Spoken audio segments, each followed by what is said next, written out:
Oh, hey. What's up, you beautiful creatures? How's everybody doing tonight? Oh my goodness. Milk Boy renewing the membership for month 2. Let's go. Thank you, Milky. Who's here tonight? We got Angel, we got Dragonus, Philip, Crazy Moose, Red Shirts, Shutterbug. What's up, Shutterbug? Prismo, Fergal, Derek. What's up, you lovely creatures? Man, it's been a hot sec, hasn't it? I guess it hasn't. I guess I streamed last night. But I was looking at the thing and it was like, yeah, that before last night, I hadn't streamed in like almost 2 weeks. It was crazy. It was crazy. Here, wait, let me announce that we're live to the hooligans, to the masses, to the Discord. I'm gonna announce it to the Discord.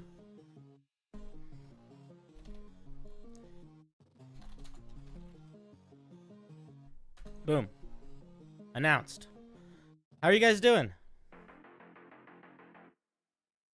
Are we still are we doing intense music to start? Is that what's happening? Oh my god. Uh-oh. Okay, I was wrong. It's getting a little hectic. Uh-oh. Uh-oh. Uh-oh. What's up?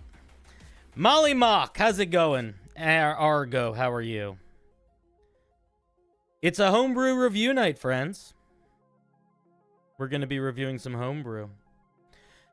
Homebrew submitted by members. Yes, members. Patrons and members. The supporters of the channel and those blessed with the gifts of other supporters. We are going to be deep into their brew. And oh, what wonders we shall find, who's to say. And as always, if you are somebody that is getting reviewed on Thursday night, if you want to join the call and talk, well, you can. Oh, you can. So if you are a member or a patron and you've submitted homebrew for tonight, you can go into the stream waiting room in the Discord, and when we get to your piece, I'll pull it in. Boop! Or I'll pull you in and we can chat. And if you're like, hey, how do I get homebrew in on Thursday nights? Then you can beg for gifts, I guess. But don't do that. That's annoying. Or you can become a member or a patron. And that's it. I took a shower before streaming. My hair is extra poofy. Look at that. I have like a weird, gross fucking thing. It's going to drive me nuts all stream. All right. Calm down. Everybody calm down. Calm down. Hi. Oh boy. Oh boy. Welcome. Welcome, welcome. Oh, we got Tradozio, welcome. Zen Frog, how's it going? Cotton Candy, yeah. Hey man, if you think my hair looks like cotton candy, I'll take it. Oh my goodness, Crazy Moose gifting the 10 subs. That's nuts. That's a Crazy Moose move. Crazy Moose. This guy's a Crazy Moose. I need to have some like here. I need to have some like pump up music when Crazy Moose gets crazy here. No, that's not crazy enough. What about this? No. No. We're going to find it. Give me 1 second. Give me 1 second. This is what stream is all about. It could be like this. It could be like, no, not that. It could be like, is it this one? This could be like when it gets a little hectic. Right? This is a little bit hectic. Wait, you have to wait for the drop. Give it a second. You know? Okay, and you're like, oh, that's not that crazy. And I guess it's not that crazy yet. And it might not even get that crazy. But this is the part where we act like it's not going to get that crazy. And we're like, it's chill. Everything's totally fine. You know? And then it's like, oh, shit. Here comes the bass. You know. It could be like that. Anyway, thank you, Crazy Moose. You're insane. I appreciate the support. You're wonderful. All right. Let's chill out a little bit. Let's actually start stream, shall we? Woo! How's everybody's week doing? You guys excited to look at some homebrew tonight? Ooh. Oh my god, Tradosio? Jesus Christ. Does that mean... Okay, wait. Wait. We just have to switch violently back to this, right? Right? Is that what happens when people start being crazy? Do we have to make like a party stream every time? I should probably make that a sound or something. Oh man, Tradosio. That is insanely generous, dude. Thank you very, very much. Oh man, super generous. Super generous. I just need to keep that window open just in case something stupid or crazy happens again. Vander, what's up? Parsifal, what's up? Forever Odd.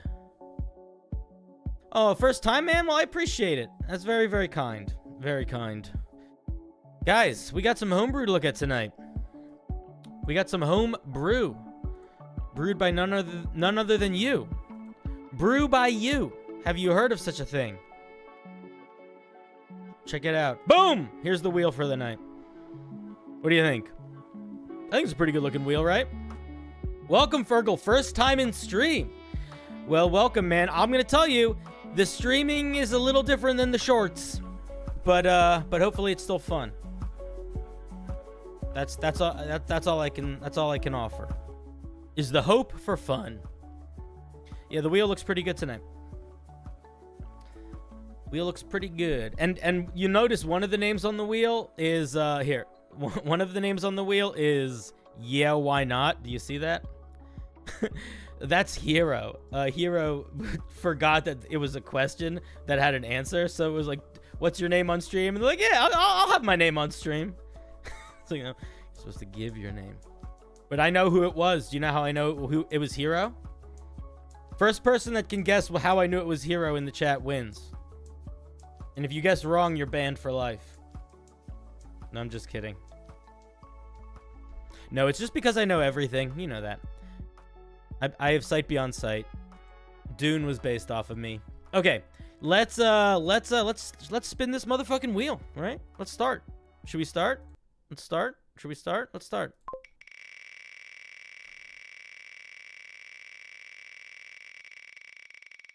Psychic power. I guess yeah. Psychic powers is one word for it. Gladriel. I'm pretty sure Glad said they weren't going to be able to make it on stream, but let's check. Oh, they said they can. All right, let's see. Glad says, I made the realization that I enjoy making monsters and items more than subclasses. Ooh, that's where I make that realization often. Here's a recent creation called a Moose. Well, a Moose is a really good name, so we're off to a good start already. Let me see if Glad is in the chat and wants to chat. I gotta move my water bottle so I can see. I can see clearly now. The stream is on. Hello, Gladriel. Hello again. How are you doing, buddy? Work kicked my ass into next week, but next week's not here yet, so. Well, listen, tell next week to go suck an egg.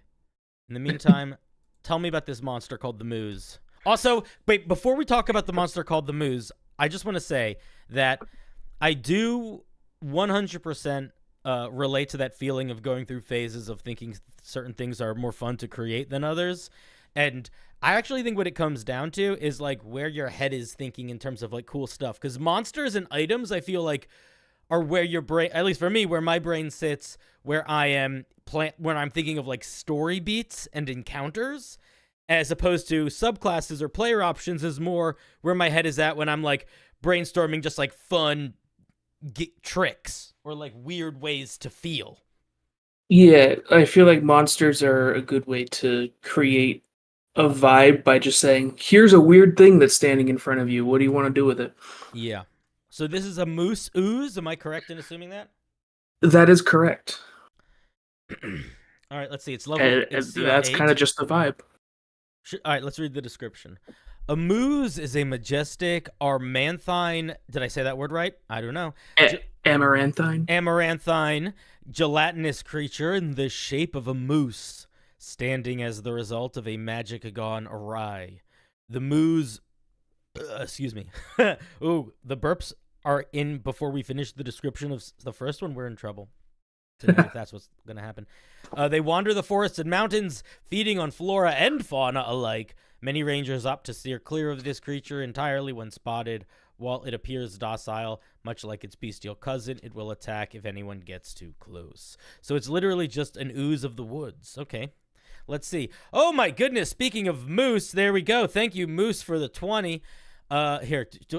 We're going to play this game tonight for 2 seconds. We'll play stupid music every now and then. Yeah, Moose. Thank you. You crazy. I have music. Okay, let's look at this fucking moose. So it's a challenge rating 8, 100 hit points, 14 armor. Pretty cool. I'm gonna read the whole thing, but I have an immediate. I'm curious where it's the 14 AC is. Why you're giving it such a high AC for an ooze? Amorphous moose, amorphous ooze moose, a creature who fails to grapple the moose ooze or is targeted by its engulf is pulled into the moose's space. A creature inside the moose's space is restrained and has full cover.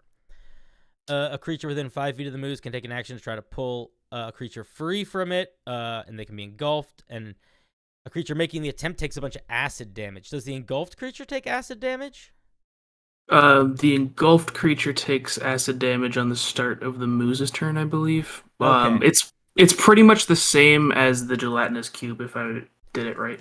Cool. Yeah, it reads very much like the gelatinous cube. Is there any part of it that's not like the gelatinous cube that I'm missing?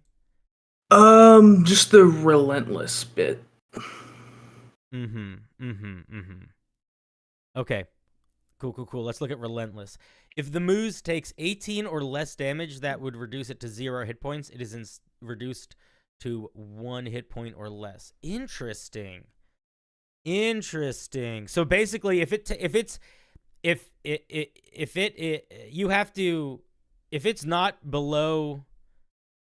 above 18 hit points, you can't knock. That's cool. So basically, if it's below 18 hit points, you still have to hit really hard to kill it.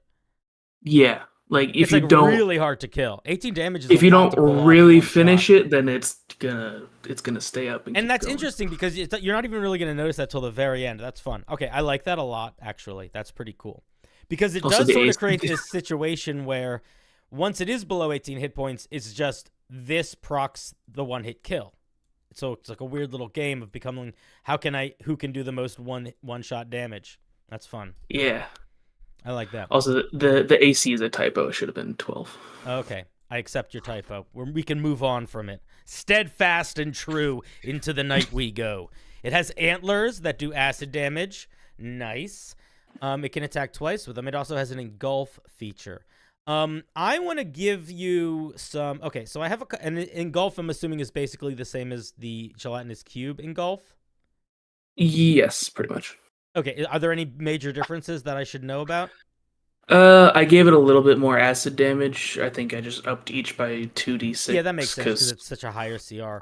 Can I make a suggestion? There's two things that I think are kind of missing here, or not. One thing that feels like it's missing, and one thing that feels like you could add it if you wanted to. Okay, so there should be a charge mechanic. I felt like the engulf kind of encapsulated that. But it's just engulf. Well, it moves up to its speed to do it. So it like runs at you and then that's really different than that's okay. Well, I guess that's a lot different depending on the speed. What speed are you going to give it? I didn't put that, did I? 40 feet, I think, makes sense for a moose. Oh, okay. Then that does make that quite a bit different. All right, I take that back.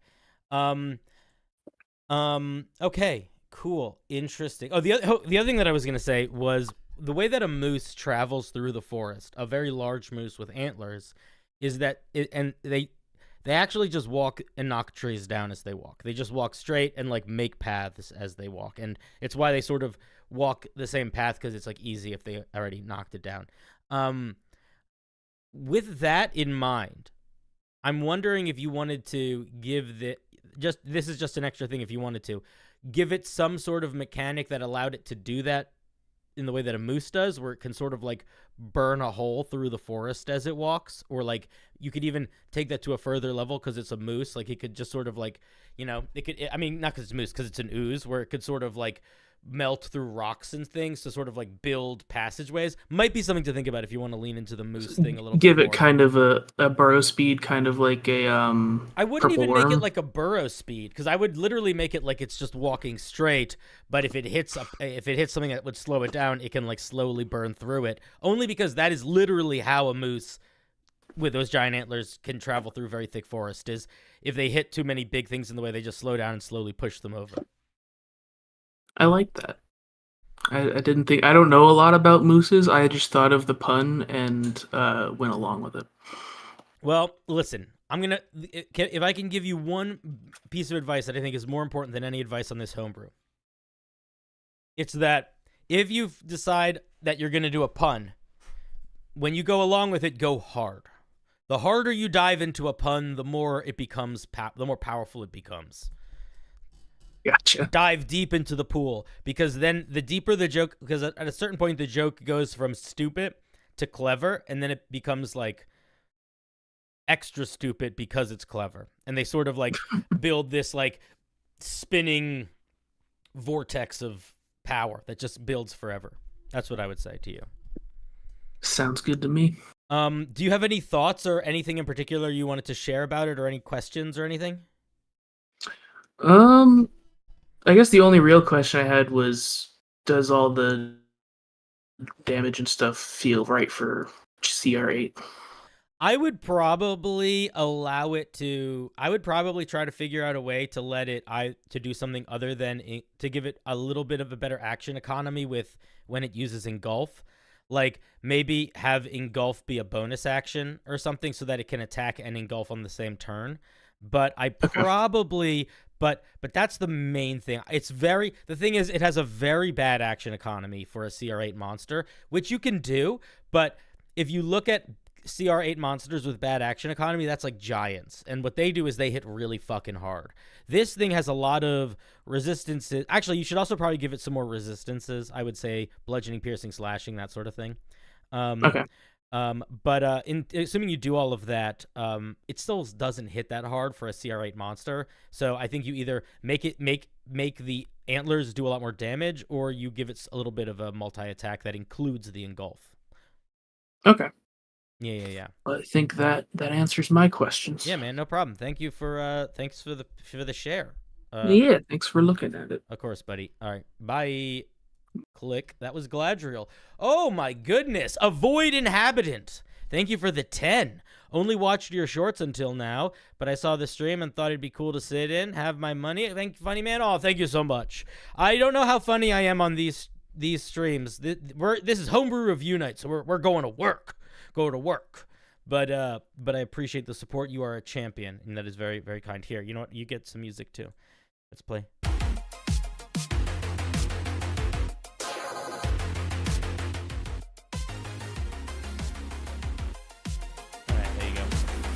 That's what you get. Congratulations. I need to get another song ready. I've been doing that one too much.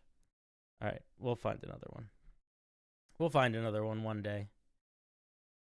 Okay. Let's say goodbye to the moose and see what's next on the wheel. The old wheel.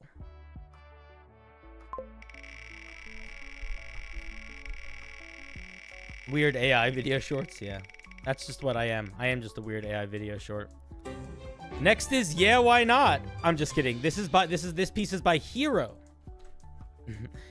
They just wrote the wrong thing in the document. Yeah, Hero. They're in the Discord. there was, when you submit Homebrew, there's a question that asks like, what do you want to be called on stream? And I think they thought the question says, do you want to be called on stream? So they're like, yeah, why not? The idea for this spell came from a meme. Honestly, some of the best Homebrew can come from a meme. Legit. Good Homebrew often comes from silly places. I do think it's a pretty cool idea. I'm a bit unsure if the wording is clear and the mechanics make sense. All right, cool. Let's take a peek. Casting couch. Oh my god. All right. Okay. Well, we'll see how inappropriate this gets quickly. Anyway, there's the spell.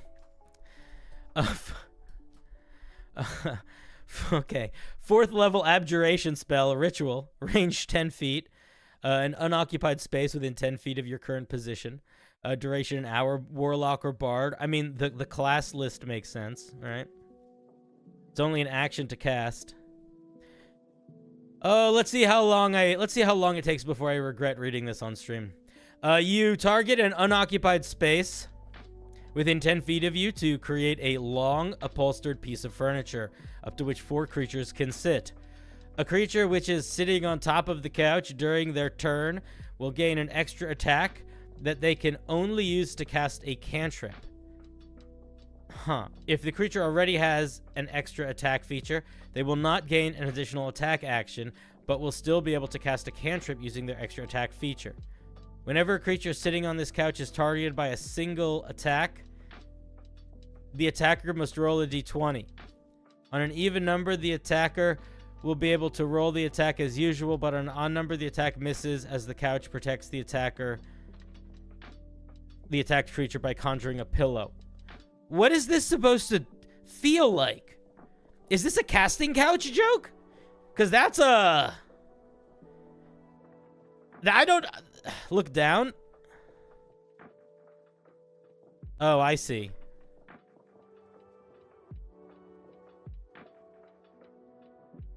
Do you know what's so funny here? This is such a meta joke. So this is a meme on this image, which is a meme on the idea of casting couch videos. So this is not a casting couch off of this joke. This is a casting couch off of this joke. Oh my god, that hurts. That hurts my brain. Did you want to come on stream? I need to... If you're here, I can talk. You're not. All right, I'm almost grateful that you're not. I love you, hero, but I don't know what to say. Okay, I think this is... Okay, what I will say is I think this is overcomplicated. Here's how I would do some... You summon a couch that 4 creatures can sit on. Instead of giving them each the extra attack feature and they can only use it to cast a cantrip, I would probably just allow them... I would probably give them all access to some sort of... First of all, you have to list what cantrip it is. Or you have to basically say, creatures that can cast a cantrip, when they are sitting on the couch, they can cast it twice. Or something like that. But that's also really strong. So in a couple... It's almost too strong for a 4th level spell. I feel like you need to lower it quite a bit. And it's no concentration. Maybe this spell could last a minute and could require concentration. I can't believe I'm now thinking about the casting couch spell. Wait, this means they do it when they take the attack action? So the way that this is written, it's like they get an extra action each. The way that you should word this is that this is how you should word this. When a creature is sitting on the couch, they get an extra action on their turn. This action can only be used to cast a cantrip. And then you could say, if they can't cast a cantrip, they can cast the Firebolt cantrip using intelligence as their casting modifier, or using your spellcasting modifier. Something like that. What's up, Milk Boy? Am I missing something? Word it like haste? You're on the call?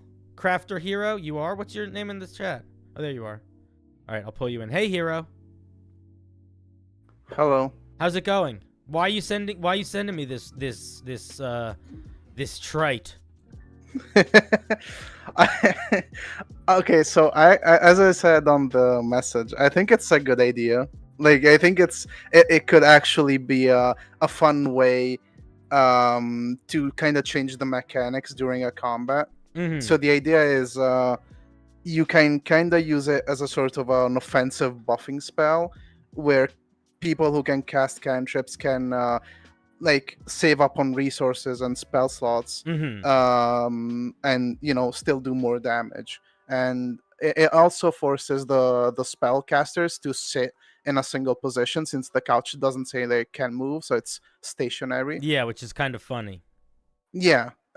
So like you are sitting ducks, but you also do massive damage, since you can do like almost double as much damage. I For mean, that's sure. not how the math works, but So yeah. So here's what I would do. If you want to keep it level yeah. 4, I would completely drop the defensive aspect of it. Whenever a Okay. creature, I would just drop that second half, and I would make it last a minute and require concentration. And then I would probably you either need to specify that only creatures that can cast cantrips can do this, or if they can't cast cantrips, you need to specify like what cantrip they get access to and what spellcasting modifier they use. And I would also probably phrase it like, when a creature casts a spell or takes the attack action on their turn, they can cast a cantrip, something like that. I don't know if you need to phrase it like an extra attack that is limited to a cantrip, because that's kind of weird phrasing. An extra attack and casting spells are normally totally separate anyway. Oh my goodness, Natlek, thank you for the 20. Natlek says casting Nice. couch for bards only. Yeah, bards and warlock. Natlek says shouldn't have no warlocks. Natlek says that's funny. Well, fair enough. What were you gonna say? I don't remember exactly where I got the idea of the extra attack kind of wording. I feel like I read that somewhere, and it just stuck with me. Mm-hmm. I think there's like a class somewhere, or like a subclass that allows you to maybe it's Homebrew, that allows you to, like, it gives you an extra attack, but and like with that extra attack you can cast an extra cantrip. Maybe I'm thinking of Blade Singers. Oh yeah, someone on chat said Blade Singers.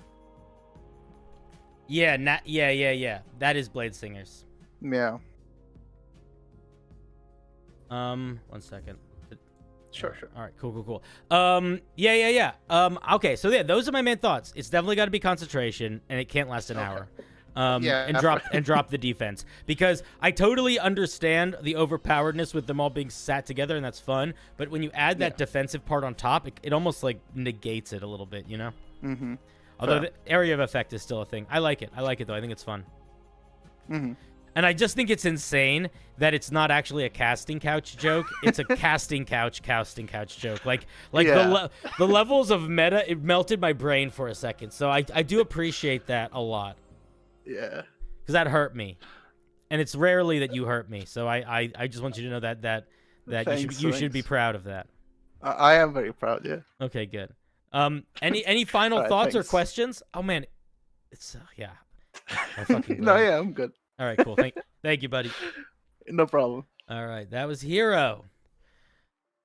This is a very funny meme, by the way. I accept that. I accept that that's a very funny meme. Thank you, Nath. I should probably say your name right if you're giving me money, right? Nathlech. I can try. We can aspire to. Did you want me to play a little bit of a silly song?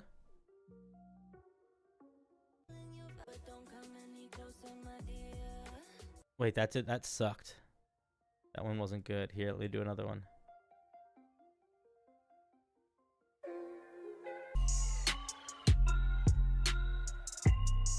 There you go. There's a little bit of intense music for you. I'm gonna try to do that every time, and I'm working hard for it because it's a button. It's not a button I'm hitting. I'm like manually playing the song. I'm so dumb. All right, let's go. What's up, Robert Hartley GM? How's it going, Brother Bear? Speak of the devil. So, guys, first of all, Rob is a fantastic creator. Let's do a little bit of let's do that thing that we do where we promote people that we think are cool. So, I gotta make sure I'm spelling your name right. So this is Robert Hart. This is his YouTube. He just hit 10K on YouTube. He is a fantastic creator. Please go check him out. There's his website a couple times. And I'm going to point something out to you guys. So he does these podcasts, these videos. Wait, where the fuck are they? No. I'm so dumb. Okay, it's called Short Rest. This guy right here, Guy from How to Be a Great GM, is basically my favorite instructional D&D YouTuber. Maybe he's not my favorite, but he was like the first one that really I felt like was helpful. So it's crazy that you would talk to him, because he is a person that I see more as like a floating head. Because I've been watching him for like since he was very early, and it was like, oh, you're smart, you know how to write good. Anyway, thanks for stopping by. Let's see what's going on with Nathlex piece. Nope, that's not you.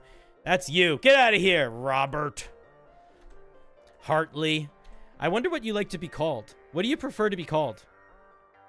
You appreciate me? Oh, go fuck yourself. I appreciate you too, Nathlick. Rob? Guys, you know what the best thing about Rob is? He is just a very, very fun, friendly dude.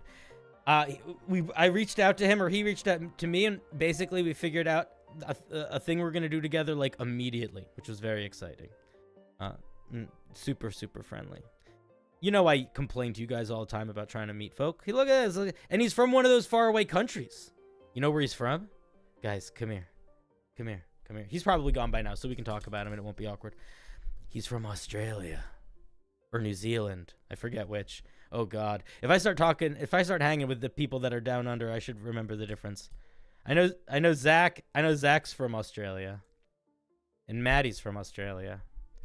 But I actually think that Rob's from New Zealand now that I think about it. Oh, God. Okay, whatever. It doesn't matter. Everybody calm down. It's Nathlex's turn. What are we looking at?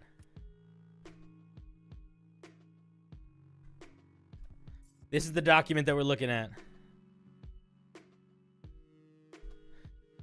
Yeah, he's great, dude. The other thing is that Rob accidentally put me in a Gen Con creator Discord channel, and I'm not going to Gen Con. But now I get to watch other creators and longingly look upon them in a distance and wonder what may have been. And maybe say hi to some.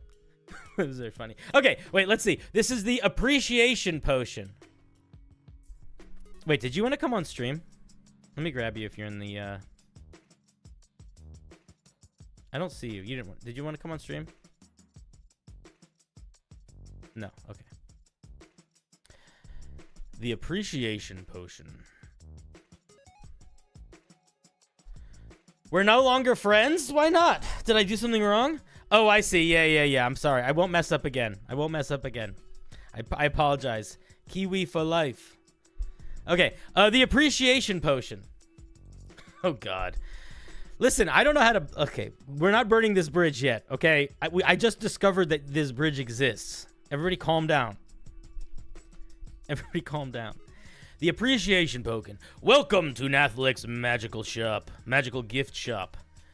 Do you have a friend down in the dumps? Not a problem. Go ahead and boost their spirits with my newest appreciation potion. Found your next big bad evil guy sitting in a tavern drinking an ale? Save yourself a headache and sneak this corrupted appreciation potion right in. Here at Nathlex's magical gift shop, if you've got a problem, then we've got an item for it. Okay. That is some good flavor text. Oh, and we got some little flavor text here. Disclaimer, Nathlex's magical shop is not responsible for any and all live verse or unintended side effects that may arise from consuming any and or all produce in the sale for Nathlex magical gift shop. You should probably... genuine feedback. This should be longer. Add two or three sentences to this. Like, there should be definitely 2 or 3 more sentences. Like, side effects, condition, like, side effects may vary kind of stuff. Okay, let's see what this actually does. So this is a potion, I guess? Okay, I'm assuming you drink it. You must make a constitution saving throw of DC 12. You can just say DC 12 in parentheses. You don't need to say of DC 12. Twice a long rest to maintain concentration when brewing. Wait, what? Oh, this is not what it does. What? Okay, so you need to start the sentence with that. Okay, so you need to start the sentence with that. So you need to say, when brewing this potion, you need to roll Constitution saving throws to maintain brewing. Or while the potion brews, if you are within a certain radius of it, or to look it over the night, you need to make the saving throw. But set the tone first, because you're confusing us right off the bat. And you don't want to do that. Even in a joke, you don't want to confuse us. If the concentration becomes broken, if you break concentration, don't talk in the second person and then the third person. If you break concentration, intentionally or not, the potion becomes corrupted. If the potion is consumed by the person who brewed it, the potion will then experience the corrupted effect. Why does it have to be... Okay, why is it limited to just the person who brewed it? Don't cut that out. That doesn't make sense. Okay, so the way that I would rewrite this would probably be something like... Brewing this potion takes... you can brew this potion over the course of a long rest, during which you must make 2 Constitution saving throws, DC 12, to brew it correctly. If you succeed on both, the potion is brewed. If you fail, it creates a corrupted potion. I would write it like that. Limits meant to be given to someone else. It's meant to be given to someone else. Oh, that's not... Okay, that's weird. I mean, I would hesitate against forcing that, because I feel like that's weird. That doesn't make sense for a potion in my brain. I have a hard time visualizing how it like knows that that's how it works. Like, it's just a thing that somebody drinks, you know? Like, what if it's in a box and then somebody finds it randomly and drinks it? Okay. It's got some ingredients. It takes 5 days of brewing it. Oh, so you need to make these saves 10 times. So this is what happens. It gives your target advantage to their next roll. What? Okay, so I would say it gives your target advantage on their next roll. If the target already has advantage, apply 1+1 to their next roll. This potion can only be consumed... Why are you formatting it in this way?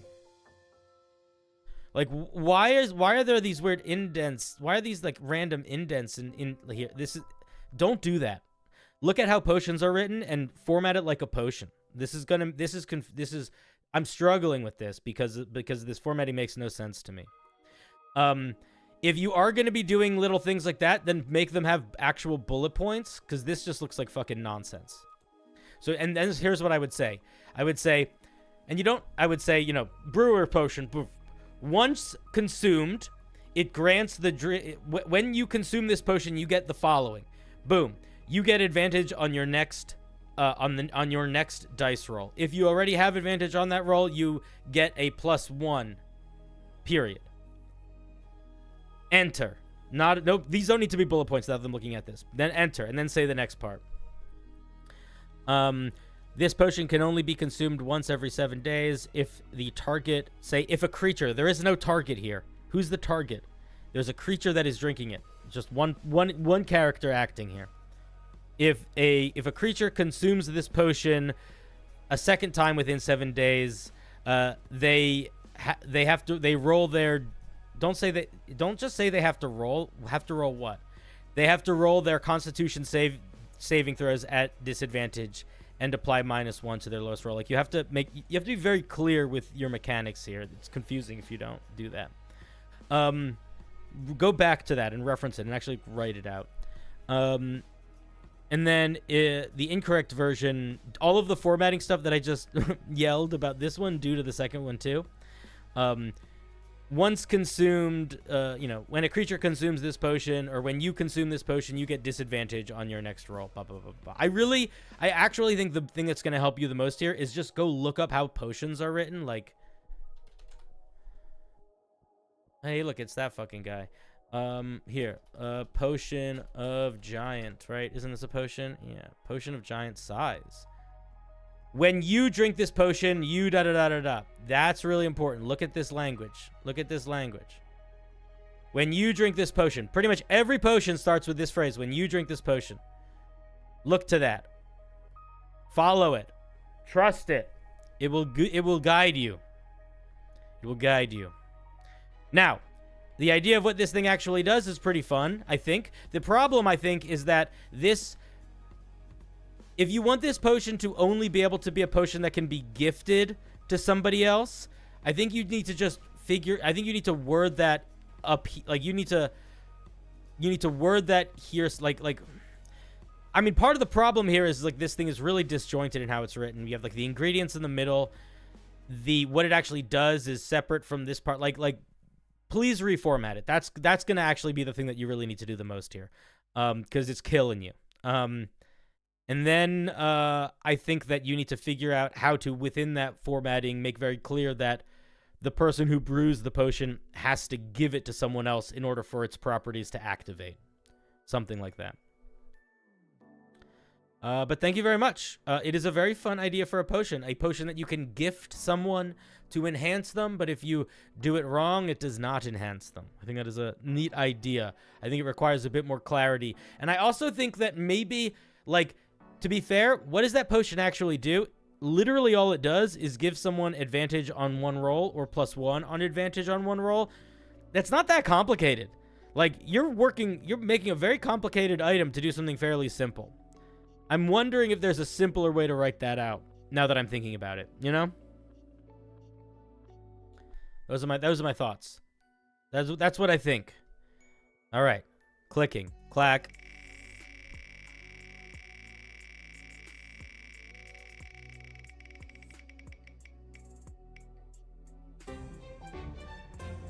Oh, shoot. It's that one guy, Bildo.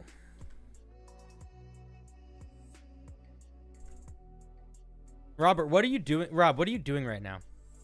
Are you just hanging out? Are you streaming also? A few choice drugs. Jesus Christ. A few choice drugs. CinderBlocksally, Mimics, Mirage, Snuff Powder, Soul stuff. Do you want to come on stream, Bildo? You do. All right, cool. Let me grab you. We try to keep it PG-13, and we're looking at fucking casting couches and drugs. Bildo, are you in? Bildo, do you want to come on stream, buddy? I don't think you're here. Bildo, if you're in the chat, yell. Flavor text first, mechanics second. Yeah. So just to be clear, one thing that Rob was saying there is, like, just to be very... Nope. This random monster that somebody created is always what comes up first. Every single fucking time. So if you look at, like, any... What should we look at? Anything. Let's look at a magic item for a second.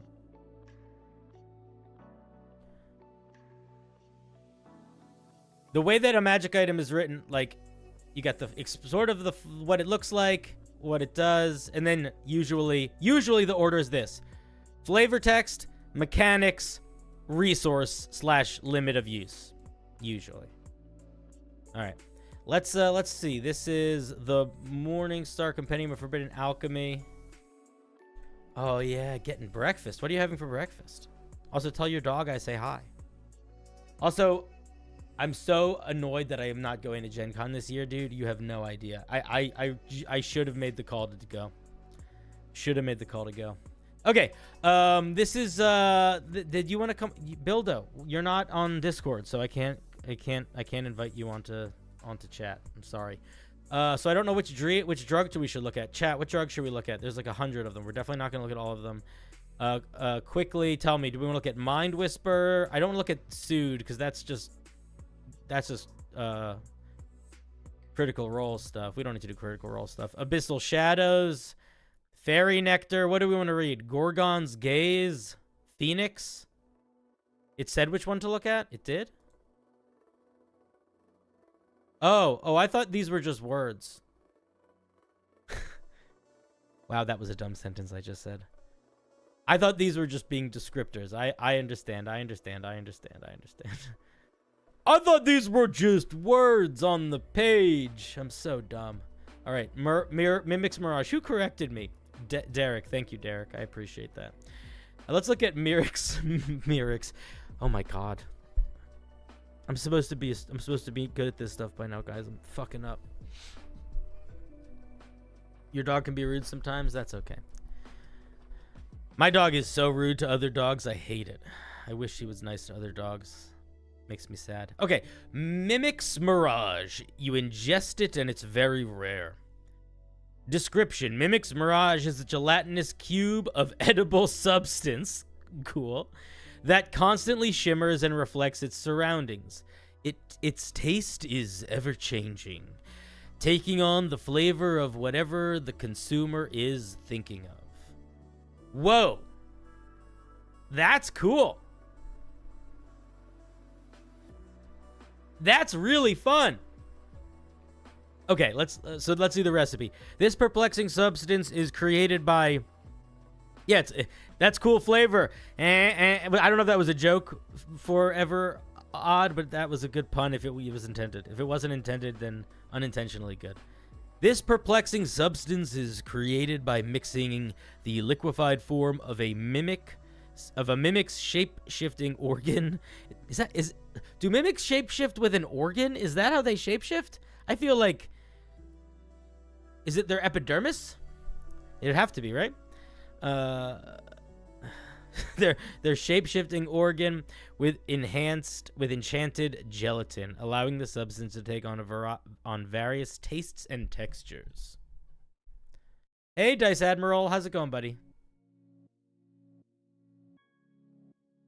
Lore. It is said that a trickster alchemist first concocted Mimic's Mirage as a joke intended to... Okay, guys, I'm gonna read this whole thing, but when I'm done reading it, I'm gonna give feedback on the drug, but I want to give feedback on something else too that is sort of just related to structure. So remind me, because this piece is a very good example of something structural that I want to talk to you guys about. Lore. It is said that a trickster alchemist first concocted Mimic's Mirage as a joke, intending to surprise his guests with a dessert that adapts to their thoughts. Effects. Now we're into it. What does it do? Consumption of Mimic's Mirage temporarily allows the user to change small aspects of their physical appearance at will. Overuse may cause them to turn into inanimate objects. This is one word, into. Inanimate objects at random and even permanently. Legal. Okay. I'm going to be annoying here. This is not this effects list is not actually an effects list. This is a flavor text of the effects. If you're going to put we're going to do serious mode for a second. If you're going to put something like a drug or anything like a spell, something that changes you, like a potion, for example, in the game, you actually need to include the mechanics of like is there a saving throw? How long does it last? And if you're going to do something like you turn into an inanimate object, I would encourage you to give some guidance to the dungeon master as to what that means. Even if it's just giving 3 or 4 examples in a parentheses, you need to explain actually how to use it. Because if you don't explain how to use it, all you're doing is saying, here's a really cool idea, figure it out. And some dungeon masters might really like, here's a cool idea, figure it out. But they're going to ignore the mechanics either way. But there's going to be a bunch of dungeon masters that want the mechanics. So you're now not satisfying a whole group of people. And if you're trying to accommodate the group that wants more open-ended, they're going to be more open-ended anyway. So you don't even need to worry about satisfying them in that same sort of way. So write out some actual mechanics. Legal status. Due to its transformative properties, Mimic's Mirage is mostly illegal. Exceptions are made for approved entertainment or artistic uses. I like that little flavor. That's fun. Public perception. Seen as a fun but potentially dangerous novelty, it is primarily in high society parties and entertainment where its transformative properties can provide amusement. Okay, so overall, I think this is a really fun idea. My main feedback, and actually now that I'm sort of skimming, I think that's going to be my feedback across the board, is you should give effects mechanics. But I wanted to point something out about the structure of this thing. When you're trying to introduce something totally new to the game, like a whole new mechanic, whether it's potion brewing or a calendar system and holidays and festivals, or new ways of new magical elements or things like that, and you're making it as like a guide for another dungeon master to use in their game, coming up with this these fun little bullet points of like the lore of it, its legal status, public perception. All of these things are awesome. Like these, and the way that like this is not crazily formatted, right? It's just the bold word and a sentence or two, but that is so effective at helping a dungeon master quickly understand what something is and branch out to make it their own. Like, this is a very well put together lore of drugs compendium in terms of just quickly inserting them into your game and or brainstorming things based off of them and quickly understanding them. So kudos to you. And for any of you at home that are thinking about doing a compendium where you're introducing genuinely like a whole new like chunk of things, including these types of elements and organizing them this way can work really well. The CinderBlocksally is actually one of the drugs. What do you mean? Oh my god. I'm not going to read the whole thing. I'm just going to read what it does. It gives temporary immunity to cold and minor resistance to fire. Overuse can lead to the inability to taste anything, intense thirst, and in extreme cases... Is this right? Yeah, this is me. Bouts of fire breathing. Alright. Weird. Weird. Not what I would have guessed for myself, but I accept. I don't normally associate myself with hot or cold. Other than that, I suppose that I'm incredibly attractive, but emotionally distant. Oh, it's literally a block of cinder. I get it. I get it. I get it. I get it. I get it. Thank you, hero. It's actually a block of cinder. It's not me. I'm very self-centered, is the thing. So I assumed that when you said CinderBlocksally in, that it was me, but less literal. All right. Anyway, very fun piece. I hope you keep working on it, Bildo, and I encourage you to add some mechanics, and I really like the structure of the general document. It's not all about me. I know it's not all about me, but I want it to be. You know what I mean?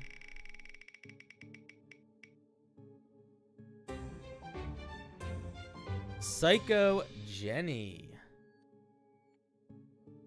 Okay, let's see what Psycho Jenny has for us.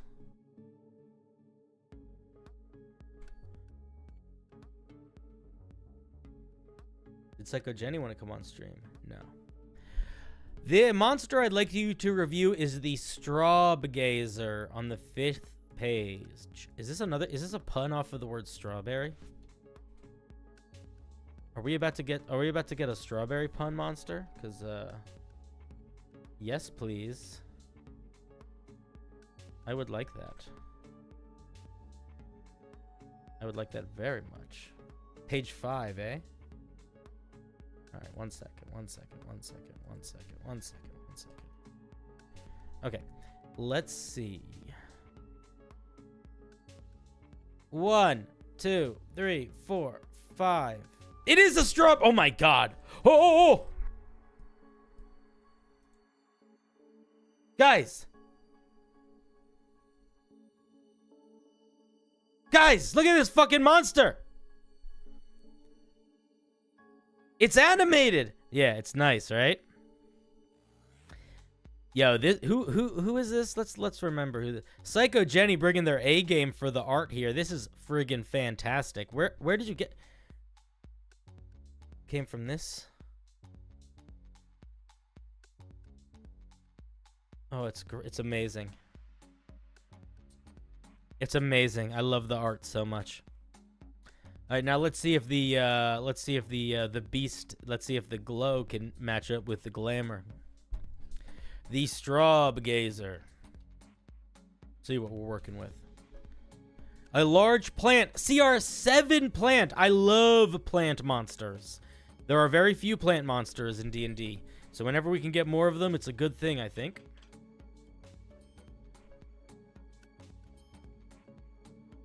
Prismo got so excited they closed the tab. That's so funny.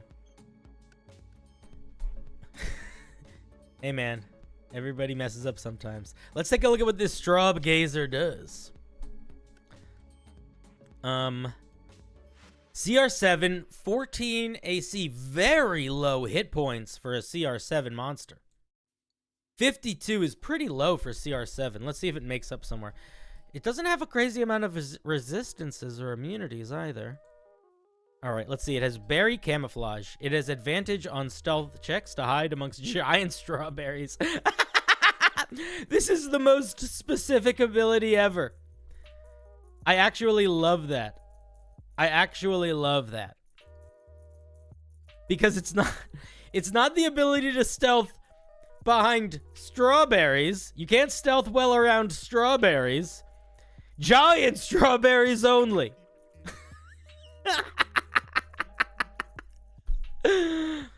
This is what we call narrative game design, friends. This is what we call narrative game design, and it is wonderful when we see it.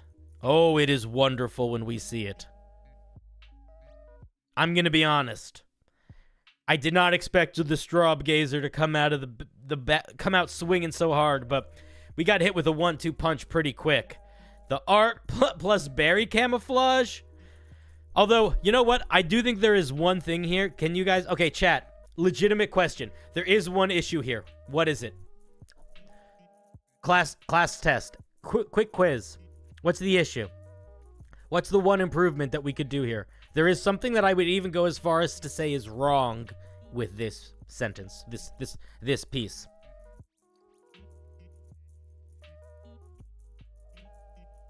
Nope. I'm gonna give you guys like 2 more seconds. Nope. Not the size category. No, I don't. No, saying giant strawberries is fine. No, saying giant strawberries is fine. Everything is fine. Okay, here's the hint. No, you don't get any hints. You're all wrong. You all fail. I love you, but that's okay. It's why I'm the teacher. I would not change a single thing about this sentence. This should not say berry camouflage. This should say giant berry camouflage.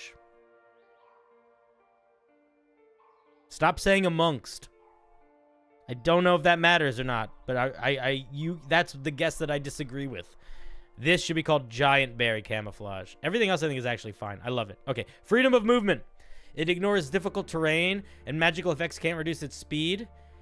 So it's a wily little berry for such a big berry. It has keen sight. What is the vibe we're going for here? Strawberrification gaze. If a creature starts its turn within 30 feet of this strawberry and the two of them see each other, it can force the creature to make a con saving throw, or on a failed save, the creature magically turns into a giant strawberry. Oh my god. And then it must repeat the saving throw at the start of each of its turns. On a failed save, the creature is turned into a giant strawberry until freed by greater restoration. Creature turns into a giant strawberry is treated as petrified. So it turns you into a giant strawberry and then it hides behind you. Okay, I have a very, very big suggestion for a different... I want to suggest an alternative here. A minor alternative here. Very minor.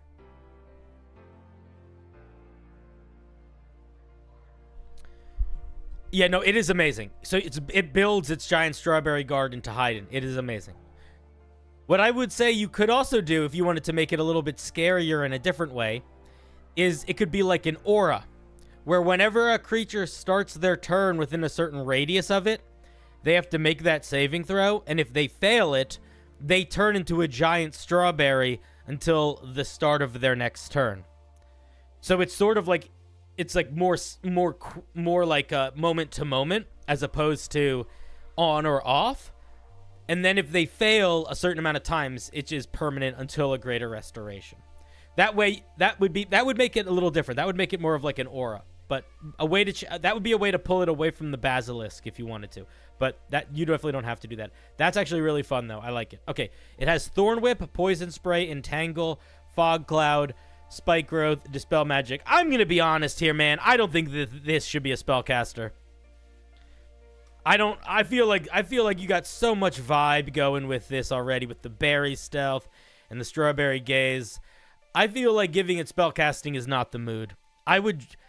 These are fine spells for a plant creature in general. They don't give they're not giving me the straw gazer vibe though, and I think if you take them out, you can give this thing some better powers instead.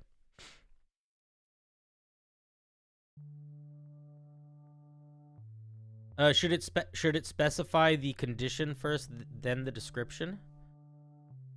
What do you mean by that? I like the idea that it hunts by ambushing nearby creatures to fertilize the field. Yeah. Technically, yeah, it doesn't work on invisible creatures because I think they need to be able to see each other. But this thing has true sight 30 feet, so if you're within 30 feet of it, it can see you no matter what.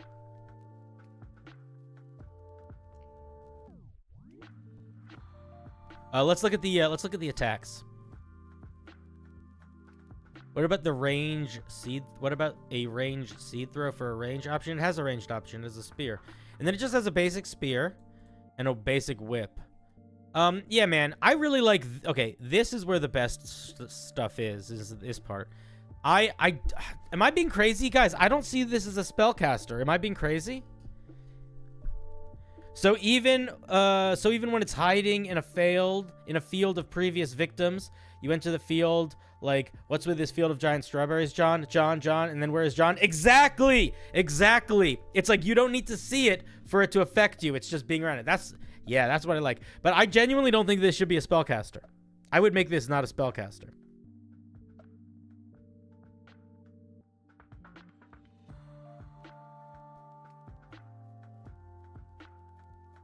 That's kind of my main feedback.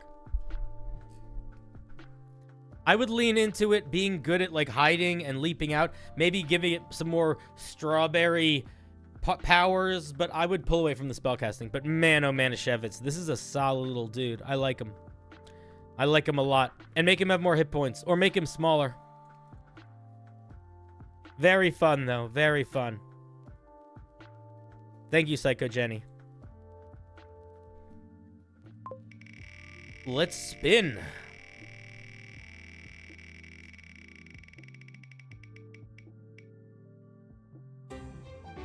Elanette.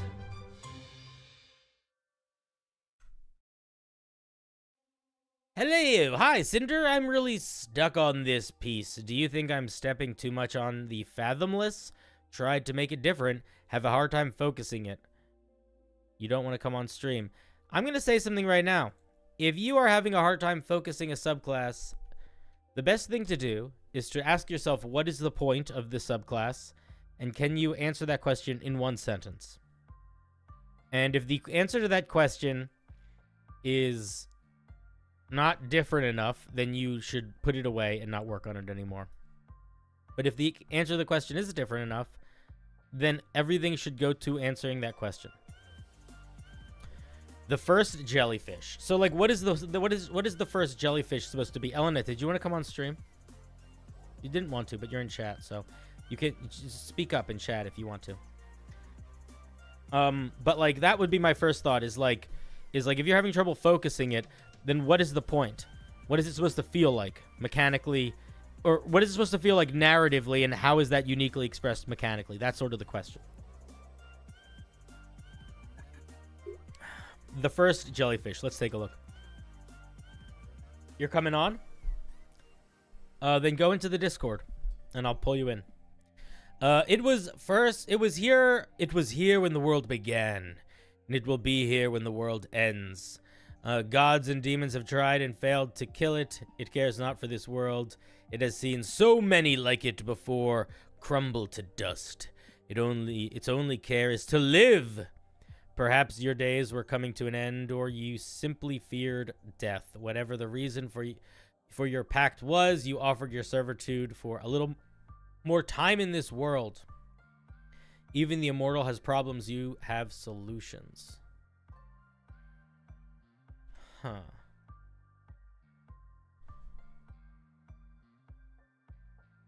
Hello, Elanette.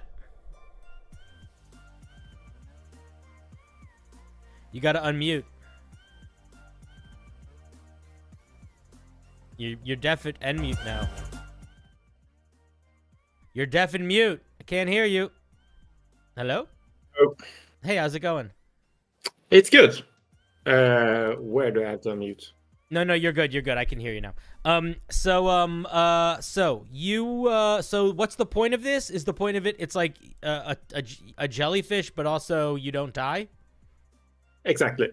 I'm kind of leaning into the like, those freaking super weird jellyfish that like you can't kill if they, when they get old, they like just reincarnate themselves. Yeah.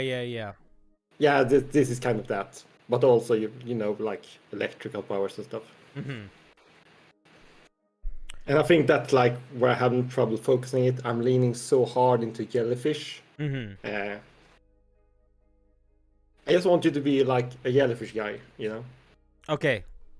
You want to be a jellyfish guy. I'm with you. All right. We're going to go with that, and we're going to drive forward and see what happens. So the first thing I'm going to say is if we look at this spell list, you are making this jellyfish, you're making this guy very, very strong for a warlock if you're giving them healing.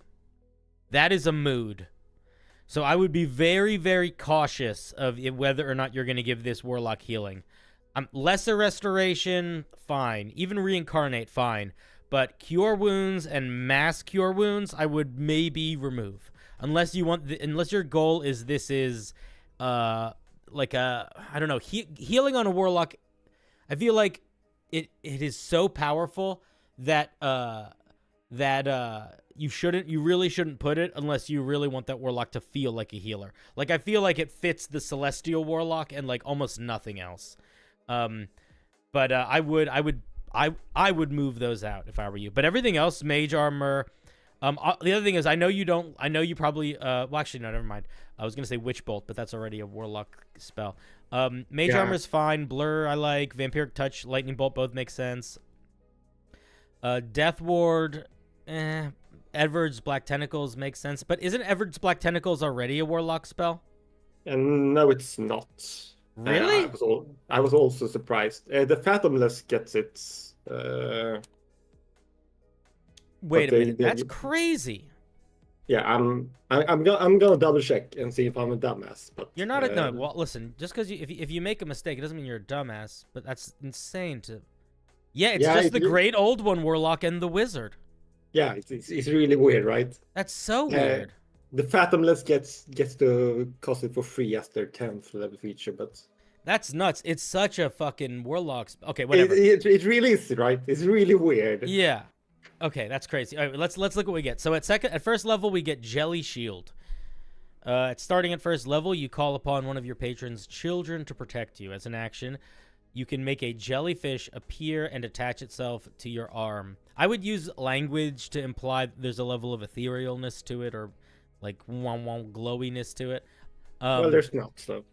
There's not. It's just. But where does it appear from? Like there's like I would put a little bit of mustard into the way you describe it popping in. Okay. Yeah, I get it. And attach itself to your arm. The jellyfish is treated as a shield. Oh my god, that's not what I expected. Granting you a +2 to your AC.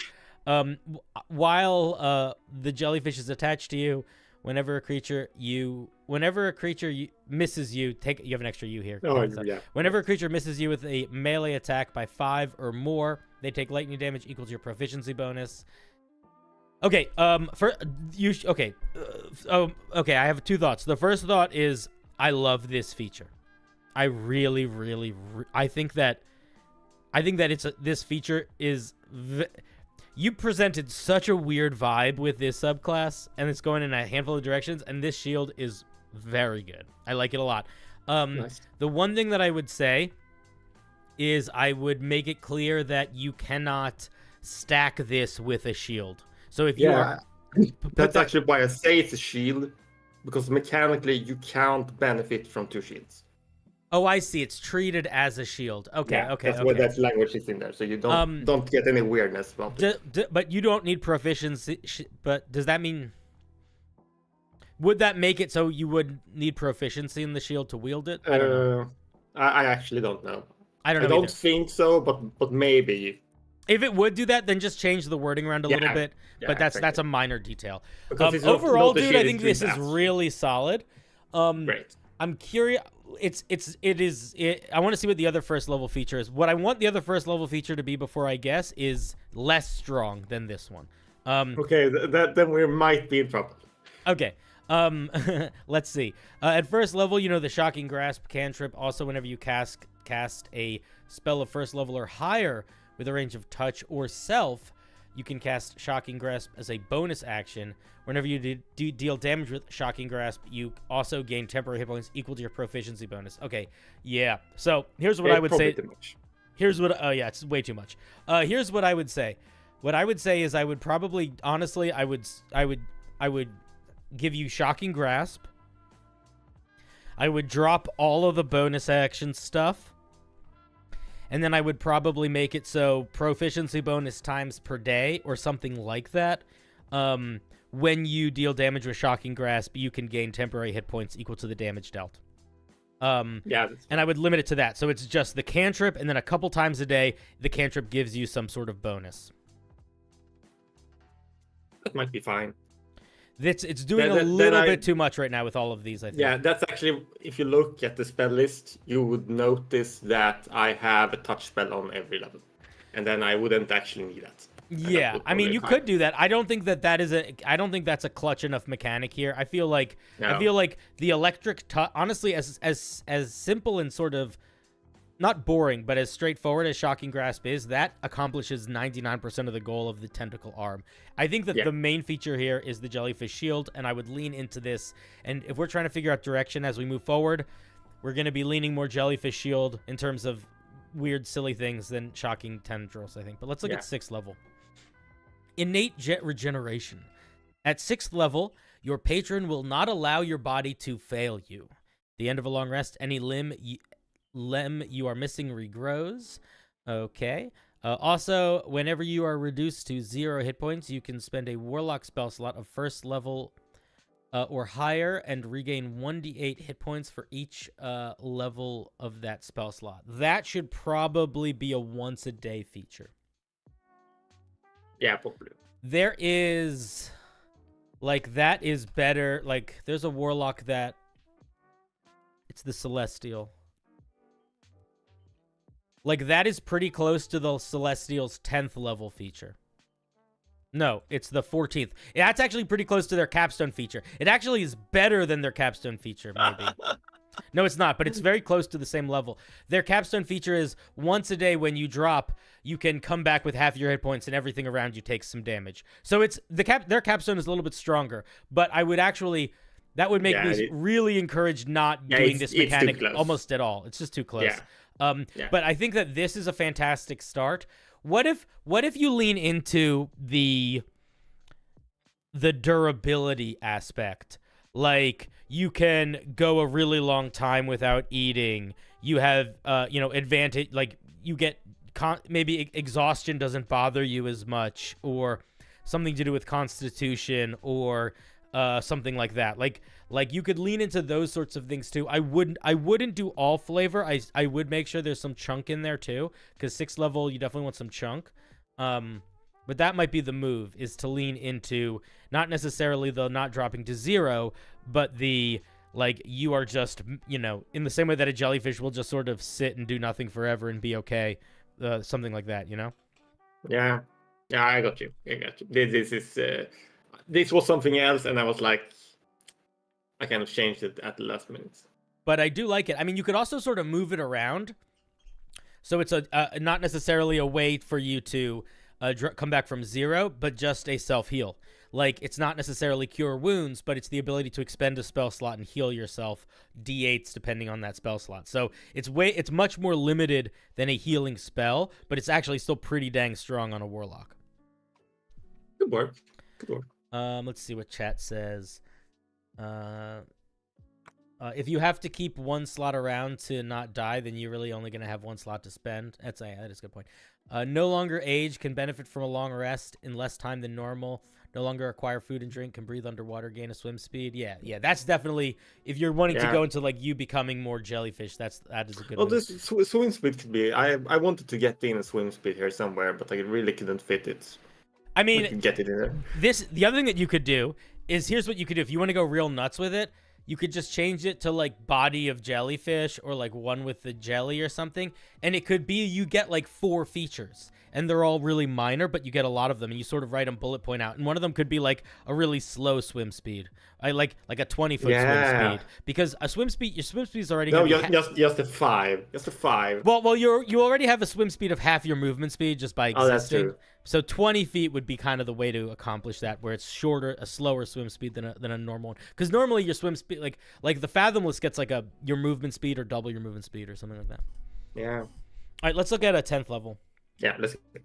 Electrical Tendril. At 10th level, you shoot out an electrified tendril that strikes at one creature that you can see within 15 feet of you. You need to have action economy here. Is this an action, a bonus action? Oh, it's supposed to be an action. Okay. My bad. The target must succeed on a Constitution saving throw or take 3d8 plus your spellcasting modifier lightning damage, taking half on a success. Excuse me. You gain temporary hit points equal to the damage dealt. This is too similar to the Shocking Grasp feature. A creature that fails the saving throw by 5 or more instead becomes paralyzed until the end of the next turn. You can do this twice. I think you need to pick. Are you going to do Electric Tendril or are you going to do Shocking Tendril? They're too similar. This is space to do something other, to fit in some other crazy jellyfishy stuff. But this feels like too similar to like if I were you, this is what I would do. I would completely drop the tendril part. I would come up with something else for the tendril part, and this thing here, I would add this to your Shocking Grasp. So like, if you overcome a target's AC by 5 or more when you hit them with Shocking Grasp, they are paralyzed until the end of their next turn or something like that. You know, or add some a bit like when you use the feature to gain temporary hit points, they have to make a saving throw or potentially are paralyzed. But tie it into the Shocking Grasp as opposed to the tendril, and then put something else here, is what I would do if I were you. Yeah. Think about buff to the Shocking Grasp. Yeah. Let's see what other people saying. Some sort of lingering poison acid. That's true. Yeah, you could do some like a poison. A poison could definitely make sense here.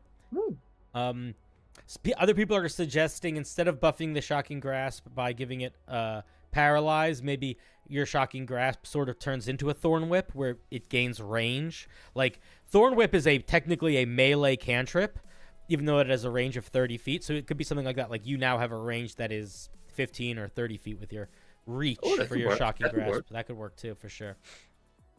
All right, let's look at and I think that could be on top of something else here. If you do something like buff Shocking Tendril, there's space for something else also. Let's look at 14th level. At 14th level, your patron's in eternal nature manifests partly in you. You cannot die from old age. Nice. As an action, you can cast Regenerate on yourself. You can do this once before needing to take a long rest. Whenever you hit 0 hit points, whenever your hit points become 0 while under Regenerate, you must make a DC 15 saving throw or the spell ends. I forget what the spell Regenerate does. It basically gives you 1 HP. It heals you and then gives you an HP at the start of your turn for 10 minutes.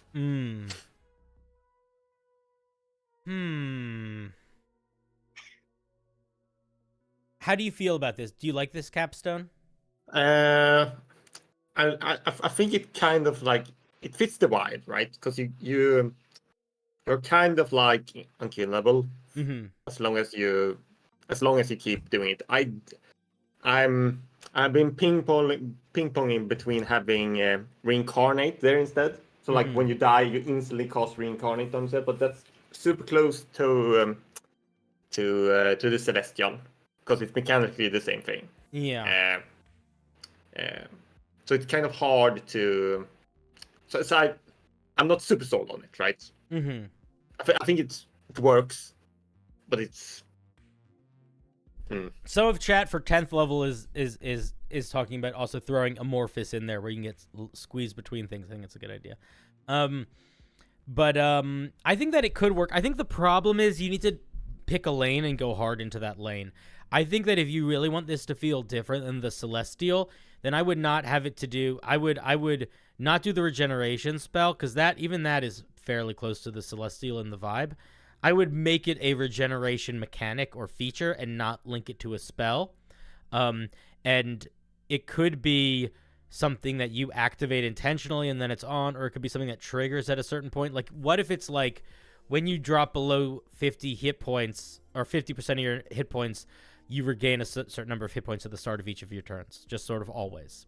That would be kind of different than a normal Warlock. Most of the time, Warlocks at 14th level get one big go big or go home feature that they can do once a day. So now one thing that, and I talk about this on stream a lot, you don't actually need to follow those norms so long as you know that they're there and you're like accommodating for the fact that you're not doing it. But if you did want to go in a different direction, oh yeah, that is the champion fighter. The champion fighter does get something like that. That's true. That's true. That's true. I would.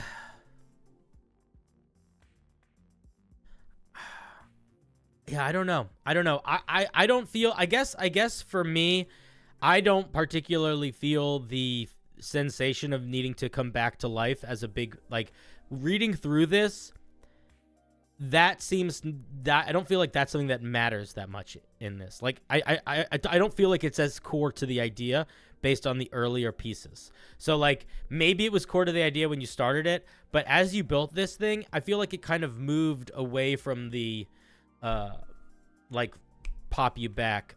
There's a lot of things that get regeneration. I mean, you could come up with a mechanic to give you some sort of regeneration mode, but I do wonder if it's worth it to just think in a weird new direction.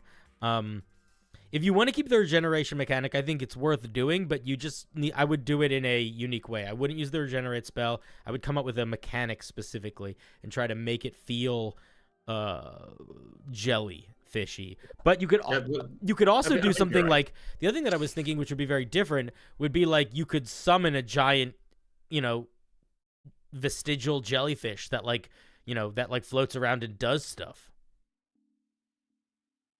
It could be like a once a day summon of like a unique special jellyfish creature, the Elder Jelly, or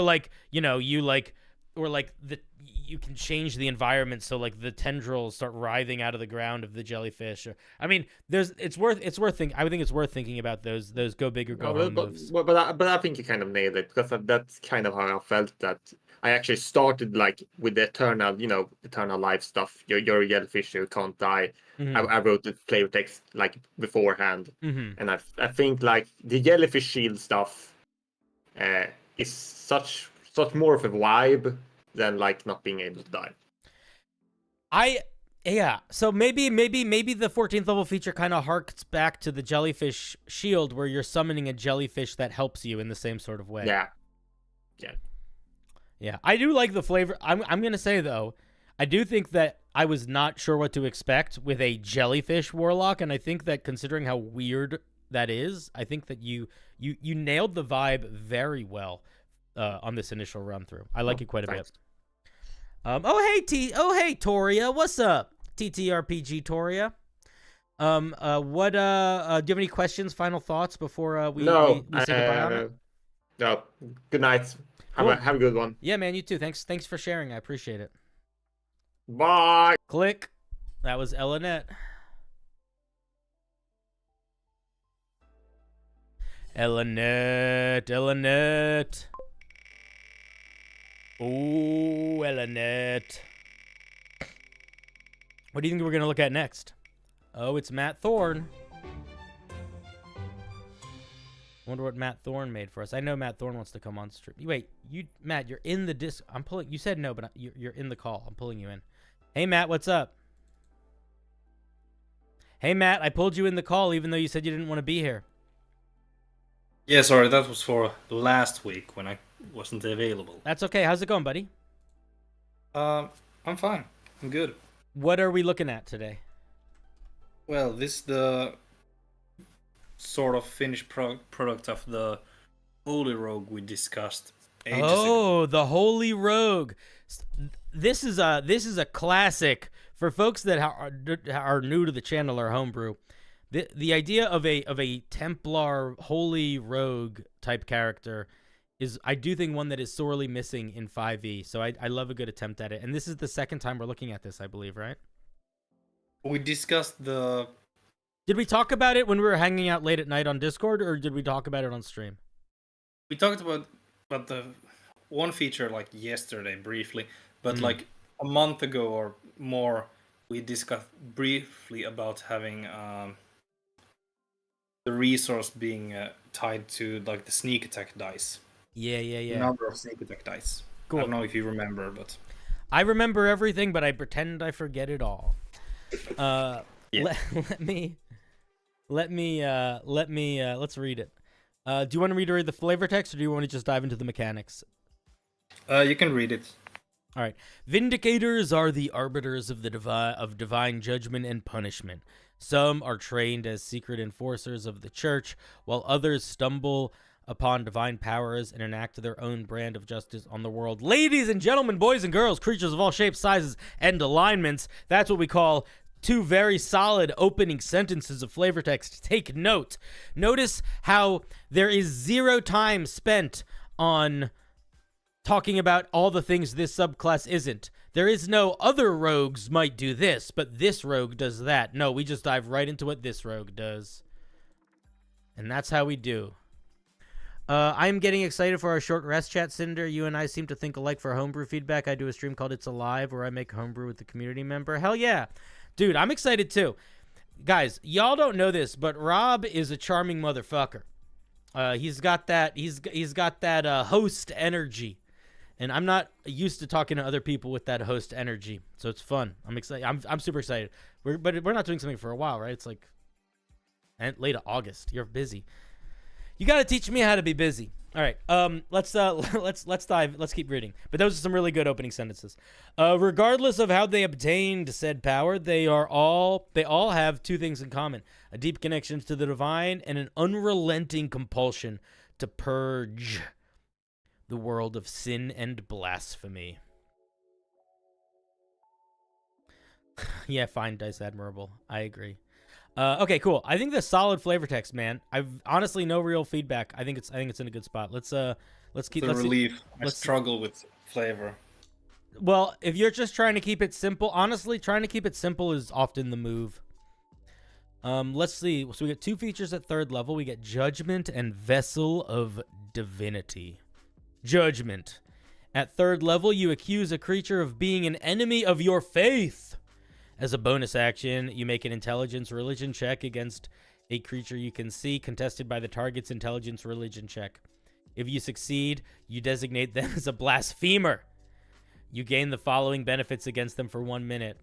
You can use your sneak attack against the target if you don't have advantage, and you can substitute damage from your sneak attack die with radiant damage. Oh, man! So this is like the Inquisitive Rogue, but using a contested religion check. Yeah. I fucking love that. That's so weird. Okay, this is really good. This is really solid. And it's radiant damage. That's super fun. You know what I really like about this, and it's a little bit fucked up, but I do like about it, is it doesn't necessarily need, like, the way that its mechanic is written, it's not even like, this works well against good or evil creatures. Like, it's just like you yell religion at them until your religion hurts them. It's crazy. That's fucking crazy. It's very like Dark Inquisitor. I don't know if that's what you're going for, but it definitely feels that way a little bit. Okay. Yeah, I mean, sort of. Sort of. Well, sort of is all it takes sometimes. But I do like it a lot. I like that. I think it's solid. It is very similar to the Inquisitive Rogue in terms of like mechanically how it functions. Which is not a bad thing, but I'm going to go off, considering it's going to have charge mechanics and stuff later. We just want to make sure that we're completely avoiding the Inquisitive Rogue for the rest of the features, but I'm pretty sure you are. But let's look at what else we get. Vessel of Divinity. Oh, I don't think you read the stuff under the bullet points. Oh, might be. If the target succeeds on this check, they are immune to the effects for 24 hours. The check automatically succeeds against fiends or undead. Yeah, that makes sense. Your DM may agree to other creatures depending on the god you serve. Cool. Okay, I like that a lot. So it's basically like if it's super evil stuff, then they definitely fail. But if they're good stuff, it's super if it's obviously a check. evil stuff. Yeah. Okay, cool. I'm into that. Goodbye, Dice Admiral. I keep calling you Admirable. Good night, Dice Admirable. Have a good session. Vessel of Divinity. At 3rd level, your devotion to the cause has granted you extraordinary abilities. These abilities are fueled by your divine points. You have a number of these points equal to your sneak attack die. I would say equal to your number of sneak attack die to make sure that's... People are going to be like, does that mean I have a d6 of them? And it's like, no, you have 4 of them because you have 4 d6 sneak attack. Oh, yeah, sure. They fuel various divine blessings, which are detailed below. You regain all expended uses when you finish a long rest. Reckoning. When a creature you can see within 30 feet resists any damage, you can use your reaction to expend 1 divinity point to cause that creature to lose all resistances for that instance of damage until the end of the turn. Interesting. Remedy.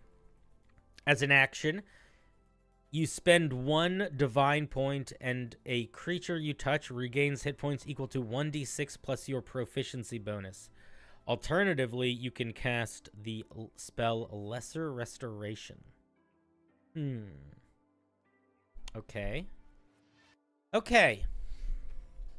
I need to look at the rogue for a second. I want to say that this feels pretty solid. I mean, you're having 2 use. You only get 5 uses. You only get 3 uses of this per day at level 5, and it only ever goes up to 10. I mean, 10's a lot, but that's so far away. You're gonna be sitting between like 3 and 5 for most of your campaign. That's...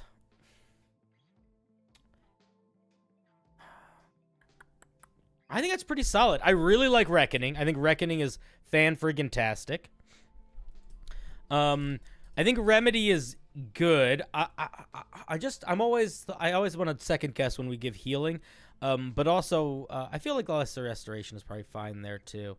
Yeah, I try to have, of course, first of all, options, and then in situations where Reckoning isn't applicable or isn't being used, then at least there's a small amount of healing or some status stuff you can do. Yeah, it is very paladin. I mean, it's very paladin-y, this feature, which I like. I like Reckoning the most. The entire subclass is a bit paladin-y. Oh, for sure. But Reckoning is unique, where it sort of is like anti-paladin, where paladin is about buffing and defending. This is like anti-buffing, which I really, really like. I think it's really nice. Also, Cyberm, thank you for the dollar bill, y'all. Boop, boop, boop, boop, boop. I appreciate the support. You're a champion. Okay, man. Oh, man. I don't even have a shit ton of feedback just yet. This is mostly just pretty solid. I think it's feeling in a really good place so far. Let's keep reading, though. Divine Adept. At 9th level, you have learned how to harness divinity to boost your natural roguish capabilities. You gain the following abilities. Wings of Light. When you take a dash action, you can spend 1 divine point to gain a fly speed equal to your walk speed until the end of your next turn. When you take the disengage action, you can spend a point to let you move through other creatures' spaces until the end of your next turn. Shelter, when you take the hide, you can impose disadvantage on all attacks made against you until the end of your next turn.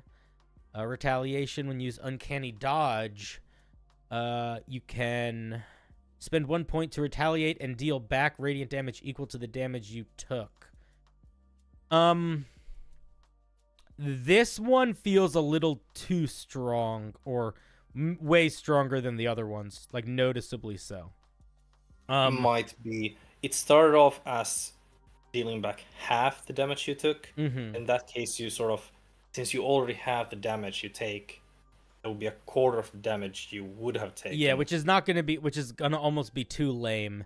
But I do think that this either needs to cost more or maybe doesn't fit.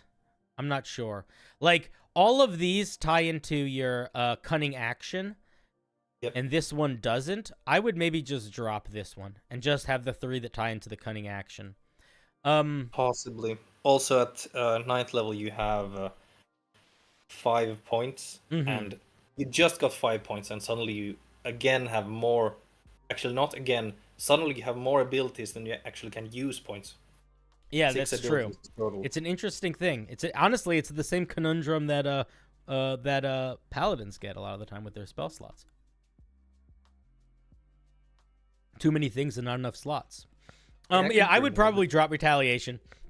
I also think that I would maybe change shelter around a little bit. Maybe. Yeah. It started off as being 1 point to cast Sanctuary on yourself.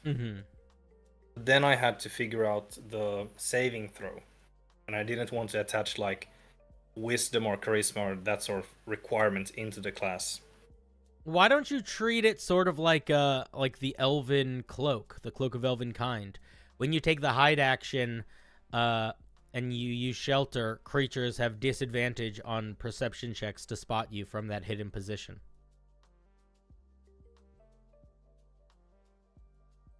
So people, it's even harder to find you. Yeah, that would be a way to go about it if you wanted to change it. I don't know if you necessarily need to change it. I just feel like I don't know if it feels like it fits.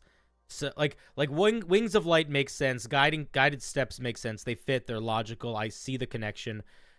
The disadvantage on attacks made against you if you're hiding, I feel like just feels a little like it could be closer to the idea of the intention is hiding, as opposed to anything else. I don't know. I think it could work. It could work, but I would think about it. I think I would percolate on it. We'll probably change it, honestly.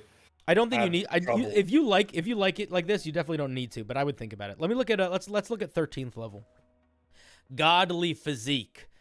At 13th level, in order to carry out your mission, your body and mind are blessed to always perform at their peak. You have resistance to necrotic and psychic damage, and your hit point maximum can't be lowered.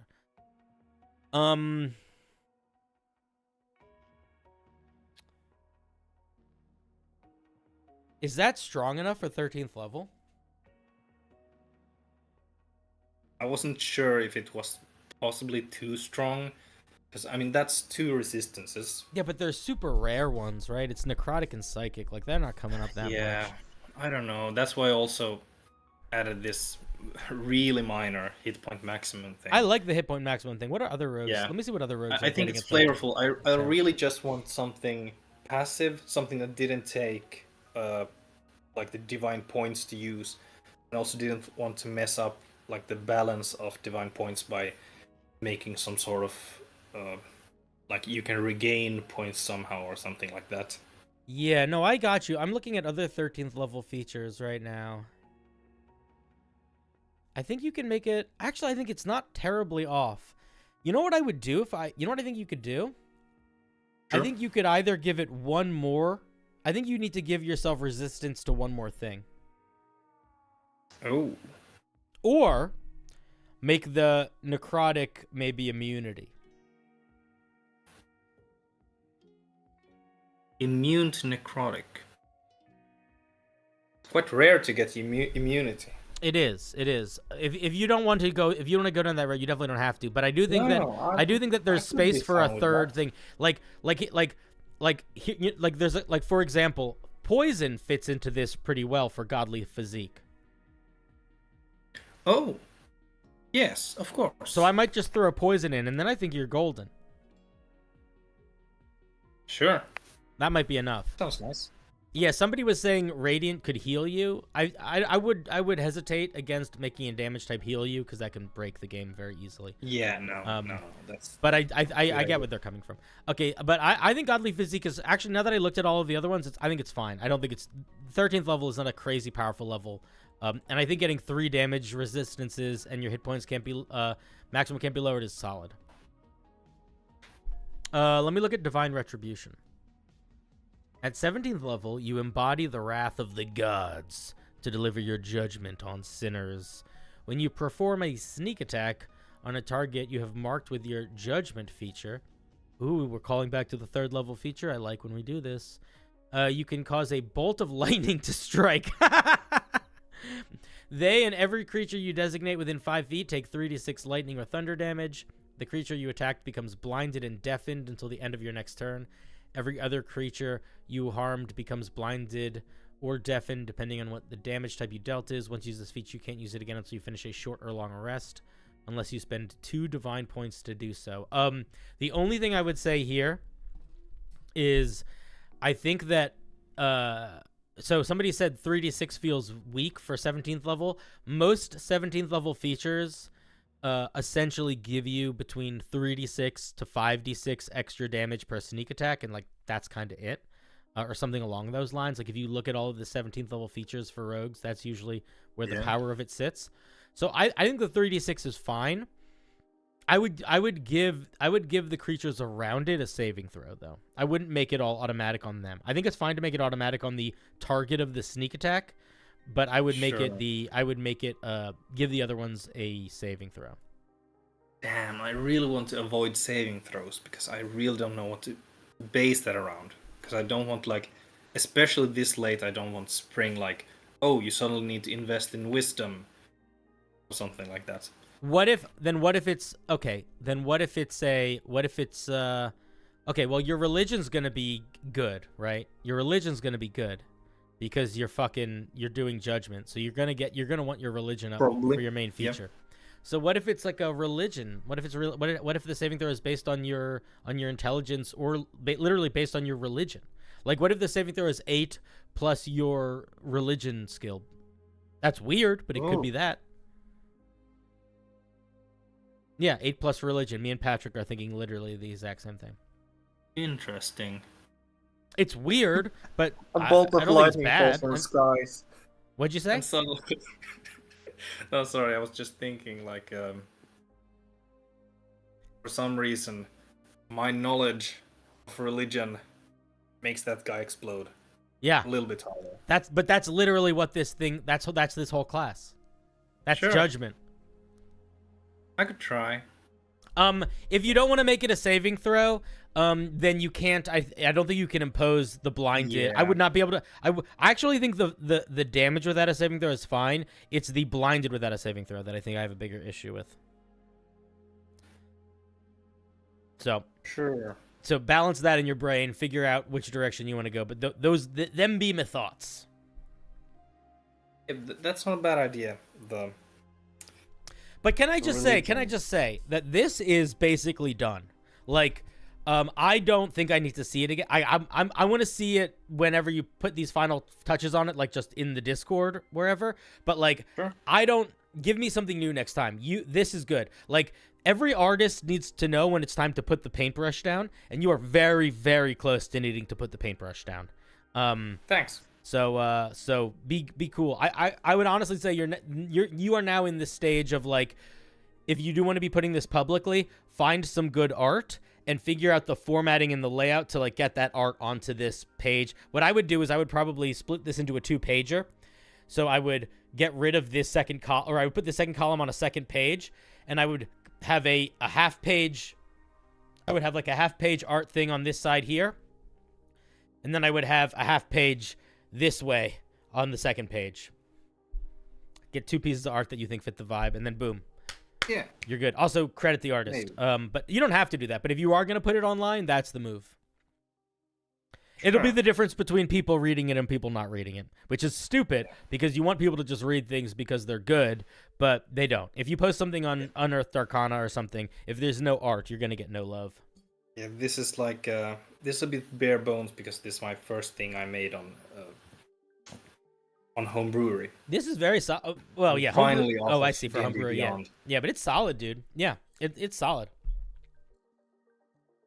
Yeah, Cool. thanks. Yeah, man. Thank you very much. Do you have any final thoughts before I kick you out? Not really. We went through it. We get Cool. some feedback. Good feedback. I'll probably follow most of it. Yeah, man. No problem. All right, buddy. See ya. Thanks. Man, it's fun watching pieces grow. It's fun watching them grow. I was on Discord for call, but remember. Oh, that's TTRPG Toria. Hi, I don't know if you're still watching, but I see your DM. I'll check it later. Flavor is very good. I can already imagine a Vindicator using big nails instead of daggers. Oof. Dirty. Also, thank you, Avoid Inhabitant, for the 5. That is very kind of you. I appreciate it. I'm gonna need new water for my water bottle soon. Very generous. And that's 5 pounds. You lift some weights with that. I'm gonna get more water now, actually. So I'm just gonna be sitting thinking about how thirsty I am. But who's next? Who's next? Who's next? Gladicus! Gladicus, I hardly know a kiss.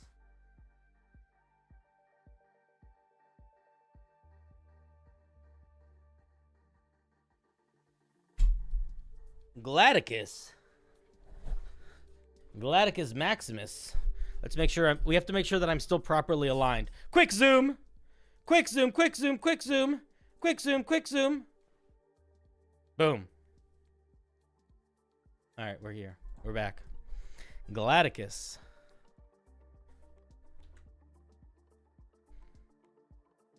Oh, Gladicus is here. Sweet. Gladicus, are you going to come on stream or no? No? Are you no or are you yes? You might be yes, actually. Gladicus, if you decide you want to come on stream, just go into the Discord. But you don't speak on the Discord. You need to keep the silent mystique going. Okay, that's fine. I accept. A paladin subclass themed around breaking stuff. One of my favorite things to theme things around is breaking stuff. Very excited. Very excited. Oh, yes. Let's here. Let's put it here. There you go.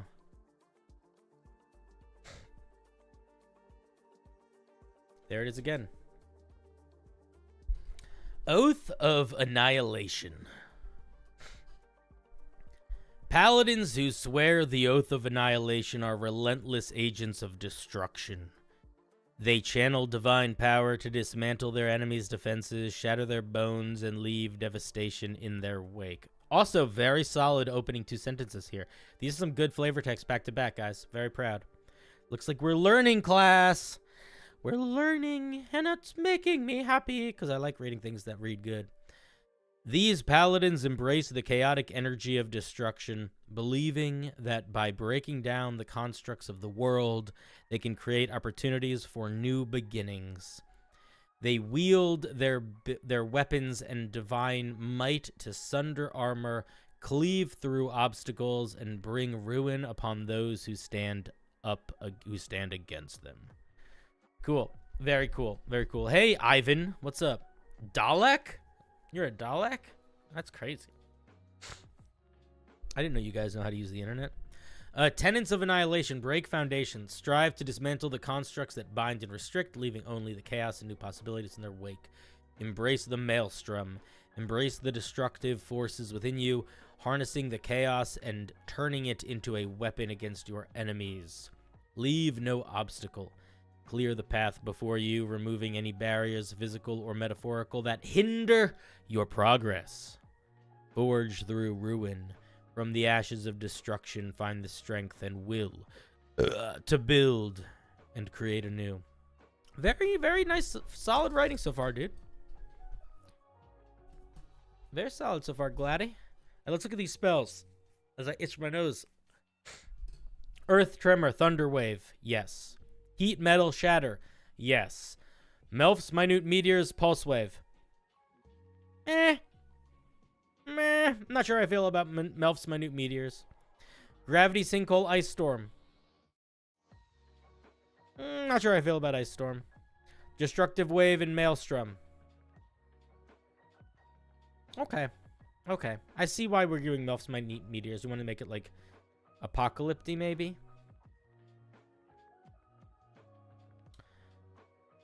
I think that there's some room to change things. I don't know. I would probably drop Ice Storm, and I would probably drop Melf's. But everything else seems solid. The one thing that I will point out, though, is if you're going to be doing spells like Pulse Wave or Gravity Sinkhole, anything that is not, anything that's in, like, a side book, like those are, like, Wild Mount spells, If you did ever want to put this behind a paywall, you'd have to change those because you can't put any of them behind a paywall. You're not sold on the later spells, but you could find the thing that I'm gonna say. Oh, destructive natural forces. Oh, I guess that makes sense. I guess I didn't see it as like that, but I thought I was just sort of imagining literal destruction. Like I don't know. I would think about earthquake maybe, if that one could fit. I feel like earthquake. I don't remember what level it is, but overall, I think they're pretty good. I think that one of the things that I would suggest thinking about when you're making them is not just what they do, but like what roles they fill, and making sure that you're getting a good wide range of roles that the spells fill as well, in the vibe towards the Paladin of Annihilation. Let's see what we get for Channel Divinities. At 3rd level, we get 2. Shield Breaker and Broken Ground. Don't put the word break in both of them if possible. Make one of them different. Shattered Ground. Crumbling ground, fractured ground, erupting ground, something that isn't break. Shield breaker. You can use your channel divinity to destroy the defenses of your enemies. When you hit a creature wearing armor or wielding a shield with a melee weapon, you can choose to forego damage and force the target to make a strength saving throw. On a failed save, you destroy a shield or piece of armor they are wearing. If the equipment was magical, it only remains destroyed for 1 hour. Okay, I like the idea of this quite a lot. I think that for simplicity's sake, you got to change it a little bit. I would not have it shatter. I wouldn't.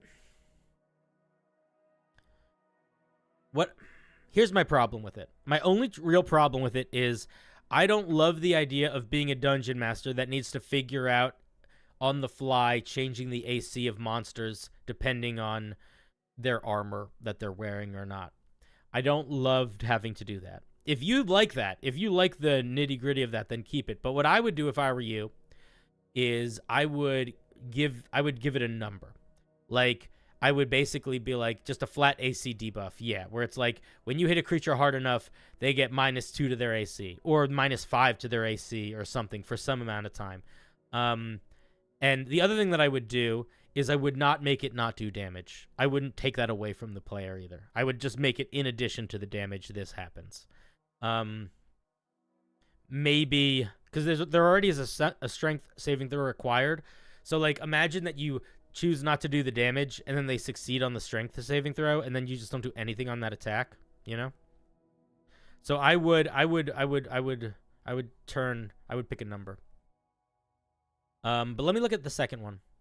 You can use your channel divinity to break the ground beneath your feet. As an action, you can emit an aura of thunderous shockwaves of force into the ground for 1 minute. Creatures that start their turn within 30 feet of you. Don't say in 30 feet of you, say within 30 feet of you, or enter that range for the first time on their turn, must make a dex saving throw. On a failure, they fall prone and cannot stand up until they succeed on another dex saving throw.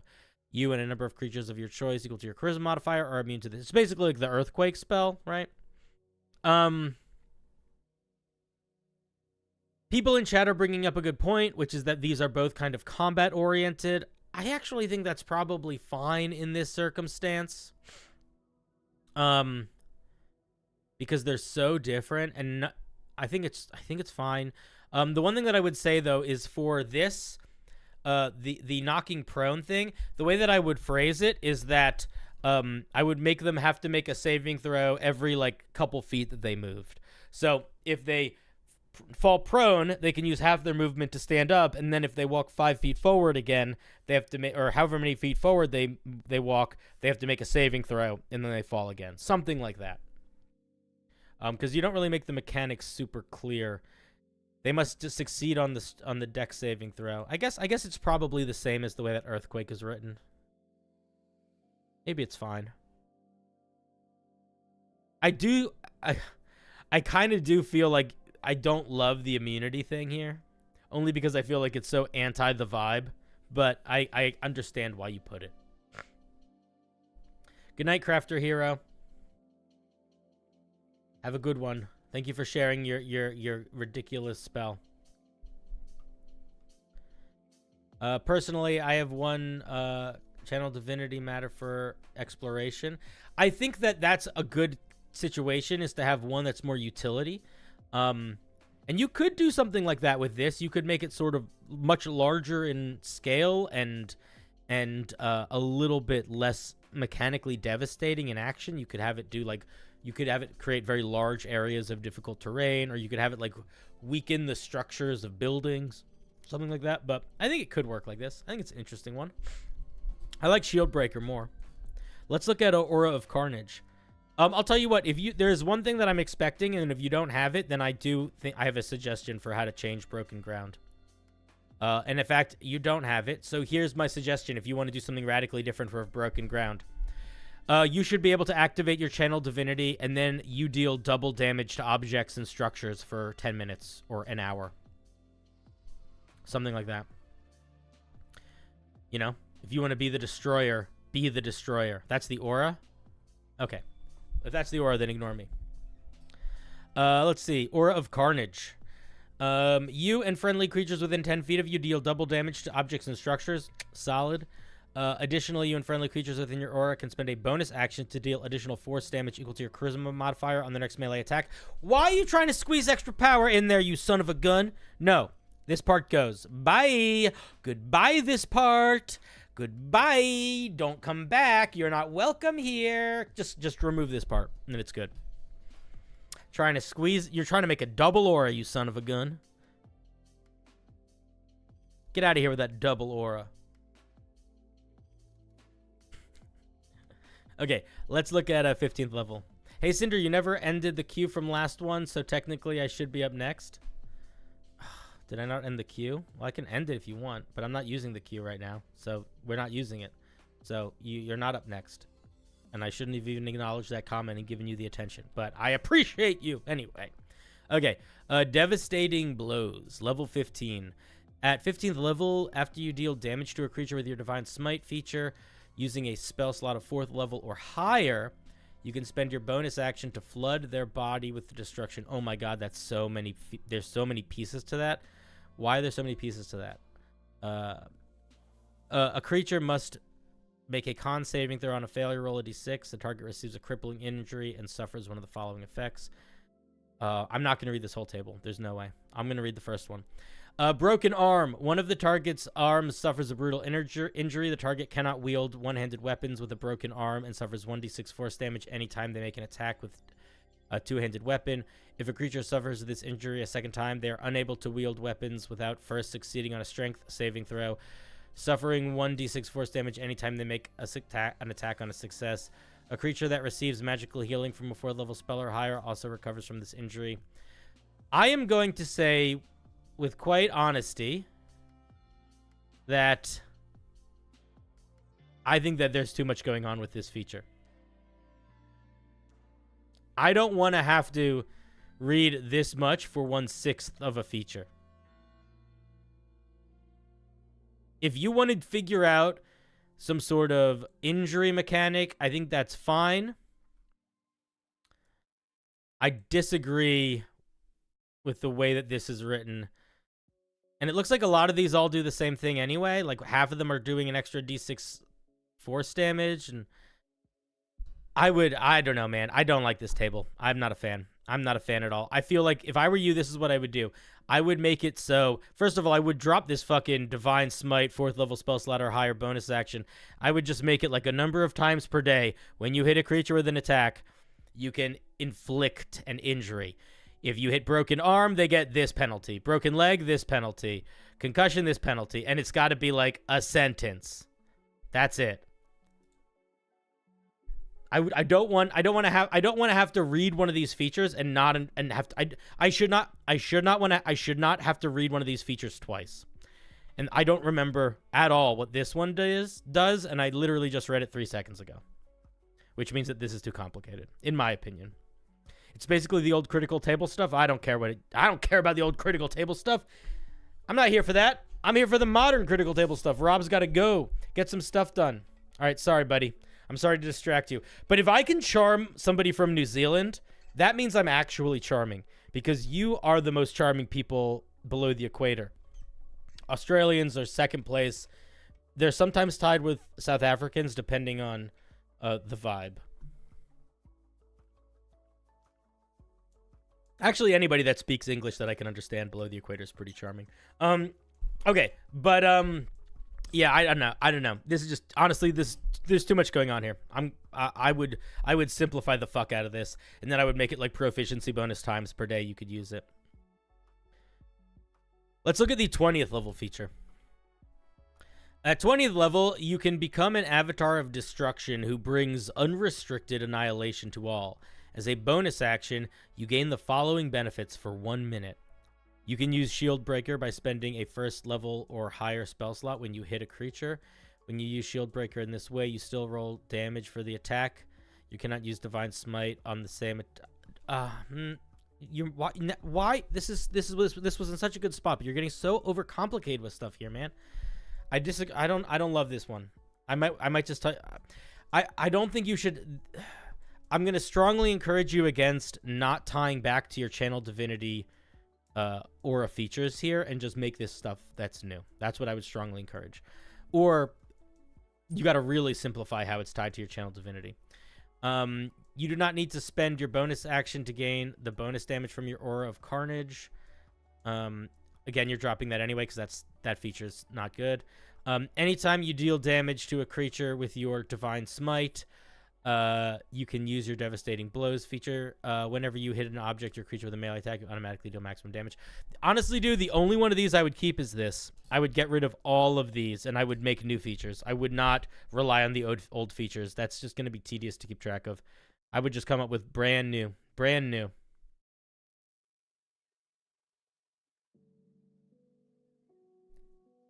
Give them resistance to physical damage as you simply break through buildings and you just don't care about buildings falling on you.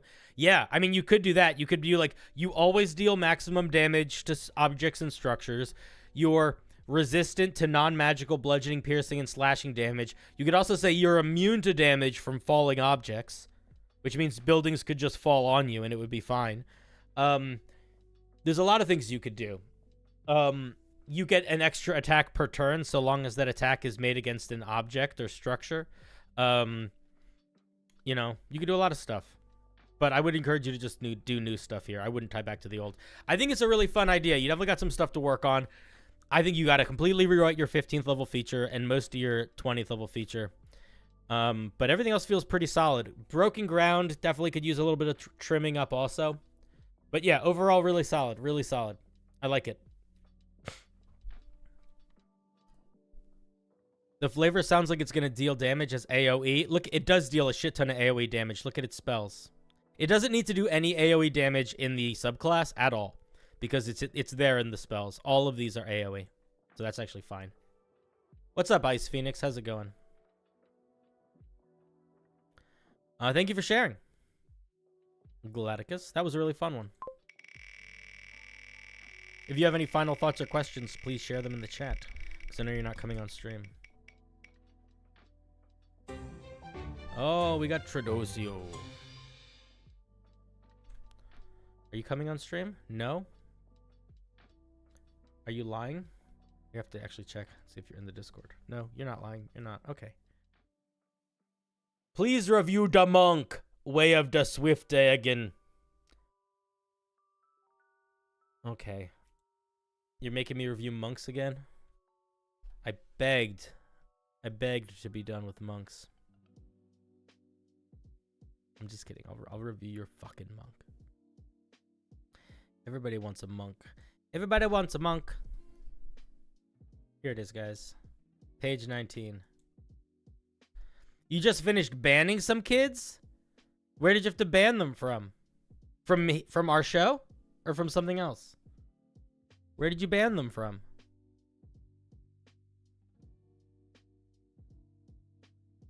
Oh, your workplace. Fuck that shit. Alright, let's take a look at your Swift Boy Monk. A Swift Monk can push their body to move at an unmatched pace, even by that of the quickest monsters. That's a little bit of an awkward sentence. What if you just said, the Swift Monk can move... What if you said, the Swift Monk's pace is unmatched, even by the quickest of monsters? Period. They are known to traverse battlefields as blurs. What if don't say they are known to traverse battlefields as blurs. Get more direct with it. So what you can instead say is they travel battlefields as blurs, or better yet, they they are blurs as they travel the battlefield, something like that. Felling enemies along the way before anyone can react. Okay, cool. So yeah, clean this up a little bit, but mostly solid. Beginning at 3rd level, you can give yourself a bonus to your initiative equal to your wisdom modifier. Whenever you use an action or bonus action to dodge, disengage, or dash on your turn, you can make one attack with a monk weapon or unarmed strike as part of the same action. Okay, cool. I would probably...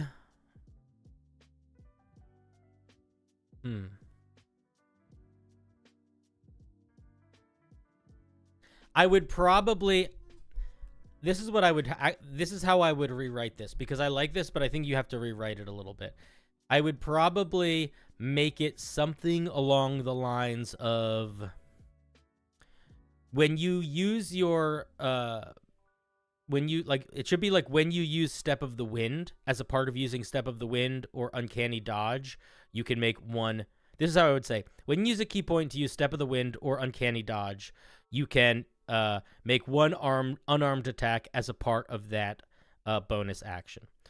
That would be one thing. And then another paragraph would say, when you spend a key point to use Flurry of Blows, you can also use the dash action or something like that. But I wouldn't just make it anytime you use an action or bonus action to do any of those things. I would tie it to the action. I would tie it more to more specific aspects of the action economy.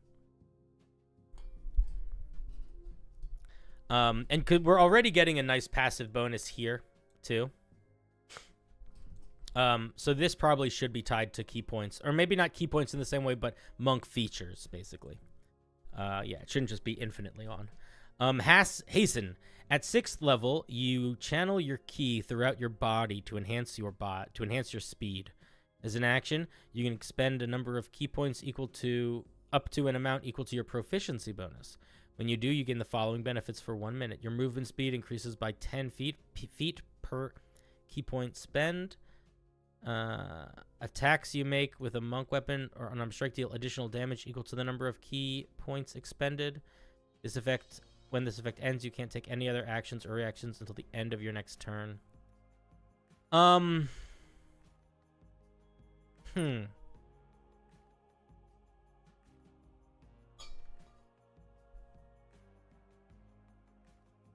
That limits the functionality to only key. I think it would work okay for just those 3 if there's a limit to the amount of times you can do so without spending key. I mean, if you look at monks, even the well-designed monks, their features are either passive or tied to key a little bit. The way to make it tied to key in a way that's balanced is it's tied to Flurry of Blows or another key feature. So it does limit it to key, but that's the point. Forever Odd. It does need to be somewhat tied to it. I'd say that with intention. I don't think you should just give them another resource that isn't key that they should spend it on. I do not think that's the solution, which it sounds like it's what you're suggesting. I disagree with that, but it's okay. We can disagree. I don't know how I feel about you getting this mini haste. I don't know how I feel about your movement speed increasing by 10 feet per key point spent. I don't like that. I don't think this should stack. Or if it does stack, I think it needs to stack way less than it does. I think the potential here is too strong. And I also don't like... I don't know. I don't like the way the damage... I don't like the damage increase. I like the concept that you enter into like a speed mode, but I disagree with the execution here. I don't think it's the move. I don't like the idea of I can spend 3 key points and then I have an extra 30 movement speed for a minute. I don't like that. I don't know why I don't like that, but I don't. Maybe that's just me being curmudgeon-y. I think that part of it is I just am fucking sick of Avatar state shit. And we keep giving monks Avatar state shit and I don't like it. It isn't intended to stack. It does stack because you can spend 1 key point or 2 key points or 3 key points or 4 key points. It literally has stacking built into the mechanic. If I spend 5 key points, I get plus 50 to my movement speed, correct? How is that not stacking? No, I meant stacking. But yeah, I don't know. Like, I almost want to say monks already are really quick. I want you to try to think of a mechanic that isn't just you get better at doing the things that monks all get better at doing. I almost want to encourage you to try to come up with some mechanics that represent this in a new and unique way. Like, how can you represent being really quick and spinning through a battlefield that isn't just your movement speed goes up and your attack damage goes up? Because it just feels like it's like when I see a barbarian and the only thing that it does is it gets extra hit points and extra damage. It's like, that's already what they get. Give them something new.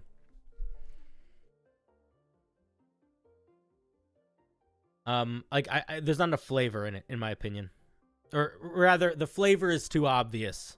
You're going for the low hanging fruit.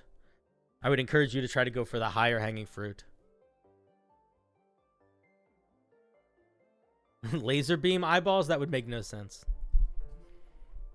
But I would encourage you to think a little bit about other ways that you could interpret super speed, other than just you move faster. You know, it could be something like, I don't know, there's some spells you could look at for examples of it, just like, you know, the idea to, like, dash through areas and, like, spin stuff up, or, I don't know, yeah. I'm going to move on from it, because I feel like it could work as is. You just need to, if you want to keep it as it is, you got to tweak some of the numbers a little bit. But I think that's low-hanging fruit, and I think you can do better. I think you got it in you to be more original and more evocative with your mechanics. Maneuverability at 11th level. You learn how to weave around the battlefield faster than the eye can see. After you make an attack against a creature with a monk weapon or unarmed strike, you can teleport up to 10 feet to an unoccupied space you can see that is not behind total cover. Do you know what I think you should do? Straight up, this should be the 6th level feature. Not exactly. Maybe change it a little bit, but I would probably make this the 6th level feature. And then at 11th level, I would let you spend key points to cast haste on yourself. That's what I would do. Because this is cool. This is exactly what I was talking about, where let's come up with an interesting way to make you move quick. Boom. This is it. And this would be pretty reasonable to do at 6th level if you tried to balance it against, like, the Shadow Monk. So you'd have to tone it down a little bit, but not that much down. Let's look at Blistering Speed at 17th level. At 17th level, at the start of each of your turns, you can choose to reduce your movement speed to 0. When you do so, you can use your bonus action on that turn to make an unarmed strike for every 20 feet of movement you lose in this way. For example, a monk with a 60-foot movement speed can reduce their speed to 0 and make 3 unarmed strikes as a bonus action. Genuine question, what is the point of tying this to movement speed? I do not understand what that point is. I feel like the only reason to tie this to movement speed is to give players the opportunity to cheese it. I would just make it a number of attacks. I would just pick a number, make it enough to make it worthwhile, and I would just make it that number of attacks. I wouldn't make it based on your movement speed. At least one feature could work like the Way of the Shadows one, where you can cast speed theme spells with key points. Could also add some other speed spells. A Shardle on Stride. Yeah, that could work too. That's interesting. It's making it a resource, but the issue is you can buff speed to get a bunch of attacks. Well, it's interesting. It's one of those things where it's interesting in concept, but that's just because something is interesting in concept doesn't necessarily mean it's mechanically the best solution. Like, just because literally what you're doing is using your speed to kick instead of move doesn't mean you should base how many kicks you do off of your speed, because there's just a better way to guarantee and have control over what that mechanic is going to feel like in the design space. Like, all you're doing when you decide you're basing it off of movement speed is deciding that you don't want to have to figure out what that good number should be. You want the players to be able to potentially cheese it, and you don't want to have to think about what it is. You want to think about what it is. Pick a number. Figure it out if it's worth it or not. You've been told not to use spells. I think that there are really, really good times and places for using spells.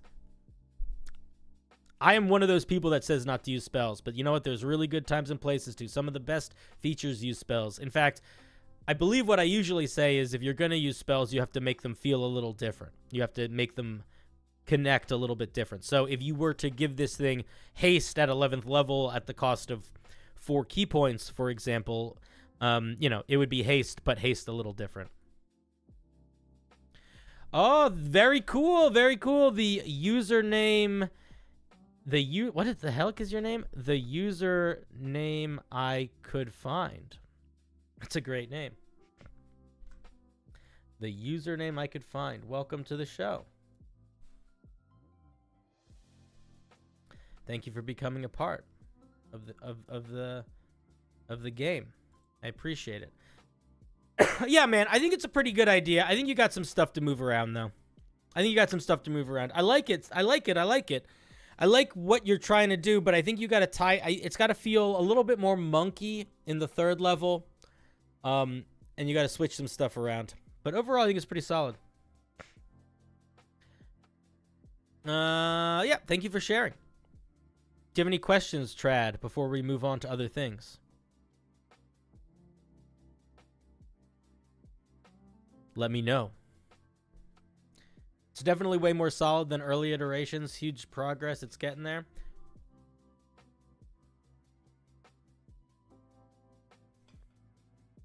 I'll be honest, I don't remember the earlier iteration. I think the idea still feels strong, but there's definitely some things that in my head, I'm like, this isn't the move. I'm wondering if you what I'm wondering is if you had haste in it the first time and I told you to take haste out, which I may have done. But if I feel like it needs haste now, does that mean that I am a hypocrite? Or does that mean that the design still is answering, you took haste out and didn't answer the question that you left with haste in it? Yes? I'll be honest, I disagree. Because I probably told you to take haste out and put something in that feels like haste. And I feel like you took haste out and you didn't put something in that feels like haste. That's okay. You don't need to listen to me. When reading the piece where it's in right now, one of the main things that I think is it feels like you're trying to figure out how to put haste in it and it's not doing it. So maybe the answer is to just fucking put haste in it. Make it 11th level. Give it a unique version of it. But if you don't have any questions, then we shall move on. Thank you very much, Tradosio.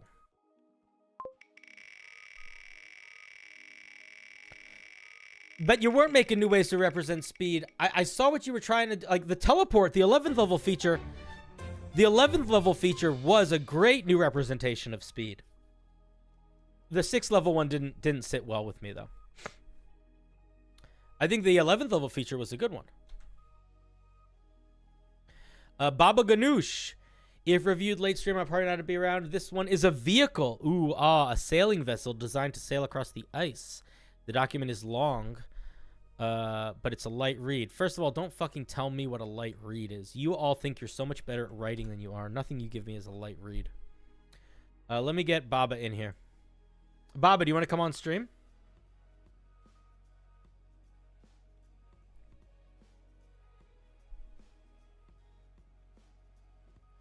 I don't know if Baba's here. All right, then we won't worry about it. Oh, you can't come on? Okay. No worries. No worries, Baba. Philip is Baba, just so people, if people are wondering who that is. Ice Rigger statistics. It's a big old boat. It can hold a bunch of people. It's 5 tons. It's movement speed. It's got strength, dex, and con. It's immune to a bunch of stuff. It's got a bunch of condition immunities. All of this looks good. Once the ice rigger's sails are set and the cutter has been used to set direction of movement, the ice rigger moves in that direction with the movement of its sails at the end of each of its turns. Cool. So you can just sort of set it. Oh yeah, here. Sorry. Here's the link. Here's the link. Here's the link. Here's the link.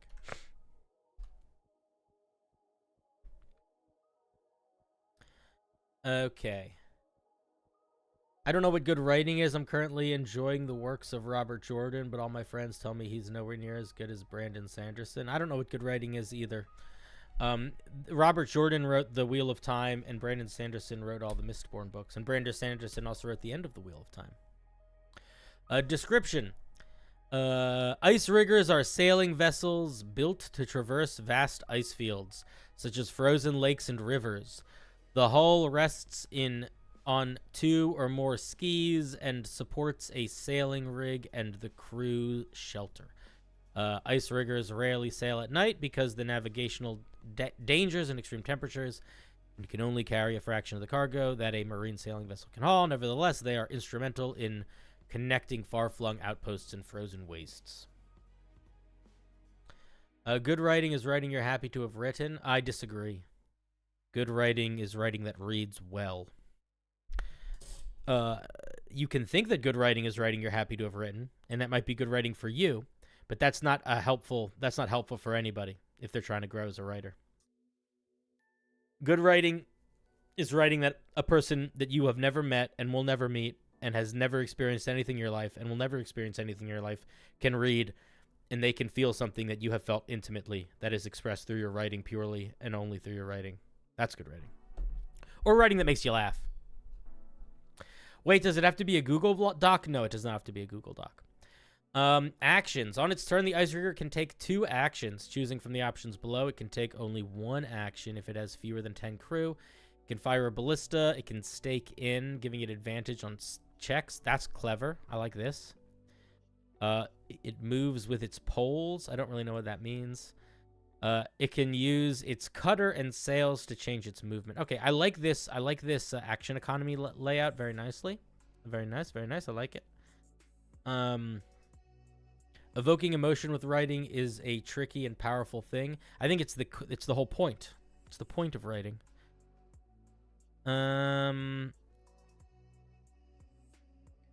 What is this? Change the direction of movement of the ice rigger by up to 90 degrees. Is this like, what does that mean? Why do these all, oh, do these all have different hit points? Okay. So the cutter has this many hit points and it can turn the boat. The ballista is this hard to hit, and this is its action economy. These are the sails, and this is their action economy. Interesting. Interesting layout. This is very similar to like to Mage Hand Press's Dark Matter book.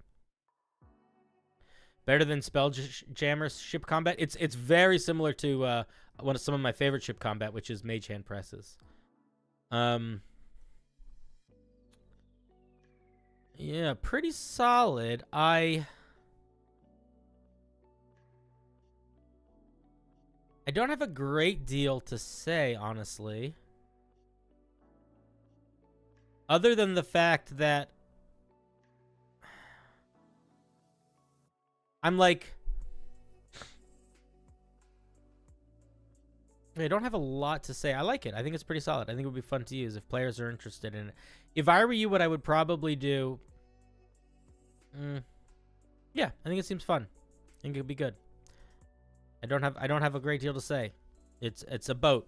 If you wanted to use a boat, I would say it's a solid boat to use. I like it. I like the flavor of an ice crashing boat. Yeah. I'm sorry I don't have anything more helpful. I think it's mostly just good. Mostly just solid. It's pretty straightforward. There's nothing really weird going on, you know? Yeah, exactly. Baba, you're on a boat.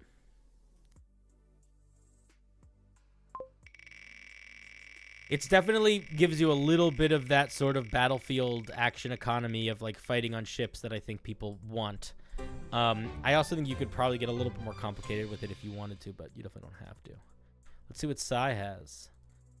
A while back, I submitted a Path of Possessed Barbarian. I had a lot to say about it, so this is version 2. Let's see. I remember reading it and it being literally nothing like what I thought a possession. I remember the flavor text feeling like it didn't meet the mechanics at all when I read it before, so I'm curious to see what it'll look like now.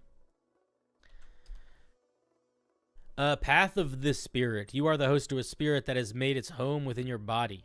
While many may fear such an arrangement, you have found a way to harness the spirit's power and turn it to your advantage. In battle, you are a fearsome sight to behold, channeling the spirit energy to confound and haunt your foes. But it is not just in combat that the spirit manifests itself, for it can offer your guidance, support, and even companionship on your journey. Okay, cool. Let's see what it does. Don't confuse it with your possession barbarian. That's impossible to. I don't remember who wrote what possession barbarians. If there's multiple possession barbarians going on, Trad, I might be confusing them. I genuinely don't remember. Let's see. So use charisma for your features. Let's see what we get. At 3rd level, your spirit provides you with its knowledge and skills. You gain proficiency in one language, and one of the following skills of your choice. All right, so you just get an extra skill and a language. And then what else do you get? Your spirit strikes an enemy's mind along with weapons. When you attack recklessly, your attack deals an additional psychic damage equal to 1d6 plus your charisma modifier. Once per turn, when you deal this damage, you can force the target to make a wisdom saving throw. On a failed save, the target is frightened until the end of its next turn. This should only work when you're raging. This should not be on all the time. Perhaps don't mention combat as mechanically as that in the flavor text. I think it's fine. They mean making a reckless attack, I think. So this is basically a little bit stronger than the Zealot Barbarians feature. So this is how I would do this. It shouldn't be whenever you reckless attack. It should be once per turn. It should be while you're raging, and then you can do the wisdom damage thing, wisdom modifier. Then you could do the wisdom save, frightened thing too if you want. But honestly, dude, this is just fucking feels like the Zealot Barbarian. This is just what the Zealot... Like, I appreciate that you're trying to tie it to reckless attack. That's not the move. Not at 3rd level. You can do something with the reckless attack, sort of flavory, but you got to tie the 3rd level feature to rage. You gots to. This is not a strong enough argument against it. So figure out how to tie haunt to rage, and then separately, I was talking about the introduction, but never mind that. All right, no worries. I wasn't sure what you were talking about. I apologize. When this should not be so similar to, this needs to be tied to rage, and then if we do tie it to rage, it feels kind of too similar to the Zealot Barbarian, which, in case you have forgotten, once per turn when they deal damage, they deal 1d6 plus half their barbarian level in radiant or necrotic damage. This deals 1d6 plus your charisma modifier psychic damage, but it makes it, you can do it multiple attacks per turn, and then once per turn you can potentially frighten a creature. So you got to tone it back. I would say the easiest tone back would make it once per turn while raging, and then you can also do the attempted frighten, and then I would also make it so creatures, if they succeed on the save, you can't keep attempting it. It's just like once they succeed, they're done. That could work, but then again, that is still really similar to the Zealot Barbarian, and I feel like there's like this doesn't feel unique enough. I would push yourself to be more unique with it here. And I don't think that uniqueness needs to be expressed in how it's, like, the uniqueness shouldn't just be in when it's used, but it should be like what the thing actually does too. Mental fortitude. You gain resistance to psychic damage. Additionally, you can add your charisma modifier to saving throws made against the effects that would charm you, force you to move or attack, or would otherwise take control of your body. Cool. I like that. I think that's a solid 6th level feature. Solid. Yeah, no real thoughts other than I would probably say make sure it says force you to move or attack against your will. I would put that in there. Manifest the Spirit, like the 6th level Hexblade feature. Our Barbarian with a minion sounds weird, though. It could be a Barbarian with a minion, but it could also be like you become ghostly. Like, I think that's what they're going for here, which is like you can frighten things, but I just don't... if anything, lean more into that and away from this. And I wouldn't tie it to Reckless. I would tie it to Rage, because the whole point of Barbarians is that they, like, shift into battle mode. Danny Phantom is it out as a Barbarian? Yeah, exactly. Let's look at 10th level, Possession. Your spirit grows powerful enough to assume dominance over another being. As a bonus action during your rage, you can have your spirit possess a creature you can see within 30 feet of you.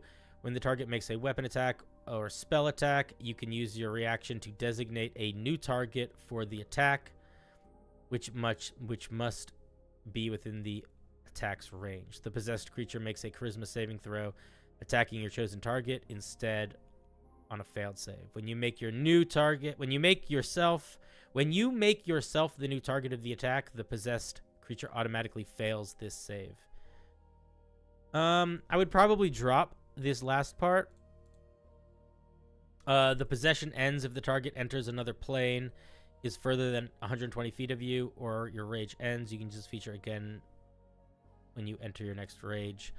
Oh, so it just stays on? I don't like that. I don't like that. I would make this should be like this should be like a reaction, and then it affects a creature for a round, and it happens. It shouldn't be an all the time on thing. If you want this to be a thing where you are like truly possessing a creature, then you need to change it so it's a non-combat feature, I think. Or you need to make it so they are making that saving throw every single turn. Maybe you are doing that. But this is too strong to be on consistently after one save for your whole rage. Charisma scaling Barbarian seems neat, but in my opinion, this subclass could scale on Wisdom. I think it could go either. The thing is, Charisma kind of fits with Possession, because Charisma is what is tied to Possession in D&D mechanics in general.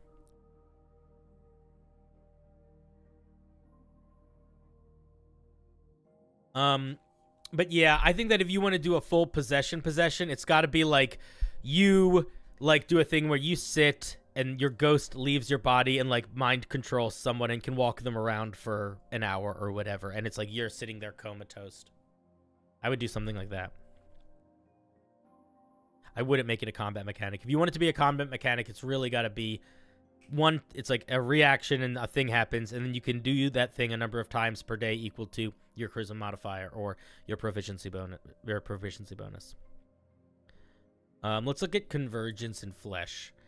In your rage, you and the spirit meld into one ethereal being.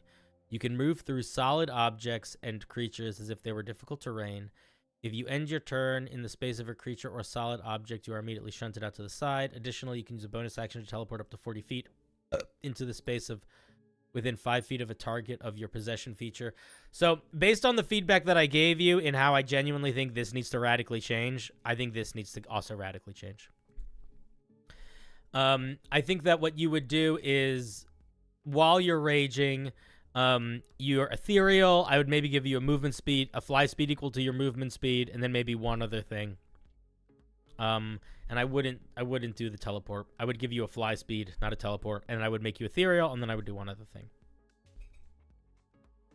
Yeah, you could also make the possession as you standing still and leaving yourself open as you go possess a creature of your choice, meaning you could also use it outside combat. Yeah, that's sort of the whole point, is that it would be a non-combat feature.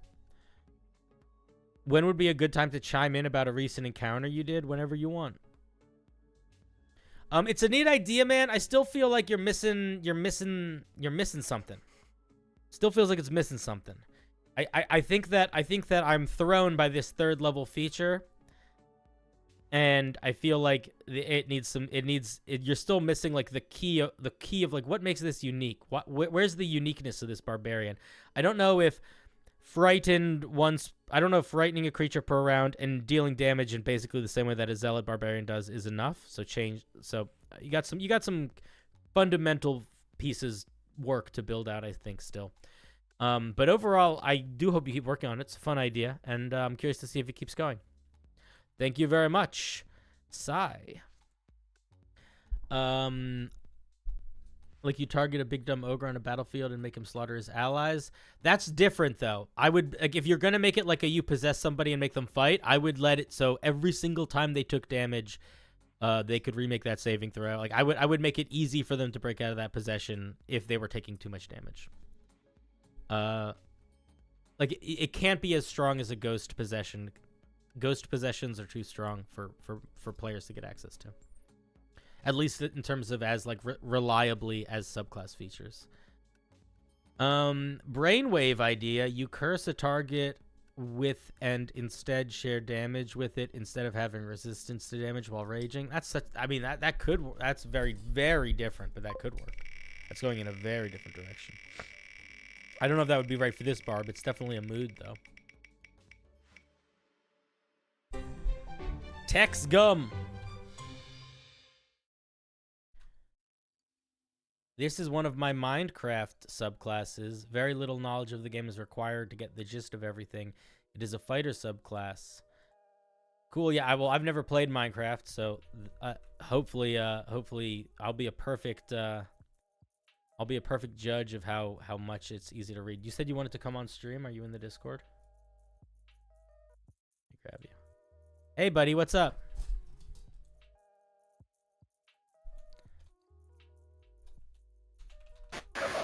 Hello? Can you hear me? Whoa. You have you're gonna have to, you have crazy background noise. Can you talk again? Hello? I'm sorry, it's just my... Yeah. This is about as good as I was gonna get, I'm very sorry. I'll turn my mic off as much as possible. Okay. If you would like, you don't have to read the flavor text. You don't have to read the flavor text. It's mostly lore stuff. Okay. It's up to you. So what's the goal of the vibe of this? You can basically the expert of all crossbows. That's like the big vibe. I want it to be like a big guy with crossbows and who rides a mount. Fuck yeah, big guy with crossbows and mount. That's a solid vibe. All right. Feel free to read it. I'm gonna shut up so you can. Cool. You're a gentleman. All right, let's take a look. Horn of battle. Horn of battle. Starting at 3rd level, you mystically are given a goat's horn when you use a bonus action to blow into this turn. You can choose to blow into this turn. There's something weird with your sentence there. When you use a bonus action to blow into this, or comma, you can choose one benefit to give yourself and an ally within 30 feet. I would say this. As an action, you can blow into this horn to give yourself and an ally within 30 feet of you one of the following benefits. Period. You can use this ability once per day, and this part should be afterwards. This part should be at the end, under this. Once per long rest. No, we'll say once per day. So you can use this ability once per long rest. Unless you expend a use of action surge or indomitable to do so again. I would probably drop that. I wouldn't do that. I would just figure out a different way to balance it. I wouldn't replace the action surge and indomitable. It feels odd. Just give it its own resource. The effects each last 1 minute. Yeah, I'll probably just make it like one. And they end early if like you become Hexblade's curse. incapacitated. Yeah, let me just see what they do. You gain advantage on saves against the frightened and charmed condition. Any attacks you make is a critical hit. Roll on a 19 or 20. Man, I'm gonna be. What you can't do? You know you can't give this feature, right? Yeah, I should probably add something else or just. No. Do you know why you can't give this feature? Really figured it out. Are you listening to me on Discord or are you listening to me on the stream? Discord, because I can't, Okay, because I can hear myself a little bit in the stream. The stream is backed up by a few minutes for me. Yeah, no, I can hear myself echoing is the thing. And no, I believe it's the TV. Oh, okay. Yeah. So headphones are bad. So look. The champion fighter. Mm-hmm. This is what they get at 3rd level. They get improved critical. you can't give your character improved critical as one of many third class features. You can't do that. You got to come up with something else for this. Figure something else out to put there. That's just not the move. Something else. I'll probably keep it charmed. Let me look at what the other one is. Switch it. All right, let me look at what the other one is. At third level, you gain. Are you sure you're listening to me in Discord? Because there's definitely like a 3 to 4 second delay between when you respond to me, and I can hear myself in the background when you're talking. Are you sure you're listening on Discord and not through YouTube? My.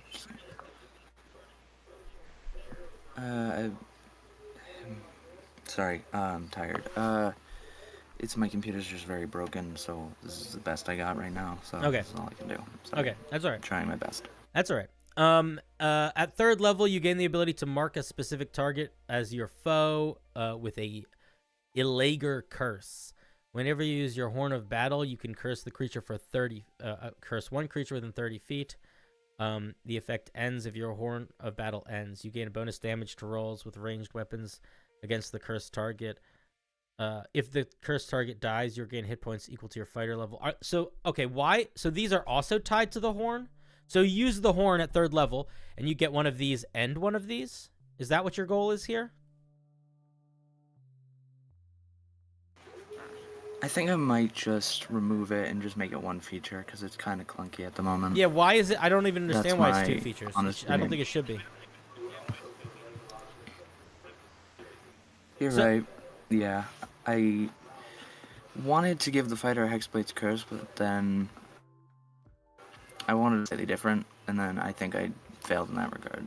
But otherwise, well, this feature is too similar. Like you but basically that's up to you. took aspects. You basically, yeah. So it seems like you took aspects of Hexblade's Curse and just sort of split it between two features. But I don't understand why you did that. So if you want to give a fighter a version of Hexblade's Curse, you just got to put them all together into one thing, and you got to drop this one, even though it's similar to Hexblade. It's not doesn't work for the fighter. And then the other thing though is like, if you said your goal is like you're a big guy with crossbows, we should feel that by third level. We don't feel that at all. There's nothing here that makes me feel like a big guy with crossbows. So if I were you, what I would do is I would probably rewrite this whole feature, and I would be like, what's the goal here? Is the goal here I have a resource that I can use to buff myself, or is the goal here I can target somebody and curse them? And if those are two separate features, then figure out how to break them up into two separate features, but make them feel different, and certainly don't make them trigger off of the same action. That's weird. Or build them that way, where it's like, as an action, you do this thing, you get this buff, and they get that debuff. But link them so that they feel unified. And then the other thing that I would say is this feels... You said you wanted to give fighter Hexblade's Curse. I disagree with just taking... this needs to feel more different than Hexblade's Curse, and it is just Hexblade's Curse right now. So if your goal is to give a fighter Hexblade's Curse, I think you can kind of just do that. Like, you have accomplished that goal if you do this like this. And if that's what you want, then you have accomplished that goal. But I would strongly encourage you to think about what you could do to not just give this Hexblade's Curse, but like make it unique, you know? Like make it feel like it's its own thing that's special. That what does it get that the Hexblade doesn't get, you know? Does that make sense? Maybe give a feature where like you can turn a mundane regular crossbow into like a +1 crossbow for like a minute. That could be an example. Or possibly make it magical and gets the damage, any ranged weapon gets the damage of a heavy crossbow. But that's real, or maybe just a light crossbow. It really depends. I mean, any of those sorts of things could work. It really depends on like what you want them to feel like, but those are all definitely ideas of things that could work. But yeah, the main feedback for this, I do think, is I would pull back on the Hexblade features and figure out what vibe of crossbow ranged combatant you're trying to make, and give them something that helps empower that. Let's look at the 7th level feature. This one looks like it does not have a name. Oh, mounted evasion, excuse me. When you or your mount makes a dexterity saving throw, to take half damage from an effect. They take no damage on a success and half damage on a failure. Additionally, you gain proficiency in animal handling. Your proficiency is doubled for any ability that you make using that. Is this from something that's a very familiar? Is this the Cavalier get this? Or no? Why does this feature sound so familiar? It is, it's meant to... It's taken out of a monster stat block that I saw, and I thought it would be like a really good idea to give it to. Yeah, it is a good idea. I just from wasn't sure where it Dragonlance. came from. What monster was it? What monster did it come from? I got it specifically from... I think it was Red Ruin from Dragonlance. Cool. So basically, So it's I took evasion. it and I rewrote it for a class feature. It's evasion. So you as a fighter get evasion, but also your mount gets evasion if they're with you. I think that's pretty solid. That can definitely work. Yeah, that's right. Let me look at Firework Arrow. At 10th level, you can manifest an item called a Firework Rocket into existence. Once per turn, when fired, your weapon deals an additional 1d10 force damage on a hit. Creatures within 10 feet of the creature you hit must make a dexterity saving throw, or also take the additional damage. You can manifest an amount of firework rockets equal to your proficiency bonus per long rest. You regain all uses when you finish a long rest. So basically, okay, once per turn, once per turn, when you hit a creature with a, this is how I would reword this. Once per turn, when you hit a creature with a ranged weapon, you can deal an additional 1d10 force damage to that creature, and force all creatures within 10 feet of the initial target to make a dexterity saving throw. On a failure, they take the additional damage as well, period. And then have a enter, like a new paragraph. You can do this a number of times per day, or you can do this proficiency bonus times per long rest. But I think that's pretty solid. Honestly, dude, I almost feel like if I were you, I would try to get features like Firework Arrow in earlier. Like, I'm wondering if there's like toned down, I don't know. Like, I feel like it's cool, but I like this is my favorite feature so far. I don't want to have to wait for 10th level for it. I could do that at 3rd level. I could do that. Yeah, I could do that at 3rd level. Switch. The only thing that I around would some say stuff is you want to make sure and you're then make it a thing where it scales. Yeah, the only thing is you want to make sure that you're not, you want to make sure it feels different than the Arcane Archer. Because the Arcane Archer gets a feature very similar I to hate this. the Arcane Archer so much. No, I know, but you need to acknowledge that it exists, and you know, Yeah. you just want to like, if you want to, if your goal is making the better Arcane Archer, then that's also a vibe for sure. Most definitely. Let me look at 15th level. Beginning at 15th level, you can summon a Ravager steed as a bonus action. The Ravager is friendly to you and your allies, lasts for 1 minute or until destroyed. Once you do this, you must finish a long rest to do it again. All right, let me see. This is level 15. Lasts a minute. This is way too much damage, dude. You can't summon a creature this powerful. Sorry. I might make it a like you summon a how do I To phrase give this? you- Like a minor version of an To give you a Ravager. to give you a like sense just of a Ravager. balance here, just to give you a little sense of balance here. Let's look at the Ranger. The Fey Wanderer Ranger at 11th level can cast Summon Fey without requiring concentration for a minute, which is essentially the same as this, where it's summoning it for a minute and it doesn't require concentration. This is the power of the Fey. This is the power level of the Fey spirit. Now, I acknowledge that this is about 4 levels earlier that you're getting this, but you should keep that kind of balance in mind when you are building the stat block of this monster. And in its current state, it's just too strong. Being able to summon a CR7 monster is just too strong, in my opinion. Maybe the move would be to make it weaker and then have it sort of, enhanced at higher level. But at least, I don't know. I see a creature with a pretty hectic damage, and my eyes go, I feel like that's a lot for a summoned creature. You're right. Yeah. That's the part that I was the most confused about. I might just scrap the feature because I want I to have like the the idea monster of as a summoning thing, a and big then crazy pet. Like, that's pretty cool. I think the question I is wanted just to how have do the you balance it monster down. thing, and then yeah, exactly. That's the problem. So I might either remove it or change it. I mean, you could balance it down by just lowering numbers, right? Like, this doesn't need to be 3d12. It could Yeah. be 1d12. This doesn't need to be 2d12. It could be 1d12. Yeah, I might do that. Yeah, I'm gonna probably lower it by like a couple d12 down to just like 1, and then subtract it. Do that. But kind of having stuff. like Maybe a scrap big it from monster that itself. charges as your summoned steed is really cool. I don't think you need to drop that idea. You just need to tone it down. I also really like that it's afraid of rodents and rabbits. I like Yeah. that a lot. I don't think the game Minecraft does that, but I thought of it as funny because elephants in real life are kind of afraid of it.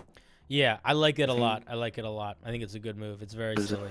mice or rabbits? Yeah, I like it. Okay, Let me look at Let's move on, I 18th guess. level. Okay, Wrath. The Illegur's Wrath. Beginning at 18th level, you have unending accuracy with bows and crossbows. You gain the following benefits. As a reaction on your turn, when you miss on your attack with a ranged weapon, you can choose to hit instead.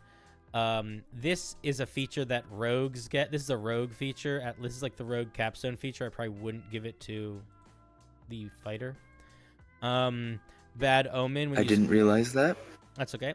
When you score a critical hit, you instill fear in your target, causing them to gain the frightened or incapacitated condition you choose till the end of your next turn. I think that's fine and solid. Foe Defiler. Your ranged weapon attacks ignore resistance to piercing, slashing, or bludgeoning from non-magical sources. I think that's interesting. I'm gonna be honest. I'm not really sure what vibe this thing is supposed. I don't. If the vibe you're going for is mounted archer crossbow guy, I think that you need to scrap a lot and try to figure out how to get those two specific feelings in as early as possible. Because right now the whole front is being consumed by this battle horn, which doesn't feel like it ties into the rest really at all. Getting evasion with your mount is good. Is it flavorful? It can be, but I don't know if it's the flavor that you want with this subclass, because to me it's like Legolas, and I don't feel like this guy's Legolas. I think this feature is solid, and I feel like you could do more of these sorts of things earlier. I really like the summoned mount as like a mount that's like charging and fighting and fucking shit up. I would encourage you to lean into that as well. And then for the 18th level feature, I think that you probably should look at it with fresh eyes once you have a little bit of a more solid idea of like what you want to do at 3rd and 7th and 10th if you want to change anything around. Because I don't think any of these feel particularly evocative towards the goal. Like your ranged weapons ignore resistance is fine, but it's not like exciting. We want our 18th level feature to be exciting. We want it to be like, oh yeah. Maybe I could do it like if they score a critical hit and they're below like a half HP or something, you reduce them to 0 HP. Maybe I can do something like that once a day. Something like that could work. I would encourage you to not make it based on critical hits. I would encourage you to make it something that the player has more agency over. Or have one thing that's tied to critical hits, but other things that the players can decide when they're using. Because if it's tied to critical hits, there's a chance a player will just never get to use it. This is level 18. The likelihood of you playing more than 3 sessions with your capstone feature is very low. So you're going to want to make sure your capstone feature is usable. So I think that could work, but I would also encourage you to think about stuff that can be more, give the players more agency in how they choose to use.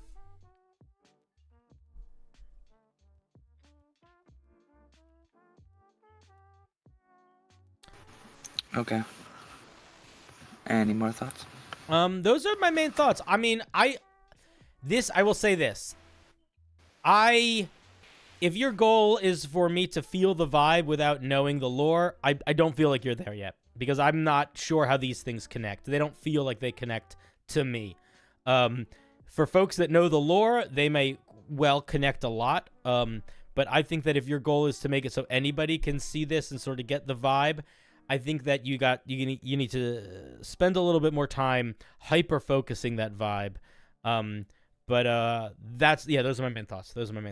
I don't really have other thoughts than that, other than I hope you keep working on it. Do you have any final questions, thoughts, or anything? I will go now. Okay. All right. See ya. Not really, but thank you. All right, buddy. See ya. By the way, Tex, I love you, but you definitely were not listening in Discord. You definitely were listening on stream because you were responding to me at the pace of the lag of stream. So I don't know what was going on with your headphones, but something must have just been connected in the wrong way. Cool. Thank you very much. Thank you for the piece, Tex. I appreciate it.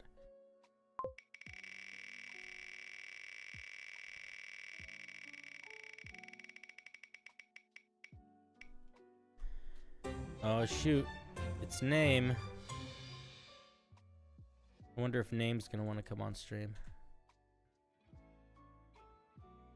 Based on your request last week, it's time for stone spells, the least terrific of the bunch. Note, you've seen the first 2 of these spells and they haven't changed.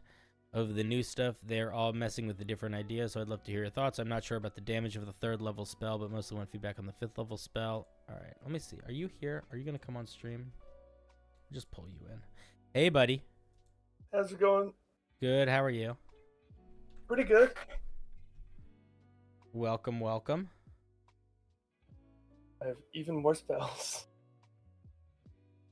Companion's getting bigger. That's okay. All right, so we're looking at some stone spells. So which are the ones that we're looking at today? The 3rd and the 5th level ones? So there's technically there's 5 spells on the list. I was saying that you've seen the first 2. All right, so let's skip the first 2. Yeah, they're all basic concepts. Stone, rather than going with like the literal like stone a lot more, I've gone with the idea of like patience and dedication and slowness because the environment is slow. Mm-hmm. And I've tried to do some weird experimentations for just what you can do with that. So hopefully they all make sense. They're pretty short. Okay. Let's take a look. Stumbling Stone. Casting time, 1 action, range, touch, verbal somatic. You crush the earth beneath the feet of your foes. Make a melee spell attack against a creature you can reach. On a hit, the target takes 2d10 force damage and treats all terrain as difficult terrain for the duration. I like this. I do feel like it not requiring concentration is a little bit here. Okay. Whenever you have an imposed condition, like treating all terrain as difficult terrain isn't crazy strong, but it's strong enough that I think it should require concentration.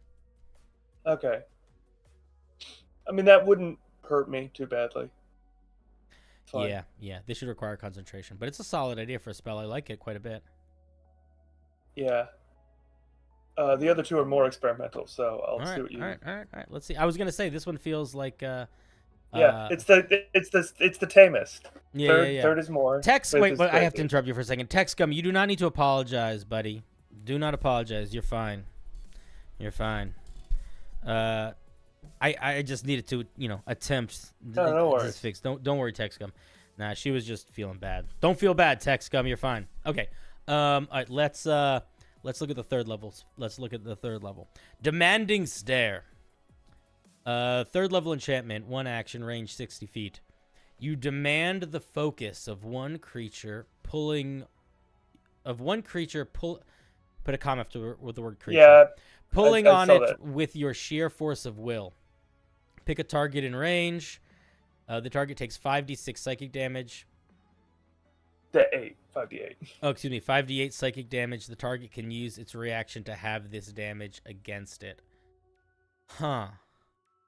So there's no saving throw. They can just choose to save with their reaction. Yes.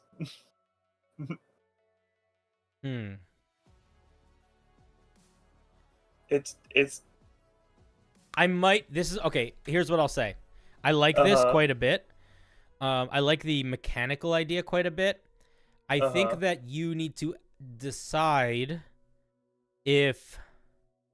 Well, actually, it's one target. It's 5d8 for one target. Okay, so you Right. either need to lower the damage a little bit more, or Okay. you need to make the damage reduction a little bit more than half. So here's what I would suggest. Either lower Mhm. the psychic damage, or make it Mhm. so they can use their reaction to take less than half, like 2d8 as opposed to 5d8, because the only because the forcing of the action economy use is significant here. That's where that's kind of that there's some power in that. Yeah, yeah. I tried to make it on the low end of damage. I might even just make it 4d8. Just 4d8, and just you get 48. They take a reaction. It's I mean, people in chat are saying a good point. I mean, Fireball is 20-foot radius, it's on the 60, yeah. 86. Although Fireball is intended to be stronger than other spells, so you really shouldn't be balancing against Fireball. Sure. It might I be was basing fine. it on- It might be fine. Okay, here's what I would say. Uh-huh. It's probably I would maybe change it to 4d8 and see how that feels. And if that feels like it's not strong enough, make it go back to 5d8. That's what I would say. But the core concept of no saving throw, the target uses their reaction to have the damage, I think is a lot of fun. I like that a lot. Yeah. Yeah. See? Experimental. No, it's good. And then- It's good experimental. I always like experimental. I just sometimes see experiments and go like, I think that was a good experiment, but also you created a monster. I think that this is an experiment that I like the monster that this is creating. Yeah. I tried to make it weaker because I thought the idea of it would be interesting. Just like Yeah. I mean, it might be weak enough. And also maybe I'm thinking that because it's psychic damage, and I feel like psychic damage is a little bit of a boost, also. yeah, But- that might be fair. Yeah, I mean, I don't think it should be anything other than psychic or force, though. So I see it Yeah. being psychic. So the psychic makes sense. I like it overall. One thing that I will say is this is a very strong spell if you're an enchantment wizard, Okay. because enchantment wizards have that ability where they can double up on enchantment spells. So an enchantment wizard could use a 3rd level spell slot to target 2 creatures with this. Oh, that would. Oh, yeah. Then drop it to 48. Drop it to 48. Let the enchantment wizards have their fun toy. Yeah. But I do like it. Okay, let me look at the 5th level one. Okay. It's the one I don't know how to word at all. Okay, cool. Dedicated focus. 5th level abjuration. 1 action touch. Concentration up to 1 minute. You touch a willing creature to help boost their magical abilities. For the duration of the spell. You can just say for the duration. Or for the next minute or whatever. Anytime the target casts a spell using a 4th level spell slot or lower, the spell is treated as if it were cast 1 level higher than the spell slot expanded. I think that wording is actually pretty good, but I'm going to teach you. There's a trick here. Okay. There's an item that does this. Do you know which item? Is there does this? really? Oh my! I did not know this. I was like, I didn't know anything that did this effect. I'll give chat a moment to guess. There's an item that does this. It does it in a specific way, but there's an item that does this. Chat, do you know what it is? What's the effect? Oh, sorry, did I not link it? The effect is the ability you upcast spells. Yeah. It's the dedicated focus. It's not exactly, but it's enough to change the words from it. If no one guesses quickly, it just means they don't know. That's fine. I don't expect them to. They're still students. Okay. It's the Book of Exalted Deeds. Oh, that's. Yeah. The Book of I've been Exalted debating Deeds, on you how- upcast cleric spells. So, what I'm not saying is that means this is bad, but I'm saying is we can look at how it writes it. Right. Let's see. Where is it? This is a lot. Is this like a legendary item? Yeah. Oh, it's an artifact. Okay. So, Enlightened Magic. Once you've... Okay, any spell slot you expend to cast a cleric or paladin spell counts as a spell slot of 1 level higher. Yeah. So, Okay. let's think about that for a second. So, here's how we phrase that. For the duration, any spell slot the target casts of 4th level or lower counts as 1 level higher. I think that's it. I think that's the language. Okay. Okay. And then I think you're there. I thought about the idea of upcasting this, with just saying that like 6th level would be 5th level and lower, and 7th level. But I don't know if that's too much. I wouldn't make it upcastable. I think it's Okay. fine like this. Yeah. Um, I thought this was weird. I like it. It's an interesting one. Yeah. Yeah. As I said, I also might limit the spells that it can affect to non-concentration spells. Also, I don't know. Like I was debating that originally, and people said that was already. You think that's 'cause too you much could of only a cast hindrance? one. That was what other people were saying. I originally was suggesting it to be a much weaker version, where you cast it on yourself only, and thus that was just an implied condition. Oh. And then they were like, "Oh, apply it to other people," and I was like, "Well, then it's touch, and you can't do concentration." And I said that's still too much. So, I appreciate the people, but if I were you, I would look at. I would probably limit it to non-concentration spells. Probably. Okay. You don't have to, but I would. Right. Yeah, that's like these were all kind of like an attempt to talk about like slowness, and like I hope that comes across in these spells. The other ones are, AC bonus to but slowing, Mm-hmm. and the healing spell I did, which was also a difficult terrain thing. The demanding stare does not give that feeling, if I'm being honest. Sure. But it is fucking weird in a way that I enjoy. So I don't know what to tell you. I don't know if I almost want to say I don't know if this feels like a stone spell, but I don't think you should lose it whatever you do end up doing with it. It was because it used a reaction instead of a thing, which they're all about, like fucking up your action economy. Yeah, okay, no, I see that. I guess because it's an enchantment and the psychic. Yeah, it's just a little out of left field in that regard. But... Yeah, that's fair. And then I've got more flavor if you want to read the flavor for the top of the page. But that's it. Yeah. And let me read the flavor first, and then I'm curious what's going on in the chat's talking about some. I'm curious. Okay. Hurria! First of the undying corrupted the pristine plains with stone. The rock slowly shaped the ground, adding mountains and valleys which forever scarred the horizon, no longer endless and eternal. Yeah, that's good. That's good biblical right there. Mm-hmm. Stone, the first element of corruption, is the corruption with the lifeless physical. It's a fun phrase, the lifeless physical. Control of the uncaring. Element demands. Oh yeah, I should say demand. Yeah, it should be demand. Rigorous dedication and focus. Only those who offer their eternal, unwavering patience can shift the very horizon. Yeah, it's pretty solid flavor text, dude. Okay. Okay, cool. Yeah, man. Any final thoughts, questions before I kick you out? I think I have to work on blood spells now. That's about it, which Cool. I don't know what to do now. That's Blood. You remember that old YouTube video with the little kid? Blood, it's not funny. Remember that video? it. Yeah. Yeah. Base them around that. Oh, that'll be interesting. Yeah. All right. See ya. That was name. William, you said you made a class. Okay. I mean, you can definitely submit it if you wanted to submit it in the link below. Whenever I read classes on stream, I almost never read the whole class. I will read the first and the second level features because 9 times out of 10, by the time you get to the second level, there's a lot of things that it needs to be done to change. I think I've seen one class that I felt like we got past second level and I felt like it was worthwhile to keep reading.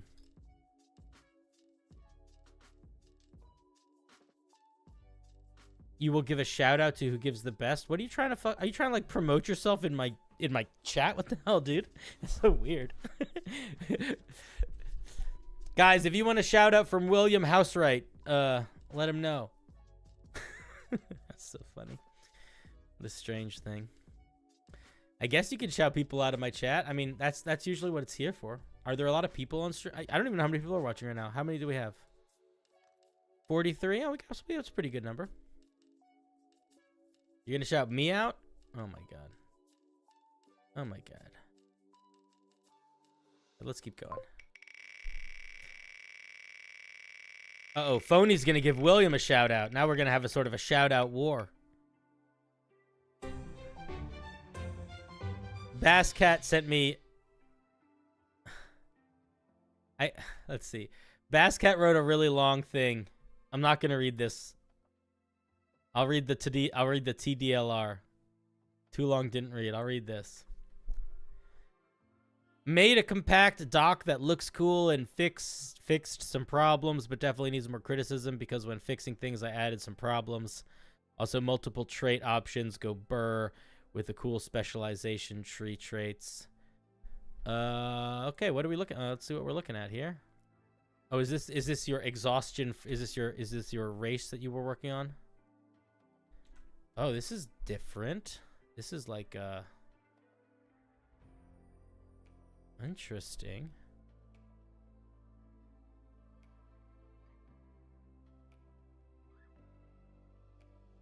Huh. What am I looking at here?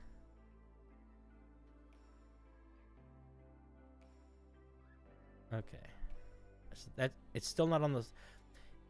I appreciate that you're like trying to format it nicely, but I need it to be able to fit a little bit better. Okay, let's see. Can you guys all see it still? It's going to be really little on screen, but whatever. That's fine.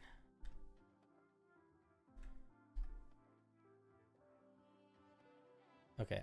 Yeah, I don't know what to tell you guys. I can't... the text is too small. I apologize.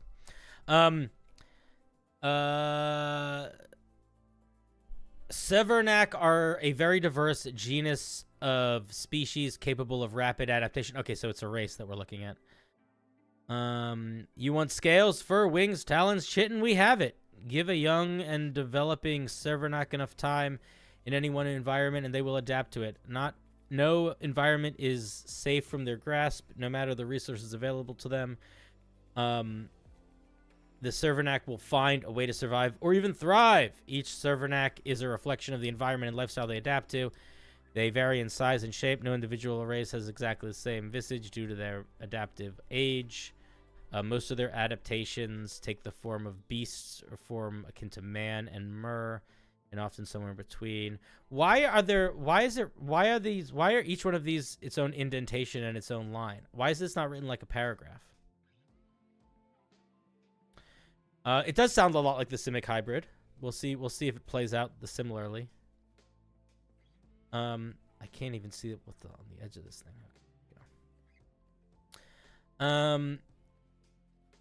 Okay, let's see. It's medium or small, so you pick walking speed 10 to 35. What does that mean? Maximum speed requires adaptation to terrestrial environment where you're primarily on. You have to, okay, so if you're making a new D&D race, you really got to... I appreciate that you're creating your document in a new format, but the question that you have to ask yourself is, what's the point of making the new format? If the new format doesn't make it easy to read, if the new format makes it harder to read, then I suggest not doing the new format. Because people are gonna be a little bit confused, I think, as they're skimming through this document, because I think all this is just a D&D race. Right? Like, it's not... So I feel like because it's not formatted like a D&D race, people are going to be unsure. Anyway, you need to pick a specific movement speed. You can't do, you have a speed between this and this. That doesn't make sense. That's not how races work in D&D. You pick a speed. Also, you can't give people burrow speeds in D&D. You just can't do it. Can't do it. Can't give a race a burrow speed. I don't care.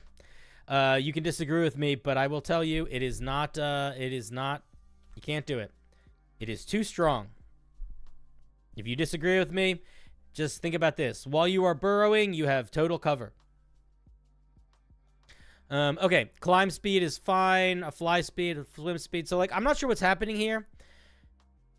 You get 3 ASI points to... Okay, so yeah. So you basically... Okay, so you get some... You get a +1 into 3 different things. I think is what you're trying to say here.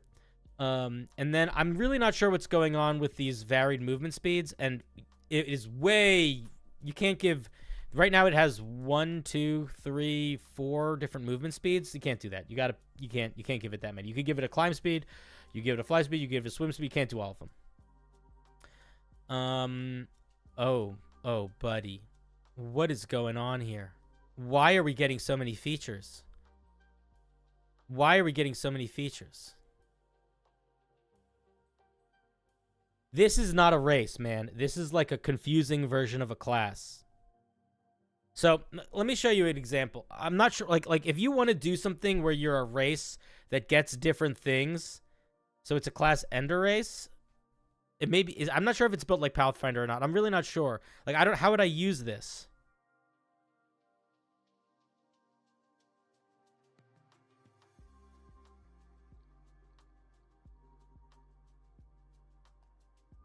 Ruins to Riches, Apex Predator, Clever Man, Pac-Man. Oh, fuck. Wait, why am I... But these don't do anything. Like, that leads down to this, but there's no... This is not a mechanical explanation. This would be good for anything martial or tanky as it focuses... So, but, like, we're not getting any mechanics here. I need to look down here for the mechanics. Okay, so if you pick the Apex Predator, at first level, you get an extra 2 HP per level... proficiency and proficiency in athletics, and then at 4th level you get all this, and 7th level, this is too complicated, buddy. This is too complicated. I want to say that I appreciate what you're going for here, but this is not the way to write a D&D class, or this is not the way to write a D&D class, but it's not the way to write a D&D race either. Let me show you an example. If you want to do a D&D race that grows over time and feels different, literally that exists. You can make a new version of it, but it's called the Simic Hybrid. Let me show it to you. Here it is. So here's the way the Simic Hybrid works. I gotta reorganize my screen a little bit here.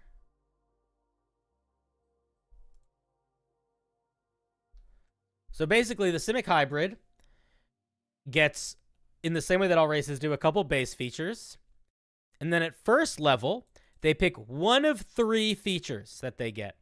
And then at 5th level, they pick one of 3 features. And that's it. It's as simple as that. And if you're trying to write for D&D 5e, you got to keep it kind of that simple.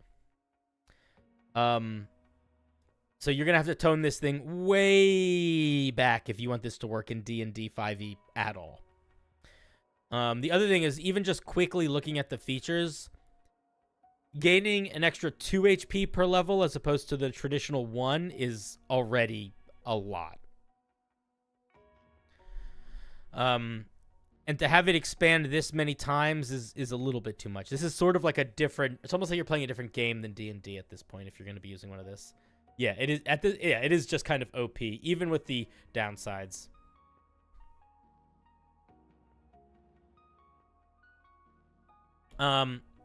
It's a neat... I mean, I like what you're going for, but I just think it's not working in its current situation. I think the layout is fun, but for unfortunately more distracting than it is helpful. And when the layout is more distracting than it is helpful, that is the form is getting in the way of the function, and that's not going to be good. If you were trying to like for better or worse, there is just not a lot of space in D&D 5e to make a custom race that is that dramatically different and evolving over time. Like, the game is not designed for that. So if you are trying to make that, you are kind of intentionally going against pretty core game design, which could be fine, but you need to really explicitly be like, I know this is going against core game design. I know this is overpowered. Everyone in my party is going to be one of these, so it's okay. Like, you need to set that tone, or it's just the game. It just doesn't work. Because it's just gonna be like, whoever picks that is just gonna be way too strong. Yeah, most races gain fifth level stuff as a maximum. Yeah.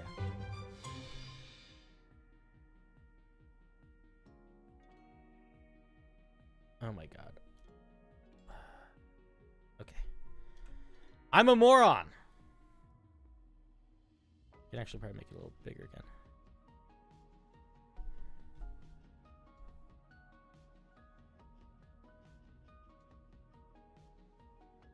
Okay, there we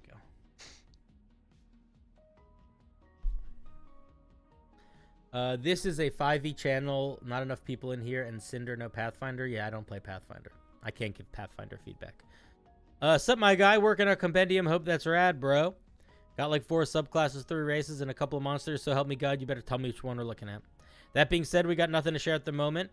The Discord's been working in depth to put up some big stuff. I just got around to a few playtest sessions with the design to polish that stuff. I'm so curious what you're working on. That's enough of me spouting. I'm heading back to the depths of Discord. Happy review night. Did you not even give me anything to review? Oh, no, you did. Oh, no, what? What the fuck?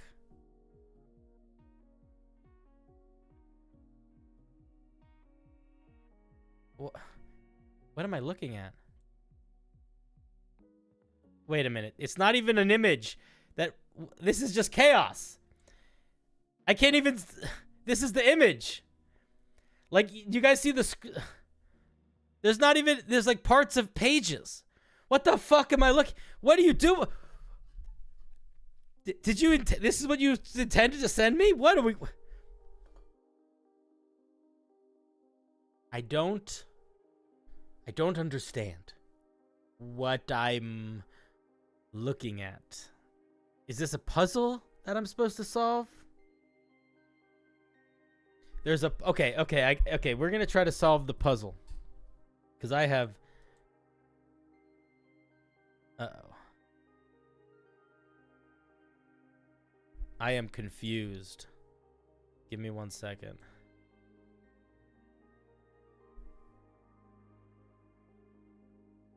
No, I know he's trolling, but he's also not trolling. Because what you guys don't know is that... Oh, I can. Oh, there is more. Okay, there is more. Okay, what the fuck?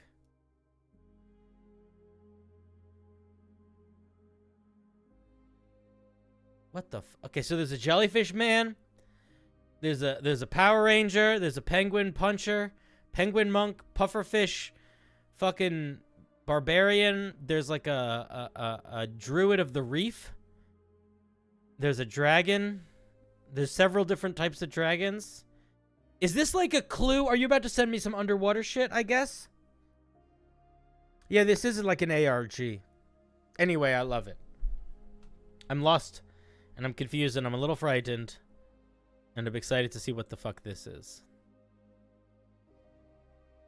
Anyway, that was amazing. My brain broke for a second when I was looking at that. It was clues. They were clues at what all the different subclasses and things are. Looks like we're gonna get 3 dragons and a handful of subclasses. Crazy Moose or Reaver? It was a collaboration. Oh, that's very cool.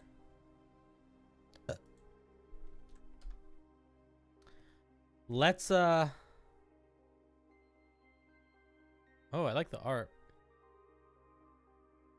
A rogue, a Templar. All right, let me see if either of these guys want to come on stream. Crazy Moose want to come in? There you go. Hey, Crazy Moose, what's up? Crazy. And that's how you moose. Millions of mooses. A meese in the moosey meese. Hello, buddy. How's it going? Good. You sound like you're underwater. Oh yeah, I'm currently on the phone outside in the ear. It's windy. I'm gonna go to the shelter. All right, good luck. I'm gonna start reading your thing. Yep, go ahead. Be as harsh as you like. I can take it. I know you can. You're a toughie. All right, let's see. Templars are the silent hand of the gods. Practiced. Oh, this is sort of similar to the this is a different. Yeah, it's almost like a different take on the religious rogue. Yeah, we and Matt Thorne actually, we noticed that we were doing the same thing. It's like, you mind if you submit it at the same time? And we were like, yeah, go ahead. Cool. I We mean, actually listen. had a lot of similar ideas too. Yeah, I mean, it's fun to see how different people's take on the same idea, or even just similar ideas. A practiced hunter of fiends and horrors, the Templar seeks out evil wherever it dwells and employs the use of blessings and anathema materials to gain advantage. Eschewing, I don't know, whatever that fucking word is. Eschewing, eschewing any code of honor. The Templar exists to remind the dark forces that such rules are a luxury for the virtuous. Templars can come from the secretive sects of ordained assassins, a lone spook hunting evil, or even a guild of demon hunters. Cool. All right, let me post it in the chat. I don't know if I did. Yep. There you No go, worries. please. Let's see. We got 2 third-level features. Let's see. At 3rd level, you gain proficiency in religion, or if you already have proficiency, you gain proficiency in arcana or nature. You learn the secret blessing of water. As a part of a long rest, you can produce up to your proficiency bonus plus your wisdom modifier in vials of sanctified water. You can use your sanctified water to do the following. Be the base regent to craft holy water in conjunction 25 gold worth of silver dust and an hour long ritual per vial. There is grammar missing in this sentence. Okay. What do you mean, be the base regent to craft holy water? The idea was, which you're probably going to see soon, is that it's basically going to function as holy water and also be a component for a lot of other abilities. But the idea was, if, hey, you wanted to have holy water that you could store day to day, since it's a daily resource, you could make it like a more permanent option or a consumable item. Then you need to clarify your language here, because be the base regent to craft holy water means nothing. In fact, it sounds like a command, like it's saying, you will be the base regent to craft holy water. And it's like, what the fuck does that have to do with sanctified water as an object? So you need to just be very clear. So I would say something like, over the course of an hour, you can take 25 worth of silver dust and a use of your sanctified water to create 1 vial of holy water. You need to just really clearly lay it out. As a vial of holy water. Oh, I see what you're doing. You're being like, you can do the following, and then you're just using bad grammar. You're just saying what you can do. I see. Yeah, don't do that. Don't write it that way. You got to fix how this is written. Instead, like, you don't write as a vial of holy water. You need to say, you can ba ba ba ba bop.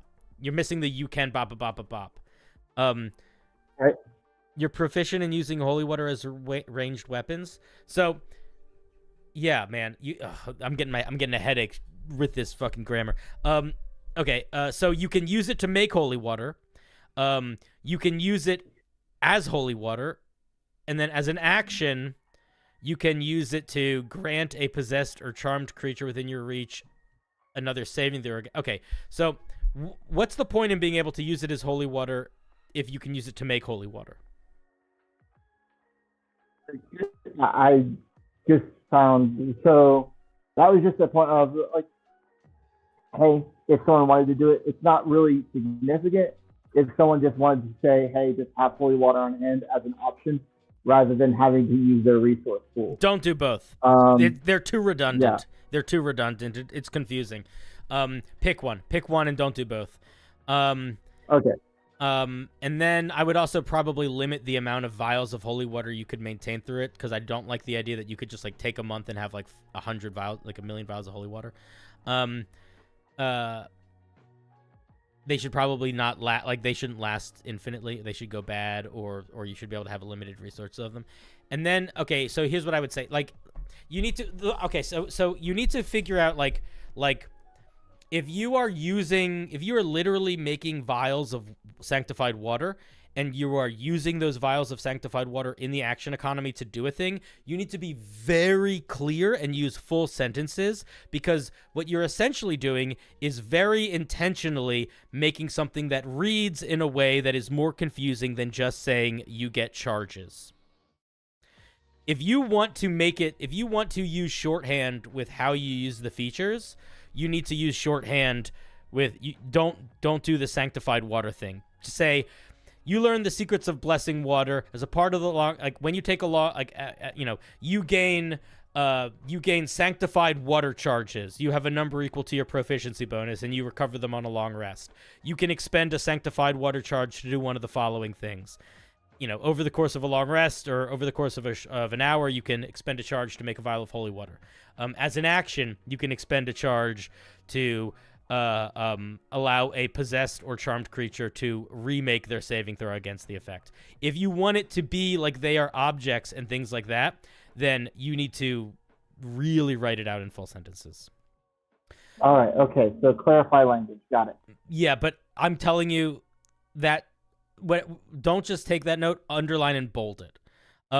Your vials of sanctified water retain their power until you complete this ritual again, whereupon all unused vials lose their vitality. Yeah, like this is literally exactly the same as a charge-based mechanic, and if there is not a reason for it to be a charge-based mechanic, if there's a reason for it not to be a charge-based mechanic, I really need to feel it before we're done reading third level. Otherwise, I'm going to be like, this should just be like psionic die charges and just flavored like holy water. Or just because it's just confusing in my brain. You don't need to agree with me on that point, by the way. You don't need to agree with me on any points. Anointed weapon. At third level, as part of a long or short rest, you can anoint a number of weapons equal to your proficiency bonus. Why? Why not just one? And anointed weapons are treated as magical for the purposes of overcoming resistance and immunity to non-magical attacks. In addition, you can use your sneak attack feature with a weapon anointed. In addition, you can use your sneak attack feature with a weapon anointed against the listed creature types. Against what listed creature types? Against the creature types listed below. Even if you don't have advantage on the attack roll, but not if you have disadvantage. So silver, you can get those. Cold iron, you can get those. All right, I like that idea.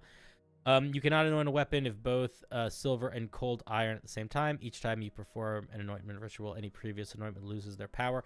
I would just make this a thing that you could do to one weapon at a time. And I would probably make it so you could do it over the course of 10 minutes. You could change it. Okay. I would make it we created it with Sorry. No, you keep going. All right, so we created it with the idea of multiple weapons just so you could anoint like your main melee option and your ranged option, as well as if you wanted to give the party anointed weapons, you could also do that. So being able to give the party 2 magic weapons is pretty strong at level 3. Okay. All right, noted. That's my opinion. I think the idea is cool, though. I think the core idea of this feature is cool. I like it a lot. That you're basically the Witcher, where you're like changing your weapon to prepare for the fight that you're going to be in, and I think that that's really cool.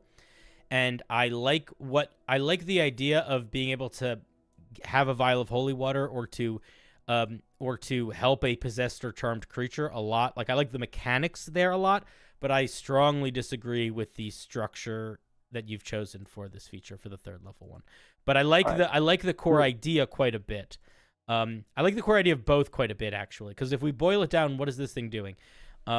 You can help people that are possessed or charmed. You can make holy water, and then you can basically apply things to your weapon that makes them better at fighting different types of monsters. All of that I think is very cool. Let's look at 9th level. At 9th level, you can use your sanctified water to perform rituals that take the effects of spells. By expending a use of your sanctified water, yeah, you're even using the fucking charge mechanic language. You can cast the following spells at their lowest level with wisdom for your spell casting. Bless, protection from good and evil, magic circle, or remove curse. You must still provide any material components. At 13th level, you can add dispel magic, aura of life, and hollow. I would not do this many spells. This is too many. I would pick 2 or 3 spells, and then I would maybe give you 1 more or 2 more. You could even have them pick. So at 9th level, you learn 2 of the following spells. You can expend a use of your bop to cast them and use your wisdom modifier. At 13th level, you can pick 2 more spells, either from the original list, but here or from one of this following, etc. And the higher level, you should also probably pay attention to what level the spells are. Like Hollow, I think, is a 5th level or a 6th level spell. That should not require, like, it doesn't make sense that I could be able to cast Hollow, 5 times a day or whatever. Like the higher level ones should cost more a use of it. Okay. Because, or the other option is to make them all really low level. Like make the first level options pretty much stick to first and second level spells, and make the third one basically stick to third level spells and not go above that. Then it would be a little bit more okay, but even then it's like pretty strong. So I would just be caution against that. Okay, noted. Maybe focus Holy Ritual Caster as the archetype, similar to Arcane Trickster. No, I disagree. I do not think this should be a quarter caster. I wouldn't do that. I do think though that if you're going to be doing spells, you gotta you gotta tighten the list up a little bit, or just let them pick some. Let's look at 13th level. At 13th level, you can use your anointed weapon to disable a creature's special abilities. When you successfully perform a sneak attack with an anointed weapon, you just that was a weird burp. You disable the target's special features corresponding to the anointed material until the end of your next turn, if they have them. This, if they have them, should not be at the end of the sentence. It should be wherever it would normally be in the sentence. I'm not sure why you decided to change the sentence so it's at the end. The creature is aware of their ability has been disabled. Silver Purification. A creature hit with a silvered anointed weapon loses their magic resistance or spell resistance. Cold Iron. A creature hit by Cold Iron anointed weapons lose their innate teleportation, extraplanar travel, or summoning abilities. And how long does it last? Until the end of your next turn? It should probably have to. I would have it last until the end of probably their next. Actually, no. Your next turn is fine. That makes sense. I would not. Okay, if this is going to be resourceless, it should not be until the end of your next turn. It should be until the start of your next turn. That's one thing. And then even after that, you might want to put an element of resource on this. You might want to. I like it, but you might want to put an element of resource on it. It's pretty strong. At 17th level, when performing a sneak attack with an anointed blade, this is Seraphic Strike, by the way, or a vial of holy water, you can choose to perform a Seraphic Strike. When you do, the sneak attack damage is dealt in Radiant. The target is subject to the effects of the Divine Word spell. If the target is surprised, it has disadvantage on the saving throw. Once you use this feature, you can't use it again until you finish a short or long rest. What is the Divine Word spell? I don't remember. Word kill combined with banishment. Oh, that's too strong. You know that's too strong. I don't even need to tell you that. Right? Like, you know that's too strong. All right, noted. You just said that this character gets a 9th level spell plus extra on a short rest. It's a 7th level. You said it's power word kill plus banishment. I use that like to structure like how like so it basically does an effect based on HP, and it also makes a save against banishment. Oh, I see. I thought you were literally. No, I mean it does have the potential to kill, but they have to be at really low HP. Let me see. Let me take a look at it. You utter a divine word, imbue the target, choose any number of creatures you can see within range. Okay, so this doesn't do that, just one creature. I think it's interesting. I would make it a once per day thing, probably. Not once per short rest. All right, noted. Yeah, I would make it once per day. It's a weak area of effect spell. This only affects one target. I still think it should only be once per day. Noted. All right. So, okay. I think the idea is pretty solid. I'm going to be honest. I would try to figure out if I were you, this is what I would do. I would lean into. I would figure out how to make this thing be resource based in a way that makes more sense, and lean into that for how you figure out the 9th, for balancing out the 9th level feature and the 17th level feature, and tie them into that resource. So, for example, with Seraphic Strike, perhaps you get 1 free use a day, and then to use it again after that, it requires, 3 or 4 uses of your whatever, depending on how you deal with the holy water feature. I really like the changing your weapon to silvered and cold and that having different effects. I like that a lot. I think that is the much more interesting part of this subclass to me, and I would encourage you to lean deeper into that direction. The temple training, I feel like it just feels kind of lackluster. Like, I don't know. Being able to make vials of holy water is not interesting to me. I would encourage you to, like, I don't know. It's just not that interesting to me, I guess. Okay. And then sanctified spells, I sort of feel similarly, where it's like, I don't know, meh. I feel meh. I almost want to encourage you to be like, figure out how to take aspects of sanctified spells and temple training, and turn them into a system that is charge-based, that is like your charge-based spell casting or something like that. I feel like that is probably an easier and more fun move, in my opinion. Or at least more balanced and easier to understand. But I like the idea quite a bit. I would lean into the anointed weapons. I think they're really cool. And I think the other stuff can use a little bit of a rework. My main question for you is, like, I think that my thought is, I think what I would predict is that you guys really liked the idea of, it's like you have this like holy water that you make, like this homemade holy water, and you leaned too hard into the flavor, and you're sacrificing clarity and mechanics to lean into that flavor. And I would encourage you to pull back a little bit and decide how much the flavor is worth it. And if it's really worth it, you need to put the time in to write out the mechanics so that they are clear within matching that flavor, or vice versa, simplify the flavor so that the mechanics can be expressed more straightforwardly. But those are my thoughts. The thing we were combating, the thing we were combating the whole time we were making the class is trying to keep it succinct, but also, like, well explained. So we were really struggling with the language on it. But yeah, so. Because I like the idea Right. a lot. I can see where you're struggling with language. With the temple training, I would just basically rewrite it. And I would do something like, you learn the secrets of blessing water. Over the course of a long rest, you can create your proficiency bonus. Actually, I wouldn't even do now that I'm seeing it, I feel like oh man, I don't know how to balance the amount you need to do. But proficiency bonus plus wisdom modifier is a fine place to start.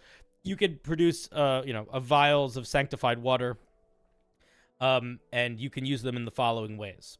And then you need to just write the full fucking sentence. And get rid of this fucking nonsense where you're like talking about get rid of these. I would completely drop the first 2 bullet points. I would probably just say, whatever you want it to do that holy water does, just write it out like a mechanic.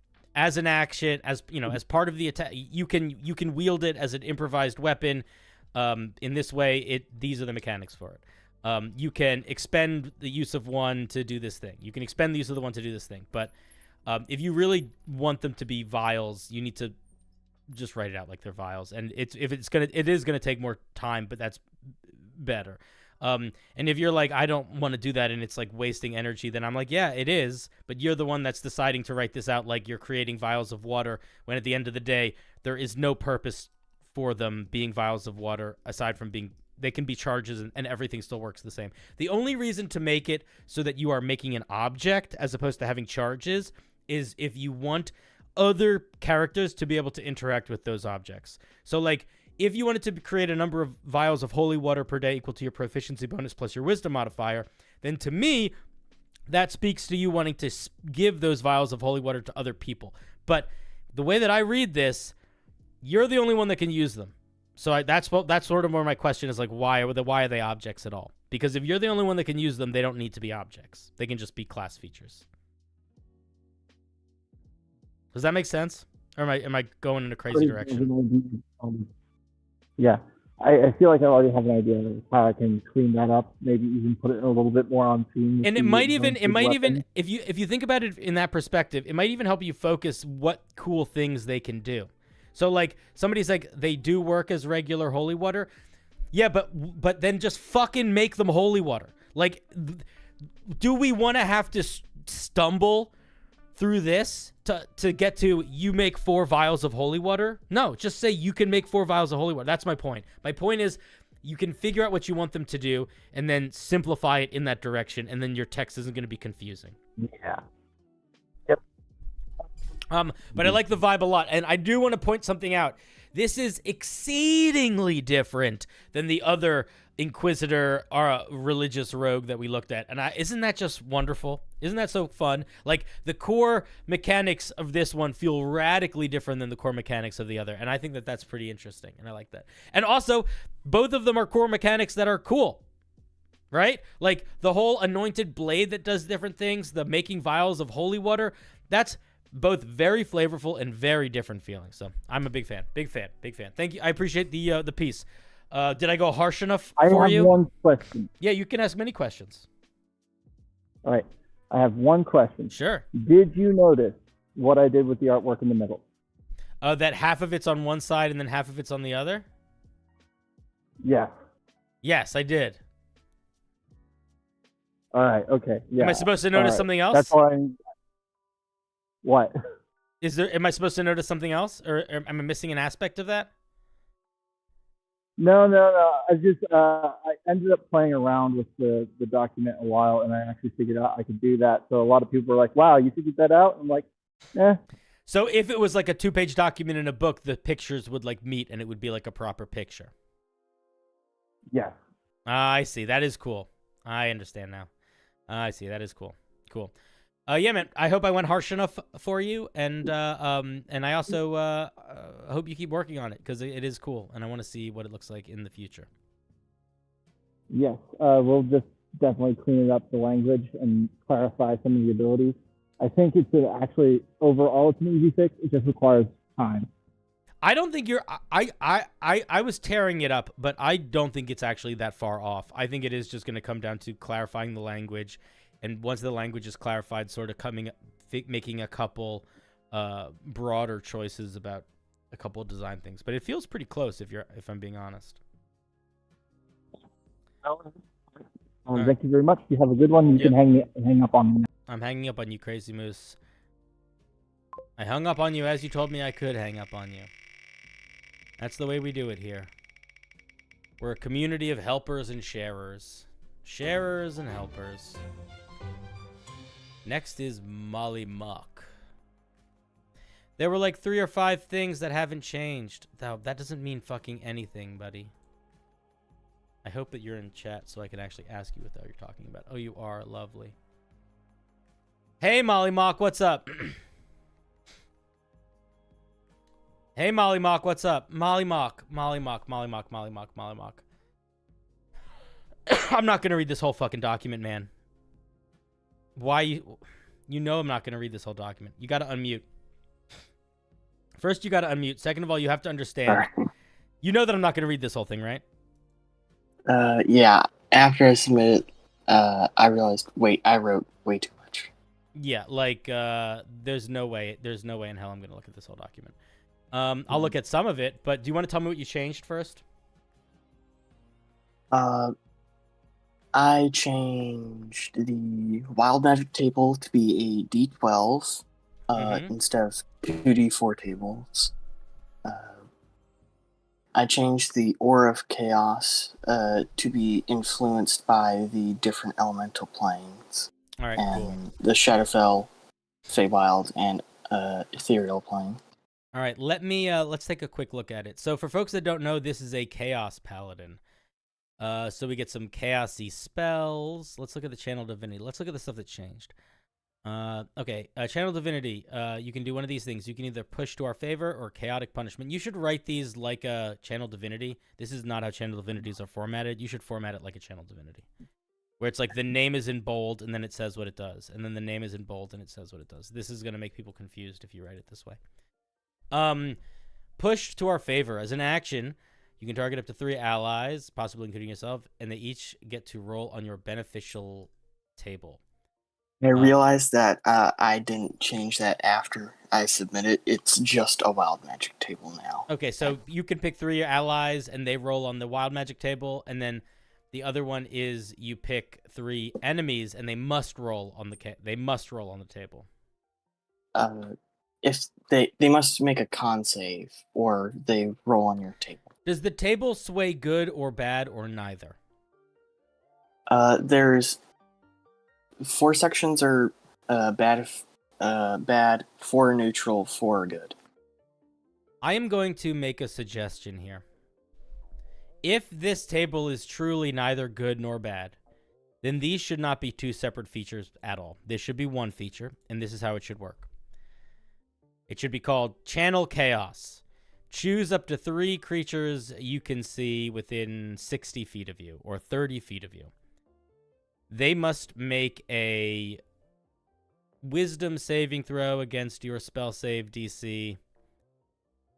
On a failed save, they must roll on your chaos magic table. They can choose to fail automatically. And it's literally the same feature. Because if it is neither a benefit nor a negative, then it's kind of weird to force enemies to make a save, but not force players to. You know, like it's just the same thing. So let's take a look at some of them. A giant rat, a giant spider, or a giant weasel appears within 10 feet of the target and proceeds to attack the closest creature and hostile creatures towards it. I would also say it acts immediately in the initiative. Like you need to, if it's a combat-based thing, you need to say where it sits in the initiative. The target is entangled with vines and flowers, making a 15-foot area centered on the target. The target. You need to change your language here. I would say a 15-foot area of vines and flowers erupt around the target. This area becomes difficult terrain and lasts for 1 minute. Number 3, the target forgets its object. I think you mean objective. For 1 minute or until attacked. The target becomes charmed. You get a big beard. The weapon becomes mundane. The target glows. Swarm of butterflies appears. It gets resistance to damage. They get temp HP. They get bonus to their AC. They deal extra damage. Oh man, you're gonna hate me. I think you need to. I don't. I think this table needs some work. How long do these things last? Oh, it just says in them. Okay, yes. Never mind. I misread something. I misunderstood. Okay, I'm not. This wild magic table is actually pretty good, I think.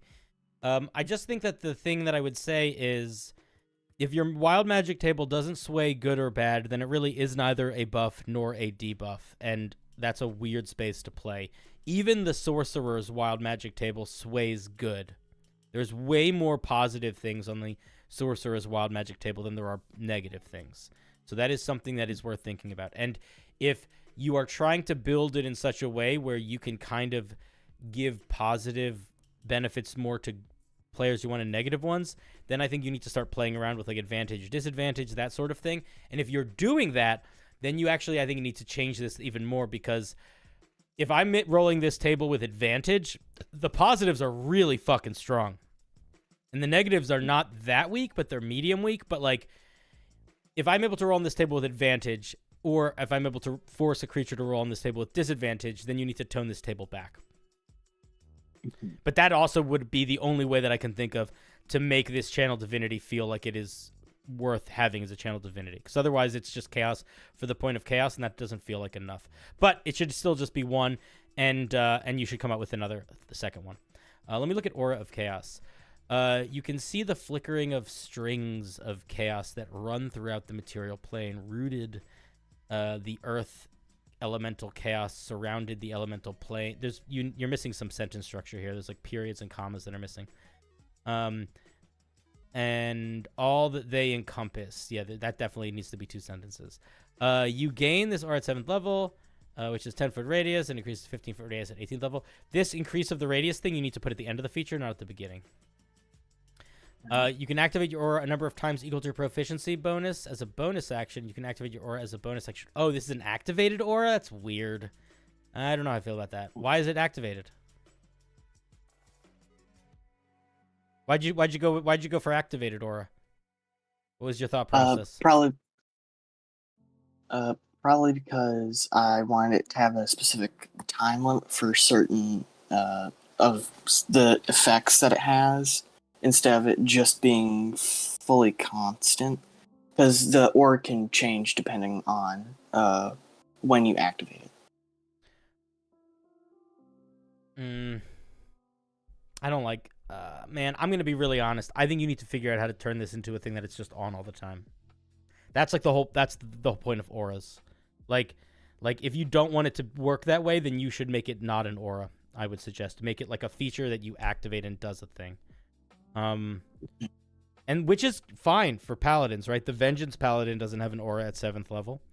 So you don't need to give it an aura, but I do think that making it an aura that is like you have to keep track of its aura points is just... I disagree with that move.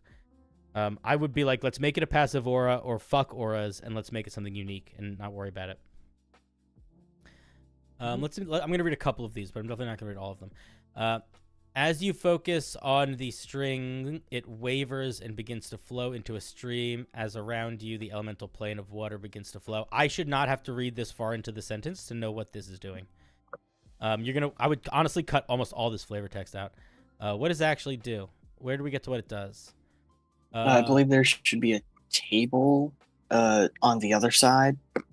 So I separated the flavor text because I realized it was too much for just the table. That's confusing as fuck. I would just cut that. Just drop this whole part then. Let me look at the table. You and your allies gain resistance to cold damage while in your aura, and enemies take 1d4 cold damage.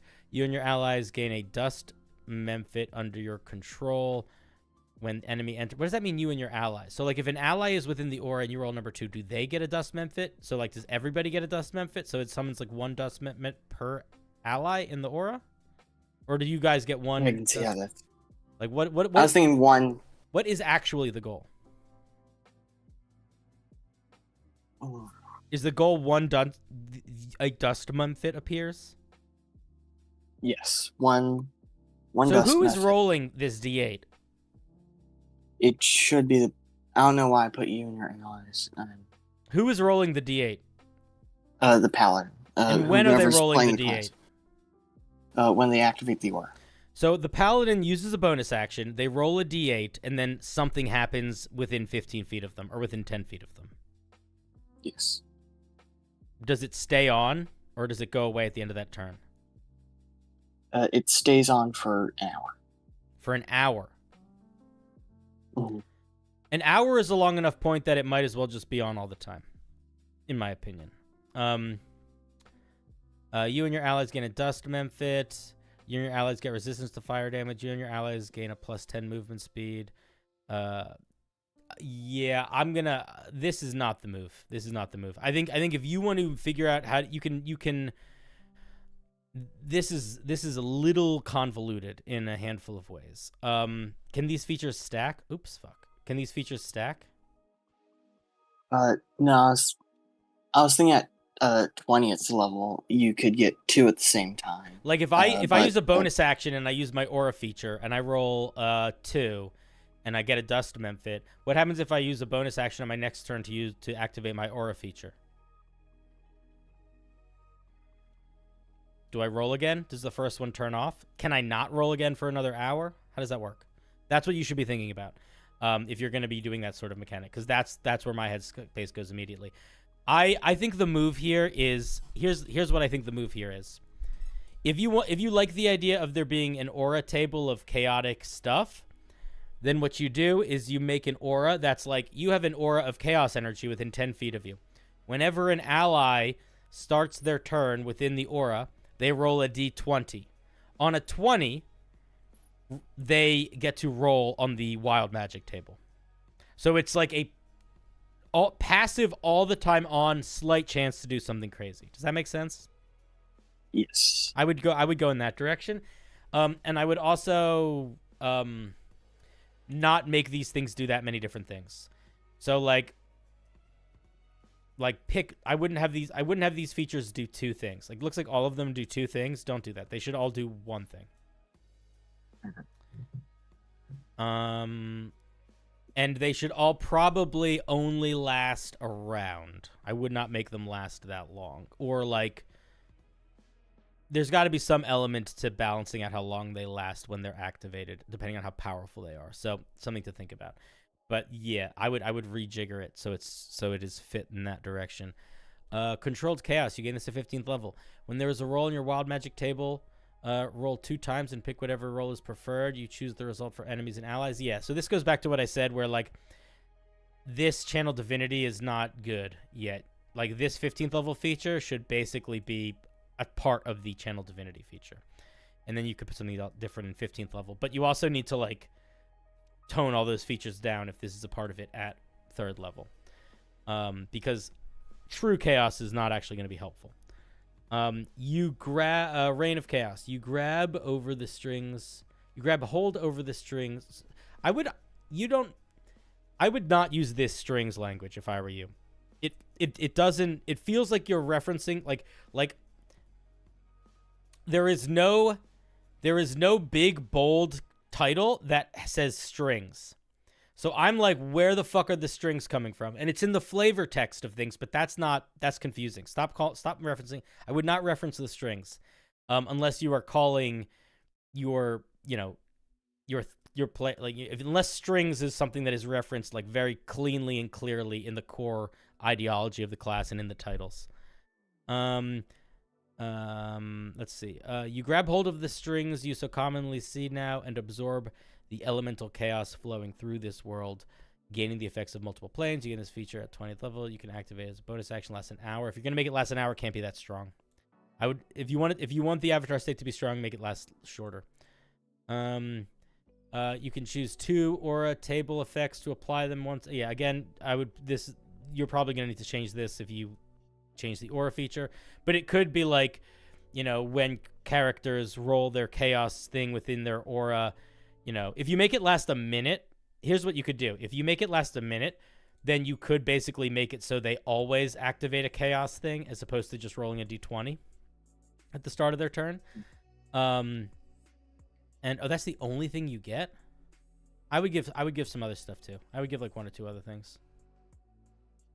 But yeah, those are sort of my thoughts. I think that you're definitely going in a direction that feels like it's solid, but you're still making it overcomplicated and not leaning into the you're not leaning enough, I think, into like making sure mechanically it still is logical, functional, and good. And by good, I don't mean well written or not well written. I mean like beneficial, because whenever you're going to do anything with like a wild magic table, you need to account for that in terms of like where you're giving strengths. But yeah, neat idea. And I like where you're going for. Do you have any questions about anything specific about what I said, or questions in general, thoughts? No, thank you. Cool. Yeah, man. Thank you All for right. sharing. Thank you. Love you. Bye. All right. Bye, Molly. Bye. Okay. Yeah, 1 minute would make a lot more sense, especially if it auto-triggered the wild magic.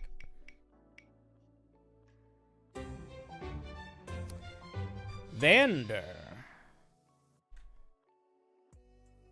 This is the same collection of raisins that contain the relict. This time I would like to see the Shiseki.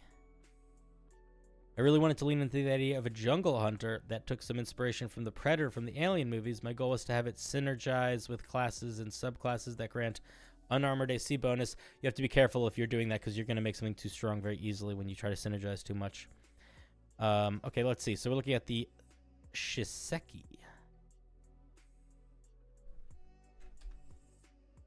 You're driving? That's okay. Yeah, just listen. Shiseki's the top one. So they get +2 to one ability score, +1 to another, or just whatever. Regular ability scores. Biology makes them sensitive to environment. They age like people. They're regular sized. They're a little bit tall.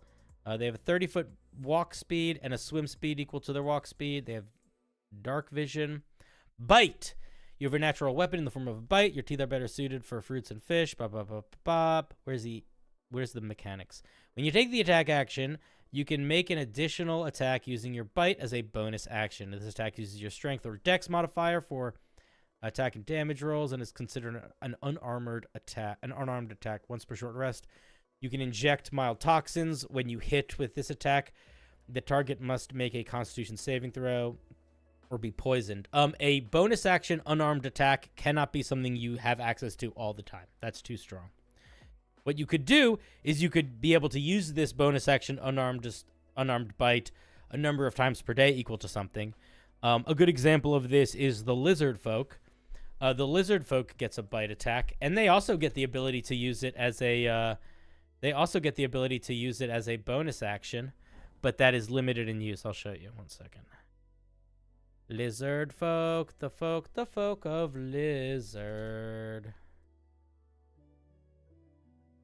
Yeah, so they get their bite attack, but it's a regular bite attack action.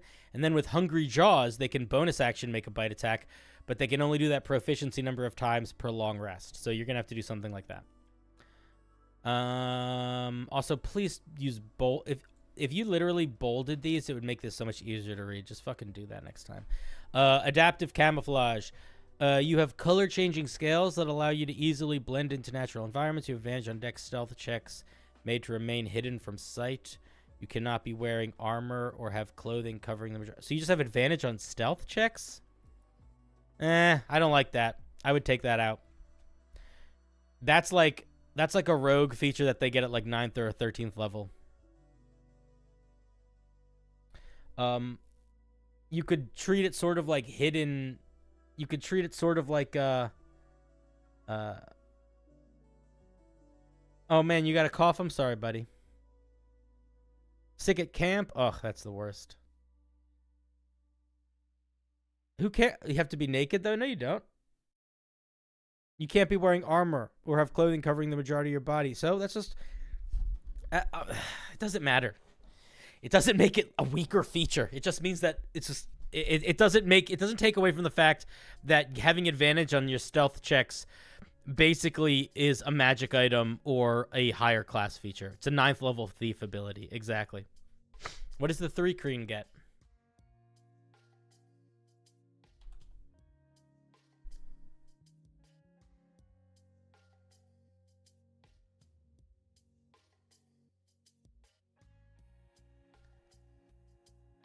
Chameleon Carapace. As an action, you can change the color to match the color of your surroundings, and you have advantage on stealth checks to mate and hide in those surroundings.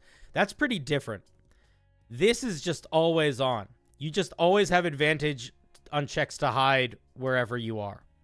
Is this. So it's...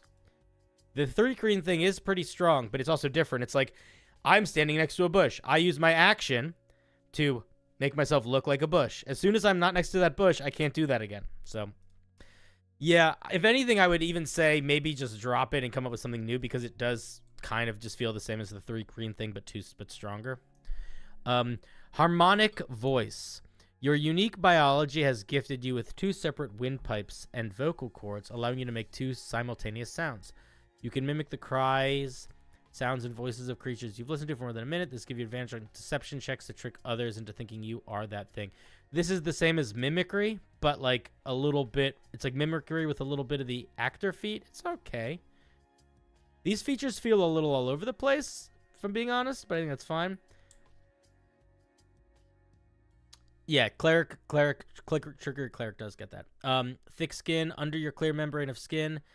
You're a little tougher. You get a +1 bonus to your AC. Yeah, that's basically a Warforged feature. Semi-aquatic. You can hold your breath a lot. So here's the thing: is if you can do this, this is literally just a Warforged feature.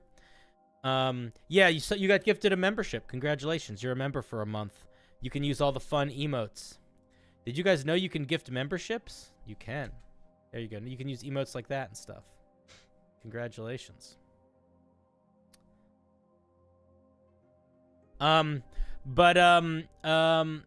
do feel like, if I'm being honest, this feels like an amalgamation of a bunch of different things and not really that much unique. Like, this kind of feels just like a little bit of a different lizard bite.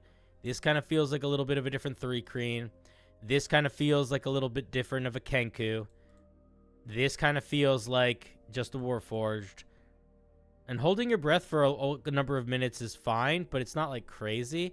And if anything, I would just treat this basis sort of off the turtle, because it's either make it an hour or make it that you don't need to breathe. One of the two. Lean into that direction, I would say. These little intervals don't really make sense to me.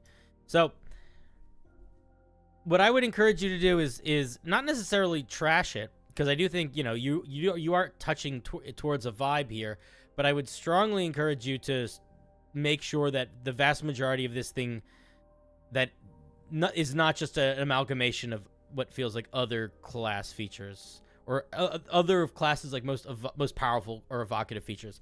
Like the +1 to your AC is the best thing the Warforged gets. Mimicry is the best thing the Kenku gets. Adaptive camouflage is arguably the best thing a 3-creen gets. So I would hesitate around that. Those are my main thoughts. I hope that was somewhat helpful. Thank you, Vander.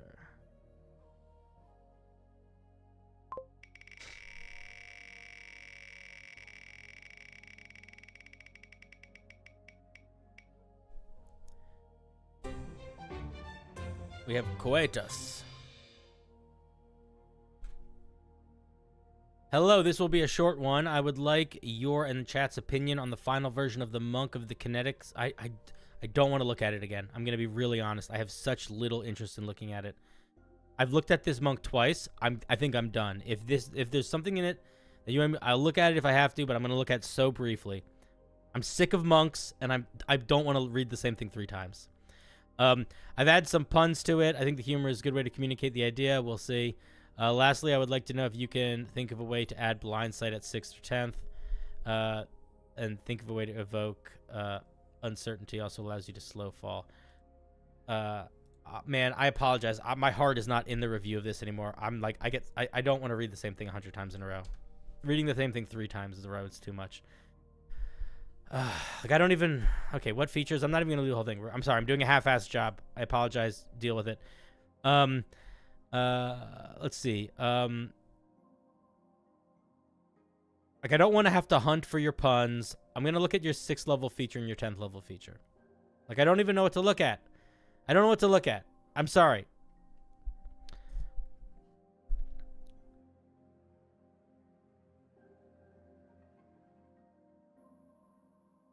One second. I feel like I've looked at this thing so recently. I don't want to look at it again. My heart is so not here. I'm going to look at the 6th level feature. I'm going to speed read it. At 3rd level, you can use Key to do some fucking bullshit. Let's see. When you hit a creature with one of your attacks granted by Flurry of Blows, they can't make reactions. When you use Patient Defense, you have difficult terrain around you. When you use Deflect Missiles, you can deflect energy. Okay, all of that seems fine. Additionally, if you spend one or more key points on a turn, the first creature you hit with an unarmed strike or a monk weapon until the end of the turn takes extra fire. What? No, cut this out. Why are you doing this? Drop it. Stop trying to sneak in extra shit. Cut this out. At 6th level, you learn to absorb and expel gravity affecting your body. You can use your action to spend 2 key points to cast Heat Metal or 3 to cast Fly. All right, that's fine. 11th level, you have found a way to control cast your advantage. You get the following benefits. I just read this before. I don't want to read it again. My heart is not here. I'm just being honest. I have to be honest. If a creature within 30 feet of you make a dex saving throw, you can use your reaction to spend 1 key point to extend the effects of your evasion to other creatures. That's fine. We talked about it already. It's fine. Once per turn, if you take the attack action, you can forgo your attack. You can forgo one of your attacks to target a creature within 30 feet of you. Target must make a dexterity saving throw or be moved a number of feet. Yeah, we talked about it. It's fine. This feels exactly the same, man. I don't know what the fuck I'm looking at. What's the change? What's the fucking change? I don't know what the change is. I'm done reading it. I'm not going to read it anymore. Here's what I'm going to say. I don't understand why Blindsight would go into this. And I will also say that if you do want to put puns in, you totally should, and that's wonderful. But I would tell you that this does not read like a pun-based class, so I would be cautious of where you decided to put them in. I don't have any more feedback for you on this, though. I think that you need to just decide what you're doing with it from now on. In fact, I'm going to go as far as to say I don't want to ever read a piece more than twice, ever. So I'm going to start just not reading pieces more than twice because I am going to get so fucking bored. It's not fun to read the same piece 3 times. It's just not. It's just not helpful. It's not helpful for me. It's not entertaining for chat. It turns into the game of I just give the same fucking feedback I give other times, and if 2 full feedback sessions is all the feedback you need from me, in terms of like the game is not fix everything to the T. The game is here's your feedback, do with it what you will, because I'm gonna end up just giving the same fucking feedback I gave last time to the shit that you choose to ignore, or I'm gonna say some shit that is the opposite of what I said before, and you're gonna get annoyed with me. And it's just boring. It's just boring. Just boring. It's not that your piece is boring. It's that reading the same thing over and over again is boring. So yeah, new rule. New rule. You can submit the same thing twice, and then you can never submit it again. And you can't submit the same thing twice. You still need to wait 2 full review sessions beforehand before sending it again. I'm sorry, Quatus. I was not trying to get. That was not me yelling at you. It was me yelling at you, but that wasn't the goal. But like, I did the skim read, and I, for the life of me, do not know the difference between where it is now and where it was last time. And it looks pretty good now, and I don't know what feedback to give. So most of my feedback is, I think you can be done, and you can put it aside, and you can say, the piece is done, and we're going to play with it. Or you can say, it's not done, and I'm going to keep working on it, and I'm going to do working on it in the peer review channels. Do you consider massive reworks like the same concept but 75? If it is, then listen, no, if it's 75% different but 25% something that you sent me before, that still fucking counts. That still counts.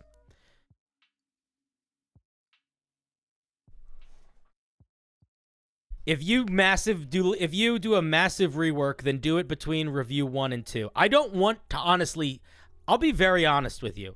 If you're not doing a massive rework that has like 75% of it changing, I don't want to do a review 2 at all.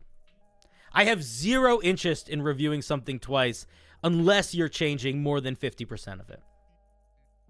If you're changing 50% of it or less, then you need to decide to use it or not use it, put it in the peer review channel, but it is not worth your time or mine for me to review something a second time if you haven't changed more than 75% of it. And if you have changed 75% of it, then I would love to review it a second time. And then after reviewing it that second time, it is yours to do with what you will and take out into the world. Anyway, thank you, Quatus. I think it's a good class. I know I was just fucking yelling and it was directed at you. I think it's legitimately good. I am just no longer excited to read it because I've read it 3 times. But I think that for anybody at home that is interested in a class, a monk class that is built around thermodynamics, it is very well put together, and I think it would be a lot of fun to play. It is very much improved, but it doesn't need me anymore, and it's not different enough to merit the time to read again. I'm gonna be more strict about that in general moving forward. If I'm reading a piece that I've read of yours before and I can't tell the difference, I'm probably gonna stop the review. I'm probably gonna need to feel the difference in it. What about new classes and adding subclasses? I will never get to subclasses if you're sending me a new class. I would highly doubt that, because in order for me to review subclasses of a new class, that would require me to read the whole class. And I'm not going to read a whole class on stream. Unless you... No, I'm not going to. I would for a sponsored stream, I suppose. Like if you were doing a Kickstarter and a class was a part of it and you wanted to sponsor a stream, then I would review a whole class. Or if you wanted to reach out to me privately and pay me like an editor, then I would review a whole class, not on stream. I would just edit your thing. But then you're paying me like an editor, and I don't want you to do that because that's expensive.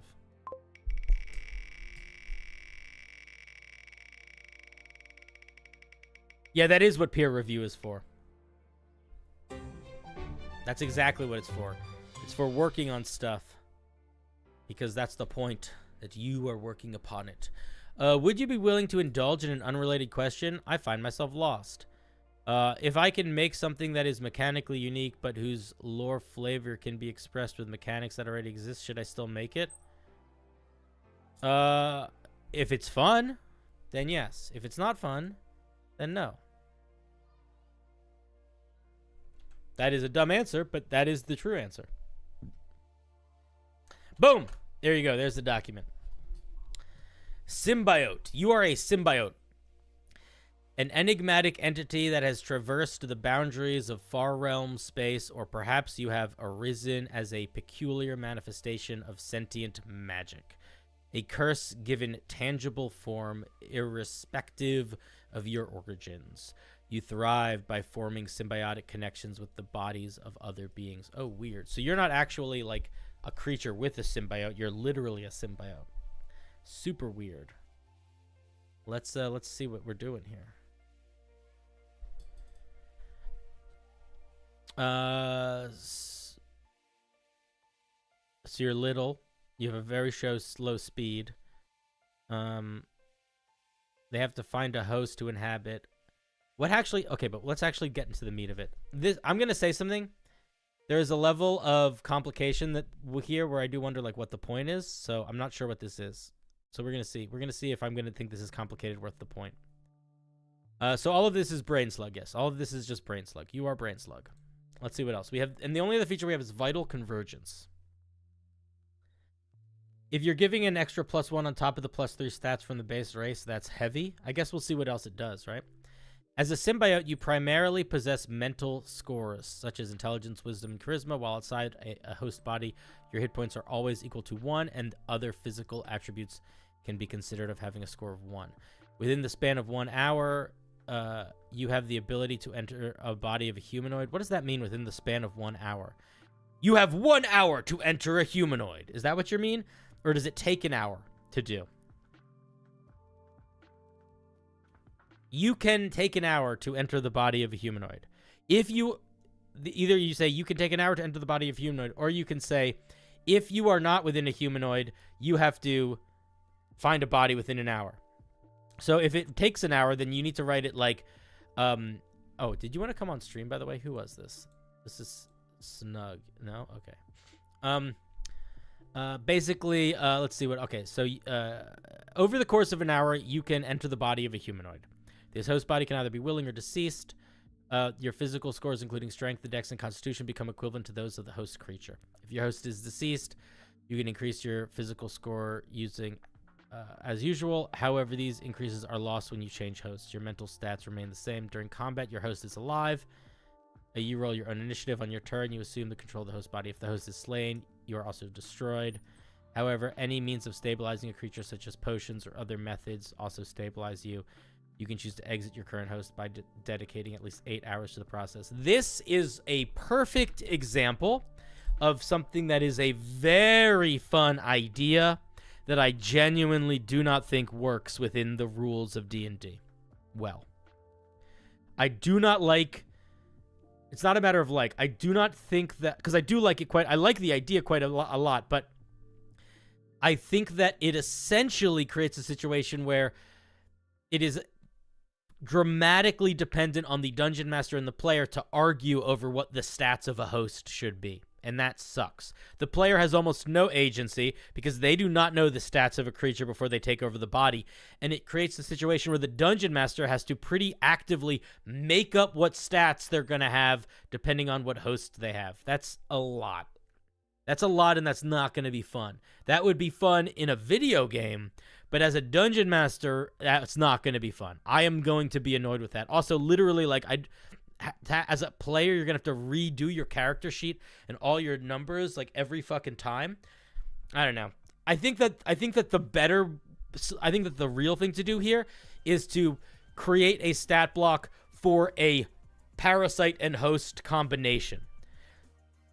This is a fun mechanic for a game that is not Dungeons and Dragons and is not a tabletop game. This is not a good mechanic, in my opinion, for a game that is meant to be played over a tabletop or for characters that are built and grow in the way that D&D is played. I just don't think it works. I think if you want to make it work, the way to make it work is to figure out what the mechanics are to represent being a person who has a brain slug. But I don't think the way to do that is to change your physical scores. I don't think that's the move. I really don't think that's the move. And I don't know. I really understand what you mean here by if your host is alive, you roll your own initiative. Like, does that mean that your host goes in initiative and you go separately? I just don't really understand. So I'm not sure. I have no idea how Dimension 20 did it. I haven't seen. What is that part? What is that? Stardust? Their Stardust campaign? I didn't watch that one. I didn't think about magic items. Basically, I wanted a race that is in your friend's body. Yeah, but I just don't think it works in this way. Like 2 characters in one. I mean, then you can do that in flavor, but if you are doing... these mechanics don't work for that. They just don't. This is going to be so frustrating to deal with as a dungeon master and so tedious to deal with as a player. Or the opposite. Or both.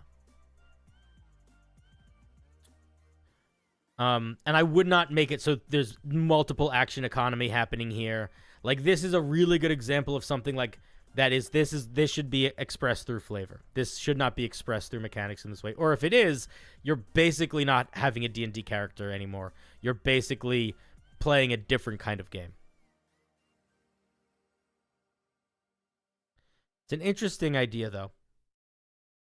Oh, I didn't even think about min-maxing. That's true. You could basically, when you're building your game, you really don't need to. You can point by. If you're using point by, you can just put all you need to just put all your really high things in your mental stats, because you'll just be taking the physical stats from other things. That's a pretty good point, actually. So there's a level of there's some. That's what I mean. Like, there's balance difficulties here. There's balance difficulties here. Yeah, I'm not sure how banishment would work. I'm not sure a lot of things would work, which is why I think at the end of the day, if you want to do a symbiotic alien brain slug thing, the way to do that is to create a race that replicates that vibe, but doesn't literally just make you the brain slug. Like, the Reborn is kind of that, right? The Reborn is kind of like a spirit in a corpse in a lot of ways. But Soul Catcher, the fact that you have to explain it proves the point. The fact that somebody asked the question and that you had to say, oh, this is how it would work, that's an assumption that you are making that is not clear in the document. Not only is it not clear in the document, the fact that you need to clarify it speaks to a level of complicated in here that I just don't think is worth it. Like, I don't think the outcome is worth the complication to make the outcome functional. I think D20 did it by just making the player having control over the host symbiote depending on if it was the host or not. Yeah, I have no idea. I think it's a neat idea. I just don't think this is the move. I don't think this is the move. I would completely rework this feature. I feel like this is not something that works much better as an NPC, because the dungeon master can control every aspect of it. Player character stuff, I wouldn't do this. Or I would do it in such a way that you're representing the stat block of the whole humanoid, and you create some racial mechanics that essentially allow you to transfer bodies, but your stats aren't changing. That's what I would do. The stat changing is really where it falls flat. The stat changing, the multiple creatures taking up one creature in terms of like how it would deal with spell interactions, object interactions, etc., and action economy, those are the big issues. If you can address those, you'll be in a better spot. If you have questions, let me know, because I did just move on, but I didn't see you in the chat either. I mean, I see you in the voice in the video chat. I don't see you in the Discord chat. But please feel free, Soul Catcher, to ask a question if you want. Someone was talking about having a Warforged with a platform or a seat for a small party member to chill on. That's 2 separate characters with a small implementation. Yeah, but that's different. That's 2 different characters. That's not one player controlling 2 characters that literally take up the same body. Quispy, I don't think Quispy's got... oh, there they are. They're popping in. I'll grab them. Starting with this D20 show. I mean, I don't think you need to take inspiration from the show if you don't want to. I don't even know what they were talking about, but I think the more important thing is making it so it is not something that is dramatically changing in a way that it kind of fundamentally rocks the game. Back with the homebrew sub-races for my custom world. This time, I've only added 1, the gnome. Let me grab Quispy. Hey, Quispy. Howdy, yo. How are you doing? I'm doing. All right, welcome. Welcome. I completely forgot what I even submitted this time. You submitted a gnome. Ooh, I did. I did. I wasn't the most confident in this one, but I was The in a place where I felt scorched, like it the worked. scorched gnome. Let me, before we look at it, because these are sub races, let me just remind myself what a gnome gets. What their sub races get anyway. So a gnome sub race gets like A dark special vision, thing. camo, nature magic, talking to animals. That one doesn't count. So they got like 2 little things. Okay, cool. Yeah. We get con. We know produce flame, and we use constitution for it, and we're resistant to fire damage. And when in direct sunlight, we have advantage on perception checks that rely on sight. Ooh. Interesting. I could see an argument for the resistance to fire damage being a little bit too much. I could see that as an argument.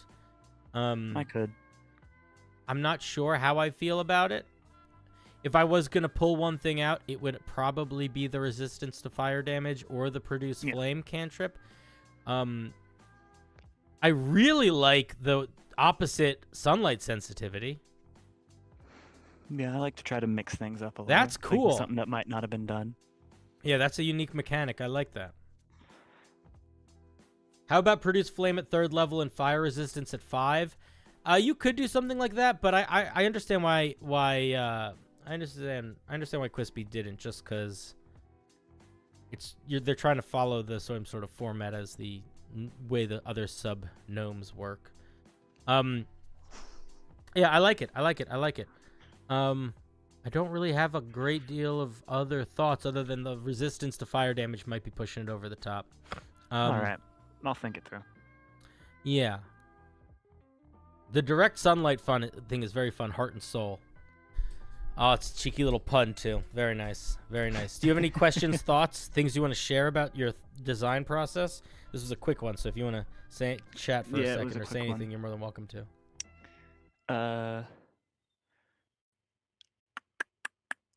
No, I don't got much. Love you. Bye. All right. See you, buddy.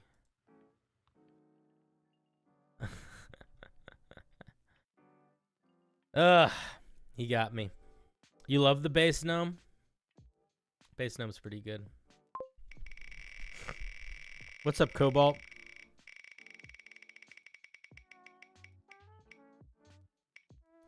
Oh, next is Derek.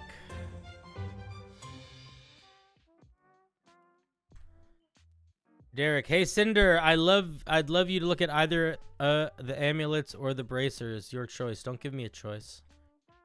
I need to punish you guys because you keep giving me choices when I say not to. I'm going to look at the amulets. I'm going to look at the first thing. I'm not going to think about it. You don't get a choice. That was the thing you listed first. That's what I'm looking at. Hi, Derek. What's up, dude? Hello. How are you doing today? Meh. I'm Meh? probably gonna be coughing. All right, I accept. Well, we'll try to survive. Let's take a look at some of these items. So I'm going to look at the Amulet of Neutrality first. This copper amulet contains tiny interlocking gears and is powered by magic from Mechanus, a plane of clockwork predictability. A creature that puts an ear to the amulet can hear faint ticking and whirring noises coming from within. You can use... I'm going to interrupt real quick just Yeah. to say that this is based off of the Clockwork Amulet, which lets you turn a d20 roll into a 10 once a day. Okay, cool. Thank you for the grounding there. Excuse me. You can use an action to activate an aura. I would say to activate an aura... I would clarify that the aura activates... This is such a stupid thing, but I would say as an action... I would say something like, as an action, you can activate... you can like activate the clock and it begins emitting an aura, but you should specify that the aura, you should figure out how to use language that makes clear the aura is emanating from the object. It's not like mechanically important, but grammatically it's important. Okay. The aura extends 20 feet from you in every direction, but not through total cover. Or you can even say extends out from you. You can use an action to create an aura, to activate an aura that extends out from you 20 feet in every direction. Something like that. Okay. Whenever a creature would roll an attack roll, ability check, or saving throw, they forego rolling to get a d10 on the die. The aura lasts until the end of your next turn. This feature can be used once, and it regains one expended use day later on. If it can only be used once, just say this feature can be used, can't be used again until the next day at dawn. Something like that. Okay, thank you. That's the use for that wording. Yeah. You don't need charged language. Let's think about this for a second. I think we can first of all, I like it. I like it a lot. I want to reword it a little bit though. Here's what I'd say.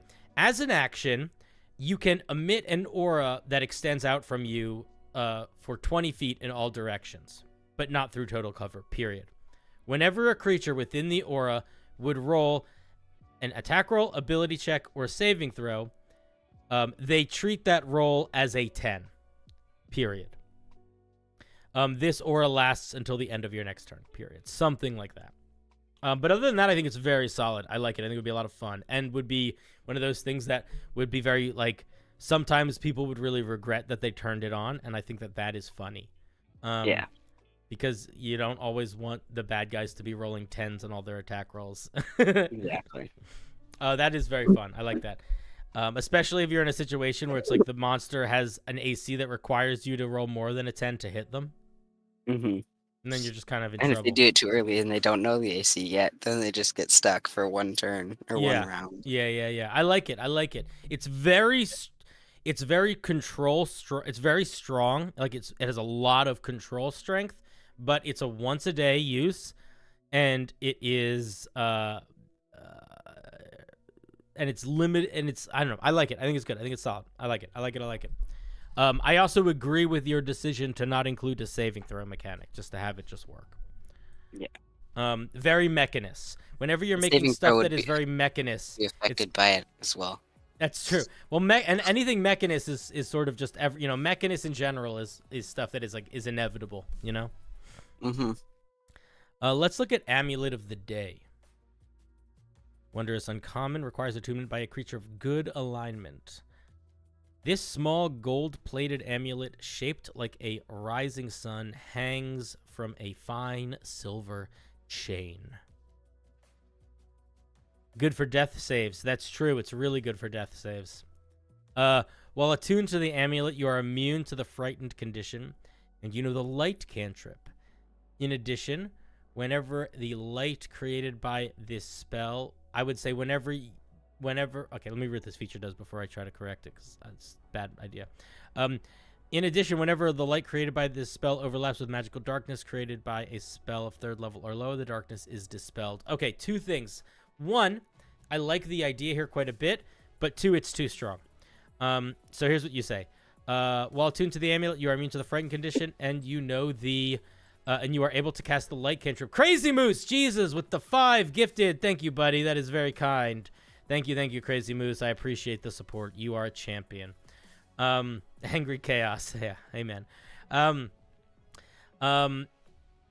In addition, whenever the light created by this spell overlaps with magical darkness, I would just use the wording from the daylight spell. Yeah, but I just think it's a little too strong. It's an uncommon item. and you can just destroy magical darkness with a cantrip. Like daylight is like a 3rd level spell. I What if I would. made the destroying darkness limited use? I think that would be fine. I would probably make it a once a day use for that, because immune to frighten is already pretty good. Plus a cantrip. Like, now light's not a crazy good cantrip, but it's a solid cantrip. Yeah. But can I throw an I could also throw an alternative out there if you wanted to. If you wanted it to be a little different than daylight, you could make it so that magical darkness cannot be created within the area of the light that it emanates. So it doesn't turn off magical darkness that's already there, but it prevents new magical darkness from filling the area. Does that make sense? Yeah. That could also be it's a different direction, but it's that could also be a direction to go in if you wanted to. I don't really have other thoughts. I think it's pretty solid.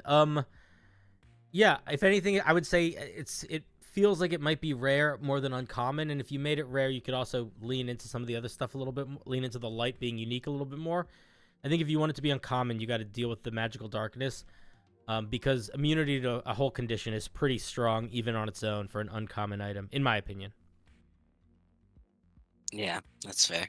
I thought about just making it advantage, but I didn't think immunity was that strong, but apparently it is. Frightened isn't that powerful of a condition, is it?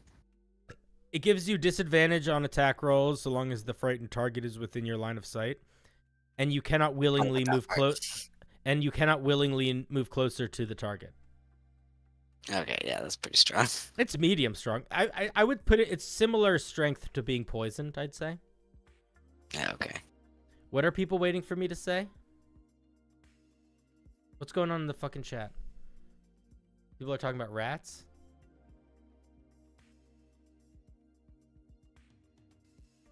Crazy. They locked me in a rubber room with rats. The rats made me crazy. Oh, you guys are doing something stupid. Okay, I'm gonna ignore you. All right, Derek. Any final thoughts before I kick you out? I don't think so. What the fuck was that? That was crazy. Did you make that noise? Did Derek? Did you make that noise? How did you make that noise? It worked? Did you make that noise? Oh god. Yeah, there's a soundboard. I'll have to figure out how to turn off your ability to fuck with that. All right, let's spin the wheel again, shall we?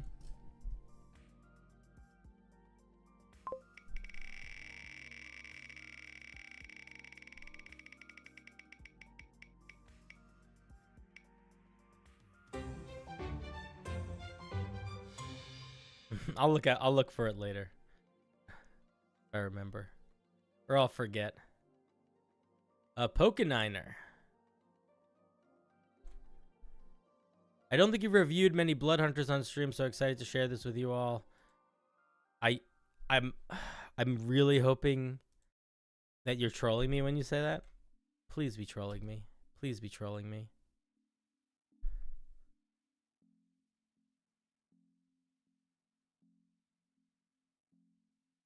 Do you really want me to read a Blood Hunter, Pokeniner? You know how much I fucking hate Blood Hunters.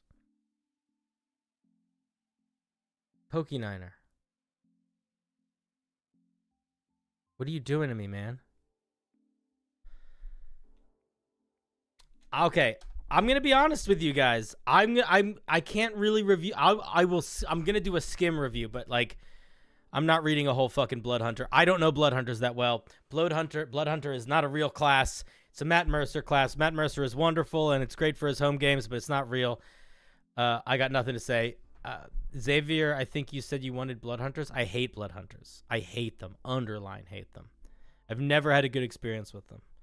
I think that they are a wonderful class for some home games. I don't understand their vibe. They just aren't for me. Like I'll be honest, I don't even know how to like I feel bad because I don't know how to really feedback it because I'm not super familiar with them. It's a hunter that hunts it's the hunter that hunts blood.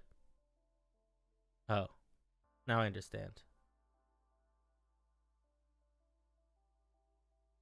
I would love for you guys to all submit blood hunter classes because then I'm just gonna not do any of them and I get to do a lazy stream where I just yell instead of thinking. I don't even want to start reading it.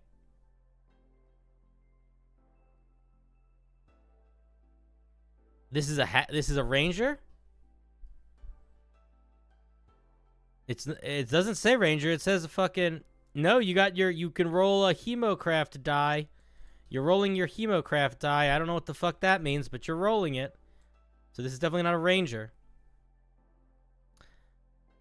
Okay, Pokeniner, I'm going to give you bad advice. And it's not because I mean it to be bad. It's because I don't know anything about blood hunters, nor do I care to know anything about blood hunters. I literally scream from the top of my lungs how much I don't know anything about blood hunters. It's kind of on you at this point to not know that. Yeah, it's a witch and hag related blood hunter. When you join this order at 3rd level, you gain proficiency in Arcana, and then you get expertise in Arcana. It's an action. You can open your awareness to detect forces of magic. Until the end of your next turn, you know the identity of any spells within 60 feet of you, cast within the last 24 hours, not behind cover. You know the name of the spell, but not the level it was cast at. And you can do this once per short rest. So a history detect like a 24-hour version of detect magic is kind of neat. I like that. Is it balanced on the blood hunter? No fucking idea. At 3rd level, you gain the ability to disrupt forces of magic around you once per turn. When you hit an attack with a weapon empowered by your Crimson Right. Again, don't really know what that means. It's like when you hurt yourself to deal damage because you're emo, right? When you deal damage empowered by your Crimson Right to a creature that is concentrating on a spell or cast a spell that damaged you before your next turn, you can roll. So if you hit a creature that casts a spell, if they're concentrating on a spell or they cast a spell that damaged you before your turn, you can roll an additional die. If they cast a spell that damaged you before your turn, I can give some real feedback here. You need to put a time limit on it. Like, ever? What if they cast a spell on you 35 years ago? It should be like they cast a spell that damaged you within the last round. There's your feedback for that.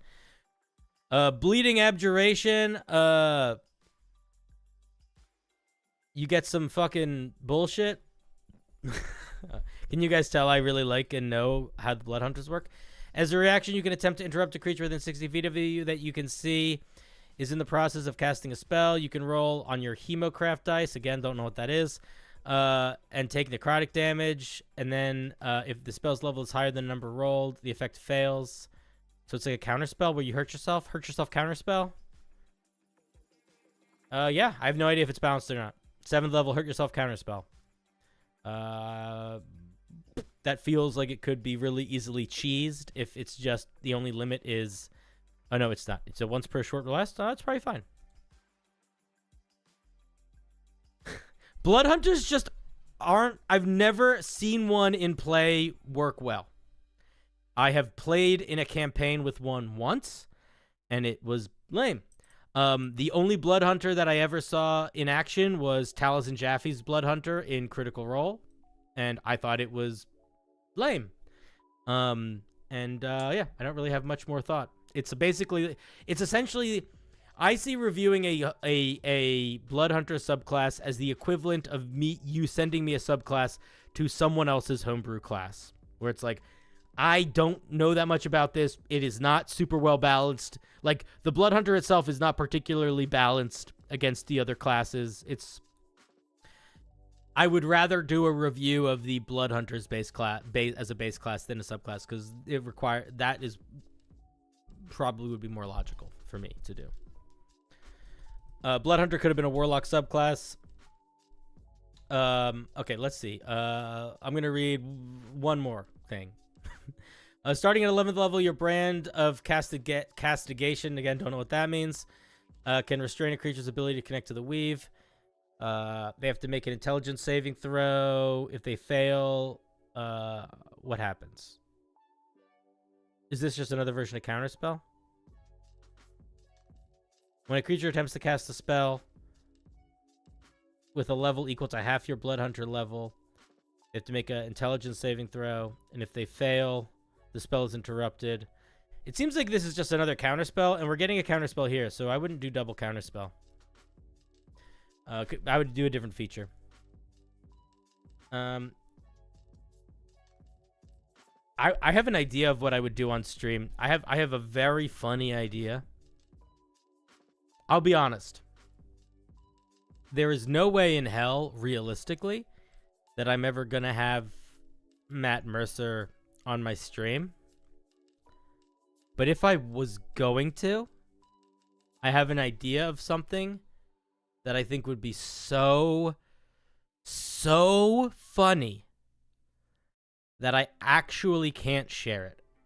Because even though the chance of me meeting him or ever talking to him are like 0.00001, you know, it's like so unlikely. That's really unlikely. And then on top of that, the idea that he would like be able to or want to spend time to come on my stream would be so shocking and unheard of that I don't think it's going to happen. But the joke that I have, the idea that I have is so good. It's so good that I can't share it. Because even if there's a tiny chance, this joke would work really well for Brennan Lee Mulligan. I'll tell you what, I'll save it for either of them. But if I either get either of them on my stream, I would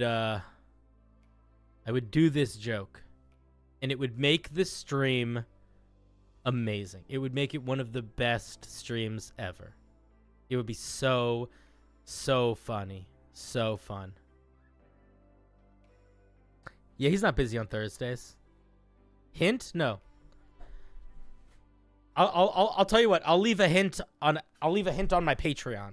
Y'all can join my Patreon and you'll get a hint. Is it a fart joke? No.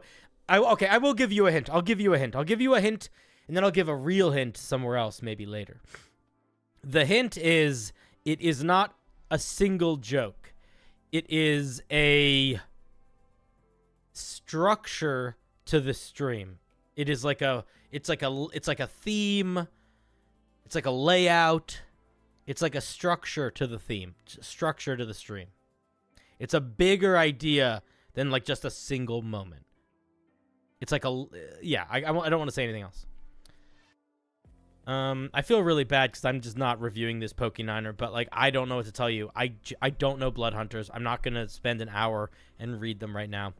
And I've said this 1,000 times before. At 15th level, your body can manipulate counter magic forces within you. When you choose to invoke a Crimson Rite, you can grant yourself immunity to the relative damage type caused by the spell as long as the rite is active. This immunity does not apply to the damage taken from your Hemocraft die. Sounds neat. Probably is fine. No idea. Let's see. At 18th level, your Blood Curse can ward the powers of magic within your presence. You gain a Blood Curse of Revocation. And as an action, you can radiate abjurative fields. It's messing with magic more. I have no idea if this is overpowered or underpowered for a level 18 feature. Also, you got a little bit cut off with your formatting there. Can't see the whole thing. Yeah, man. I don't know. I'll say what I'll say. It does sound like this class did a little bit of stepping on its own feet with being very counterspell focused. And I would just caution you against being too one note. And yeah, sorry I don't have more to say. I don't know anything about Blood Hunters.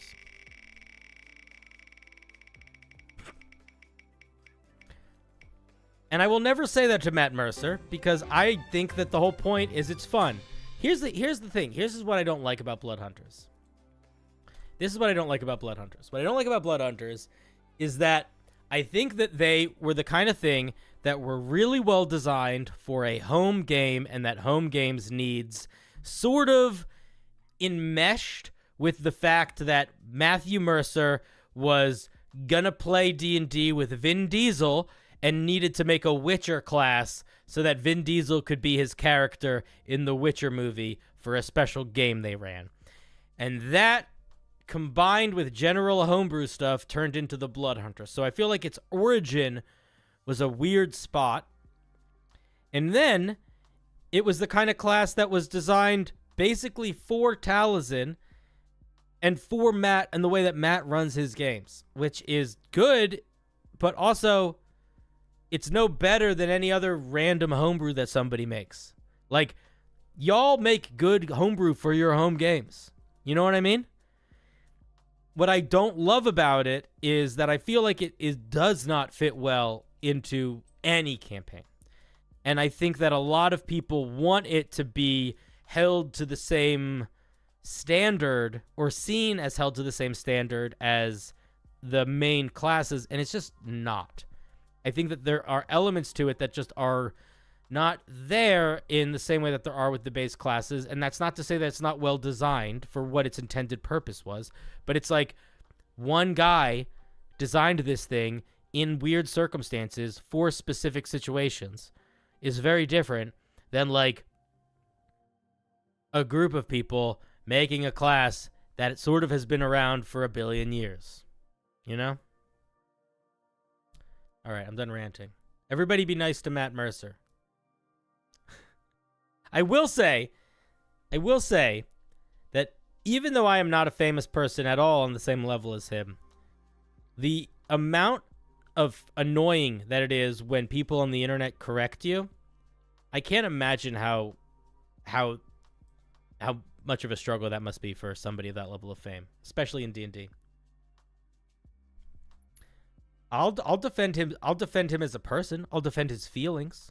I'll defend not wanting to make him feel bad. Like if I was, I'm sure he. Listen, realistically, Matt Mercer has the skin of somebody that will not give a fuck if some random jabroni talks trash, even if it's in a way that's like hurtful or like intentionally hurtful. If I just like fuck off, but I don't know. It would be weird if I made a piece of homebrew for my home game and then it became public in a way that like everyone on the internet was like talking about it, but like my goal was just making it for my home game. That's how I feel about it, I guess. I don't know. Okay, let's see. I apologize if you've already read this during the open stream, but I had to give it a go. Additionally, if you had a little basic info, what are we talking about here? Just get into it. What are we looking at? Formatting is fine, but I don't know how to arbitrarily space things. Importantly, I want to credit that I had help from several members of the Discord, but all abilities were made by me. Flavor was mostly made by AI. You know I'm not going to read a second of that flavor then. But there's enough editing for me to be irrelevant. It doesn't matter. I'm not reading it. You made it by AI. Don't write with AI. I appreciate a bit of a review of it. You're not getting any. I apologize. Lastly, this is my second attempt at a subclass, and this was based off my Discord handle, Ice Phoenix. I am a player, so there may be things. Don't use AI. I would rather you not use AI and write 2 sentences of flavor text. Don't use AI. It's not worth it. I'm just skipping it. Oath of the Chilling Silence.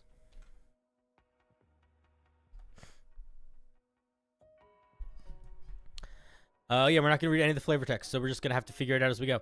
Armor of Agathis, Frost Fingers, Calm Emotion, Silence, Sleet Storm, Non-Detection, Ice Storm, or of Purity, Cone of Cold, Hollow. Okay, so it's sort of like you're like just sort of mellow. You're like, shh, calm down. Everyone be quiet. Everyone calm down and be quiet. Everyone calm down and be quiet. Wait, it started that way? I don't care if it started that way. Don't use AI. Write it from scratch. It was assisted, I don't care. I don't care. If you are using ChatGPT to write sentences for you, I'm not going to waste my time feedbacking them. I have zero interest in giving feedback on how you edited something that AI wrote. Genuinely don't care. I'm not trying to be mean. That is not anything against you, Ice Phoenix. That is a waste of my time. Straight up a waste of my time. I'm not going to waste my time reviewing AI's writing that you edited. I'm just not going to. If that upsets you, I apologize. I would much rather see 1 sentence of flavor text that you wrote from scratch yourself. Much rather. Channel Divinity. When you take this oath at 3rd level, you gain 2 channel divinity options. Serene Whispers. As an action, the graceful whispers of the Ice Phoenix help you soften both your tone and your steps, granting advantage to your persuasion and animal handling skills for 10 minutes. You need to clean up your language here. Put a period at the end of steps and say, you gain advantage on persuasion and animal handling checks for the next 10 minutes. Period. You don't gain this benefit against creatures that are immune to or resistant to the charm effects. This ability lets you convince a beast that you mean it no harm. Once during the duration, you can choose a beast that you can see. This is too many pieces already. It must see you and be aware of your presence. The beast must succeed on a wisdom saving throw and GDC be charmed by you. You need to decide. What is this doing? You need to decide what this is doing. Is this a charm beast feature, or is it a advantage on animal handling and persuasion for 10 minutes? Not both. Pick one. Pick one. Not both. Pick one. I would make this. This seems more interesting. I would drop this. Just make it this. Drop this whole part. Chilled Focus. As a bonus action, you silently sheath your weapon, imbuing it with a chilling edge. On your next successful weapon attack, it deals an extra 2d6 cold damage. The target cannot speak. You can immediately choose to have the effect last until the end of your next turn or for 1 minute. If you choose 1 minute, you have to concentrate on it as if it's a concentration spell. That's pretty weak. Okay, so I would just make them silenced for, okay, just make it 2 damage and silenced for a minute. I wouldn't do the weird switch thing. The switch thing doesn't make sense. You can immediately choose to have the effect. I would drop that. I would say, this is what I would do. I would make 2d6. I would make it 2d6 cold damage, and the target cannot speak for 1 minute. And then I would say, as a bonus action on subsequent turns, you can end the effect. Something like that. If you want to end it early. I wouldn't do the on 1 turn or 1 minute. It's okay. It feels very focusedly anti-caster, anti-spellcaster in a way that I don't understand, because I feel like this doesn't feel like it's an anti-magic class, so I do think it's a little weird that one of the subclass features, the combat one, is so hyper-focused on anti-spellcasting, but I am open-minded, and we'll see if it makes sense later. If it doesn't make sense later, that is a point you should think about, though, Ice Phoenix. Starting at 7th level, you constantly emit an aura where winter works with you to guide your steps. You and friendly creatures within 10 feet of you have resistance to cold damage. Additionally, they succeed on all saving throws related to icy terrain and cold weather and aren't affected by difficult terrain in those conditions. What does that mean, saving throws related to icy terrain and cold weather? Does that mean like if they're on ice, I guess, and the Dungeon Master wants them to make a dexterity saving throw? So I would not have them succeed. I would give them advantage on saving throws. This is the way that I would do it. I would either make it so they aren't affected by difficult... This is what I would do. I would probably actually drop this whole thing, and I would say, additionally, they are not affected by difficult terrain created by snow and ice. Something like that. I would probably do something like that, because that would fill in this first part. I think that's fine. This is definitely a frosty... This is definitely a frosty paladin. I do feel like I will. It makes me think maybe Serene Whispers could be different. It feels kind of out of left field when I'm looking at all the other frosty stuff. 15th level, Glacial Rebuke. Starting at 15th level, the stillness of winter allows you to stop spellcasters in their tracks with a Glacial Rebuke. As a reaction to a creature within 30 feet casting a spell, you can attempt to freeze their spellcasting in its tracks. The creature must make a con saving throw against your paladin spell save DC. On a failed save, it takes 6d6 cold damage. Its spell fails, and it can't cast spells with verbal components until the end of its next turn. On a successful save, it can cast the spell as a normal. No damage is taken, and you use Glacial Rebuke as not expended. Must complete a short or long rest before you. Okay, so basically you can try this until it works. I don't understand why this thing is such an anti-magic class. Maybe I would if I read the flavor. It's too bad a robot wrote it. Yeah, it does feel very similar to the Channel Divinity. It's like damage and preventing spellcast. It is it literally is the exact same as the Channel Divinity. It is D6s of cold damage and preventing spell and stopping verbal components of spells. Yeah, I agree. I would make it different. It's too similar. It's basically just the same.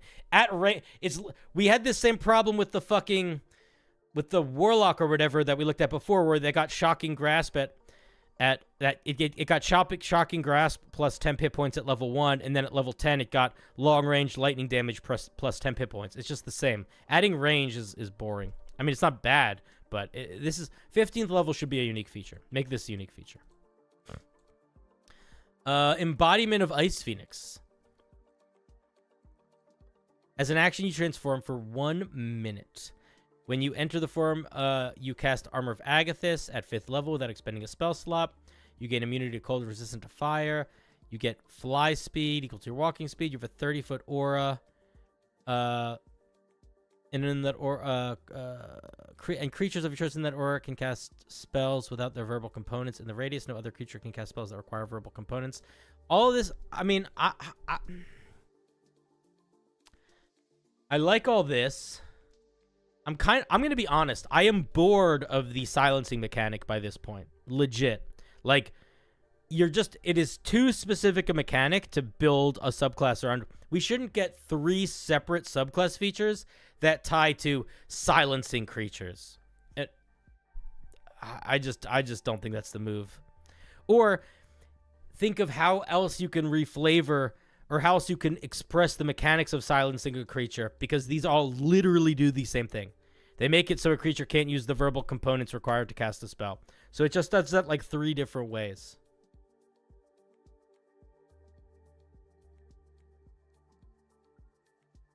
I would strongly encourage you to lean less on this, because it's here. It's here. It's just a lot. We even get the silence spell. So it's even already answered here. So it's 4 places. It's just here too much. You gotta fill that with something new. Not saying that you can't use silence as a core aspect. I'm saying that you can't use silence so specifically.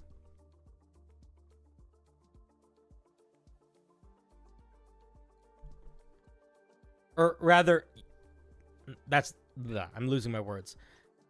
You can't just do the same silence every time. It's gonna lose interest. No, Ice Phoenix, I'm not going to. Consider it a remember not to write with AI. Okay, fine, I'll read them. That feels mean. Embrace the silence. Embrace the power of silence and introspection. For it is within the stillness that you can hear the whispers. Okay, I am not going to read all of these tenets. I actually am not, and I will tell you why. They are too long. That's the feedback. I don't need to read them. This should be where this one ends. This should be where this one ends. This should be where this one ends. Or, if you need to get in a little bit of extra noise, this should be where this one ends. This should be where this one ends. Like, they're just too long. They're just much too long. Take time to reflect on your actions, motivations, and their consequences, ensuring that your choices align with the principles that you hold to dear, never giving into the roar. Like, that's way too long. You can get this idea across. This is how you fix these. Cut out, figure out. This is actually how to do it, Ice Phoenix.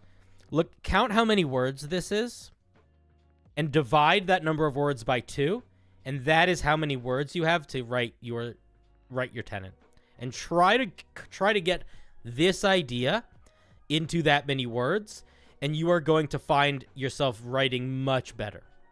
Because right now, you know what? Honestly, what you're doing is you're doing what AI writing does. This reads like AI writing. Because AI writing doesn't give a fuck about consistency, about flow. It doesn't give a fuck about it over talks. It wastes words. It should be much shorter. It should be much shorter. It also is just, it doesn't even matter. Sure, it's supposed to be shorter, yes, but more so than it's supposed to be shorter, it needs to be, you don't need this many words to get an idea across. People think that you need a lot. A good idea said in 10 words is 1,000 times better than a good idea said in 25 words. 10 times out of 10. Your writing is going to be so much better if you try to be concise. Because what you're doing is you're making your sentences extra long in places that they don't need to be extra long. You're wasting space with extra words that you just don't need. You want to work on efficiency, conciseness of language. Make sure every single word matters. Never giving into the roar of business that entice many. What the fuck does that mean? It means nothing. If you cut this out, this literally feels exactly the same. That's what I mean. What I mean is you are over-explaining to the point that you're losing meaning. You're using words that you're being overly bland. You're being overly descriptive in a way that isn't descriptive. I shouldn't be able to say cut the second half of I shouldn't be able to say cut. I shouldn't be able to cut out half of a sentence and to not lose any meaning. If I should need every half sentence. Does that make sense?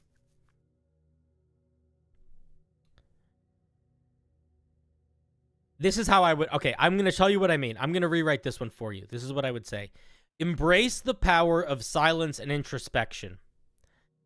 Reflect on your actions, motivations, and their consequences.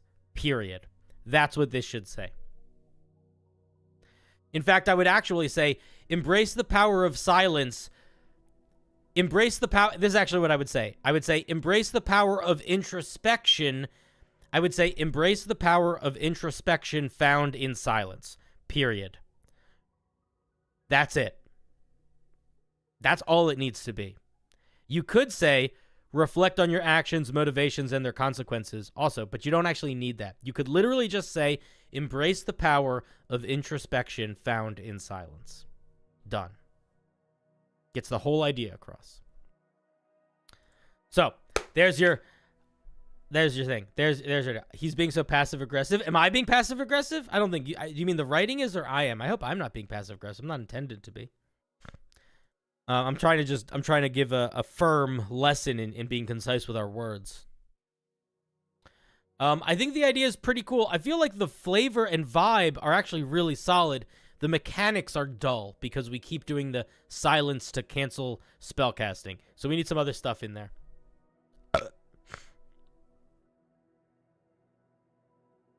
But yes, keep going. It's an interesting idea.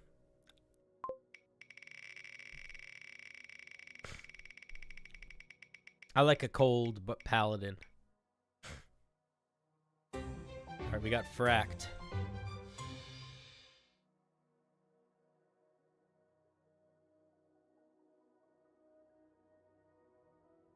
Magic item. The item's goal is to enable a player to gamble for higher damage rolls. Thanks. Alright, I will tell you that I am not the best judge of gambling items because I don't like gambling in D&D. It's not fun for me.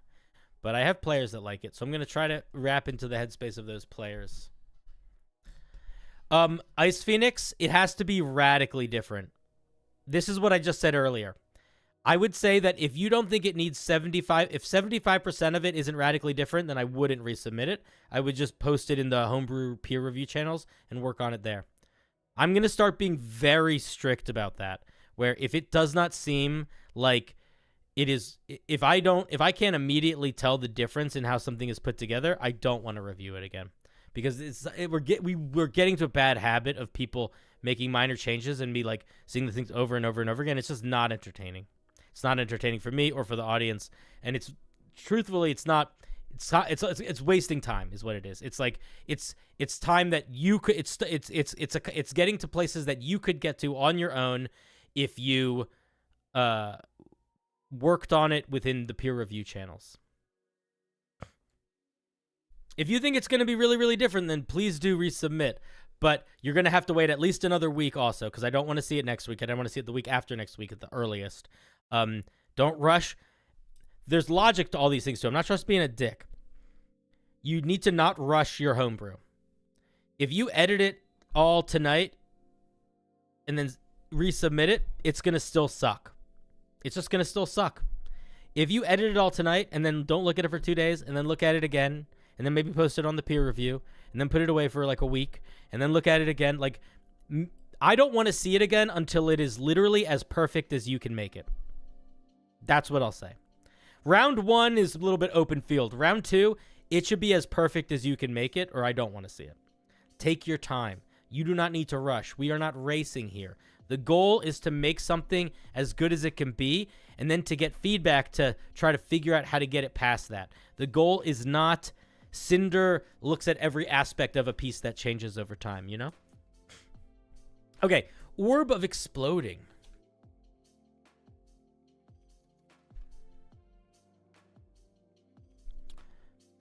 This orb contains whirring. This is a wondrous item, spellcasting focus, rare, requires attunement. This orb contains whirling strands of fire that pop and crack at random. When you, I'm actually, you know what I'm going to do? I'm going to rewrite the rules for submissions, I think, and make all of this stuff very clear in them. When you cast a spell that deals fire damage using this orb as your spellcasting focus, you can reroll any number of die, any number of the damage die. Each time you reroll a die, you take 1 fire damage. This damage can't be prevented or reduced in any way. You shouldn't be able to reroll any of the die more than once, and I would maybe make it more than 1 fire damage. I might make it 2 fire damage. If you want to be able to reroll the die more than once, then you should be taking like a D4 or a D6 damage for each die that you reroll to balance it. Otherwise it's too jank. Only 1 damage to reroll a die infinitely, I think, is a little. Even if it's 1 damage per reroll, it's a little strong for me. I like that you don't have a required classes for a focus. Not enough ranger spellcasting foci. That's true. Yeah. I was thinking about that, but I kind of want to make wanted the Phoenix to be a pseudo warlock patron. Oh, that's a neat idea. It's fun making subclasses based on our identities and our characters and our brains. What if you take the damage of the old dice value? Oh, that's an interesting idea too, Matt Thorne. I think that's a really fun idea. I still think it's a little bit hectic to be able to re-roll a die forever. I still would make it only 1 of each, probably. But I like that idea. That's a neat way to handle that. Fract, listen to Matt Thorne. Yeah.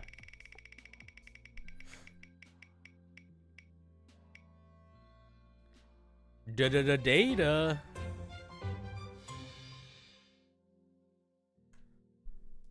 I probably won't be on stream because Jubu Dutu. Oh, you have jury duty. Anyway, read the last one first and move up from there. What does that mean? Read the last one first and move up from there. Oh, that's an instruction that makes me nervous. Are these bardic subclasses? I'll read one of them. I'm not gonna read all of them. I'll read the College of Woe. The College of Woe. Oh, you're here. Yo, Data, what's up? Hello? Hello, can you hear me? Hey, how's it going? Hello? Hi, how's it going? Oh, there you are. Hi. How are you?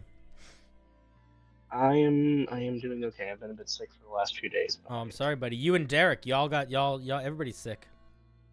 It's going around. What are we looking at? The College of Woe? I misunderstood an ad break. Apparently Critical Role released like a College of Tragedy or something, and I totally misunderstood and made this up on the spot. I think that the vibe should be accurate, but that's just a hope. Okay, so, cool. The vibe should speak for itself. I'm interested. Let's take a look.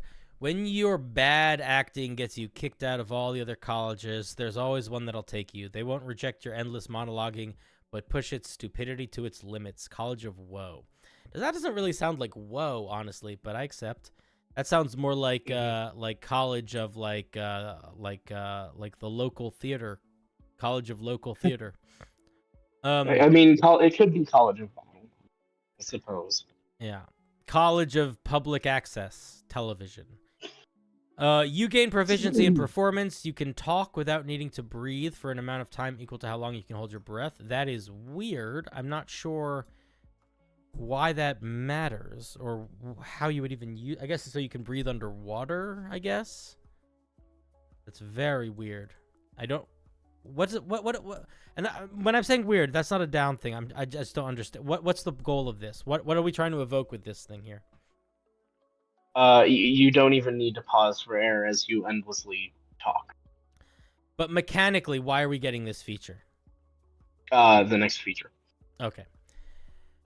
While below half hit points, you can begin soliloquizing about your impending death. At the beginning of a creature's turn, it must make a charisma saving throw, or consider you non-hostile. You need a range on this. If you attack and or deal damage to anyone, all creatures automatically succeed on the saving throw until you take damage. At 10th level, you add gestures to your performance. Creatures still make this save if they cannot hear you, so long as they can see you. Saving throw or creatures consider you non-hostile, I think, is a little strong to be on without there being any action economy to it, or rather any resource to it. And it looks like there's not really a range either, which I feel like you need to figure out. It's technically hearing, as long as they can hear you. Okay, well then you need to add that. So that is both. So that is too strong. And this one of these features needs to incorporate bardic inspiration. That is one of the key aspects of bards. Is every bard at 3rd level has something that ties to using a bardic inspiration in a unique way, or a way that their bardic inspiration is different. So the fact that you are not. So if you know that, then here's what. But I don't this want to. Okay, well you don't have to. But in my opinion, and you can ignore my opinion, but I will tell you, my opinion is this does not merit not doing that. In my opinion, these features do not feel strong or evocative or mechanically sound or interesting enough to allow the pardon of not doing the thing that all bards do at 3rd level. You don't need to agree with me here. That is my feedback on this, though. If you want to not use the bardic inspiration, you need to earn it in a way that you have not earned it yet, in my opinion. So just think about that. You don't need to listen to me, but that is how I feel about this. This feels unusual, but not unusual enough to merit existing yet. Or at least existing in the way that it does. Gone but not forgotten at 6th level. You can wring more power out of your last moments. At the beginning of your turn, if you are unconscious from death. What does that mean? Unconscious from death? I think it's just if you're unconscious is what you probably should say. If you're unconscious... Well, no, because you can be asleep and unconscious. But death does not make you unconscious. Death, you are dead. A dead body is not unconscious. Like a creature that is dead does not have the unconscious condition. Is it? No. Well, knocked down, I suppose. So if you are unconscious, so if you are at 0 hit points and unconscious or something like that. I suppose. Yeah. Yes. You regain consciousness. During this time, you can only do the following: use your bardic inspiration feature, move 5 feet in one direction. Cast 3rd level spells or lower. They can only target allies. At the end of your turn, you fall unconscious again. This lasts for 1 minute. After you first fall unconscious, and last happens even if you fully die or are killed outright. Once this feature So even ends, if you die or killed. Can you explain to me in human simple words what this is supposed to do? So don't even whenever you don't explain it like Yep. game mechanics. Tell me, what is it supposed Nope. to feel like? In human words, even whenever you hit 0 HP or die completely, Mhm. you're still monologuing, walking around, using your inspiration, and buffing your allies, and then falling over them. Explain to me in human language what this last paragraph means. The last paragraph is just jargon for this happens even if you're fully dead, like power word kill or anything like that. And it lasts for a minute, and then after the end of that minute, if you are fully dead, you completely die. Okay, so two things. One, I think that's a very fun idea for a feature. Two, it's a little too strong for 6th level in its current state. So if you want this to be a 6th level feature, you got to tone it way down. Alternatively, you could make What it. should I tone down? You shouldn't be able to cast spells other than cantrips. That's probably what I would say. It's just buffing No. spells. So you asked. That's my opinion. You can disagree with me if you want to. That's fine. I'm telling you, I think it's too strong for 6th level in its current state. I would make it so you can unconsciously cast spells that are leveled spells at 14th level, but I would not let you be doing that at 6th level. Even just from a multi-classing cheesing perspective, that's a good example. Like, you can multi-class be so. It cannot damage other people. I want to point that out, but yes. Why not? It can only target allies. I don't think that necessarily okay, I see that now. Yes, I don't. if you're dead, then you can do this. Sorry, someone in the chat. That's fine. The type of spell you're casting is not the issue here. Spells are very versatile. Having access to spell casting while unconscious is too strong at 6th level, in my opinion, if you're going anything over cantrips. So here's the way that I would rewrite this if I were you. When you drop to 0 hit points or would die outright, you can continue to take actions for up to 1 minute as if you were not unconscious. However, they are limited to the following options. And then you list these things. The fact that it lasts a minute is also too long. Realistically, this is a 14th level feature. There's no ifs. I don't see I don't see an argument for you getting access to anything other than 5 feet of movement and like cantrip level strength or weaker for a minute. Even a minute's a long spells, time. that's fine by me. A minute's a long time, man. I strongly would encourage you to put this at 14th level.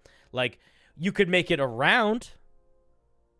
But a minute's a long time. A minute's a really long time. Because you're also essentially invincible for that minute. You know? But what are you doing to really affect the battlefield is my issue with this. You're casting any spell that targets an ally. But you fall unconscious at the end of your round, so you will drop concentration if it's a concentration spell. Where does it say you fall unconscious at the top of the round, at the end of the round? Yeah, at the end of your turn, you fall unconscious again. Where does it say that? First line after the bullets. So then what the fuck lasts a minute? I'm so confused. Why? Your ability to come back up and start talking again. So but when do you come back up?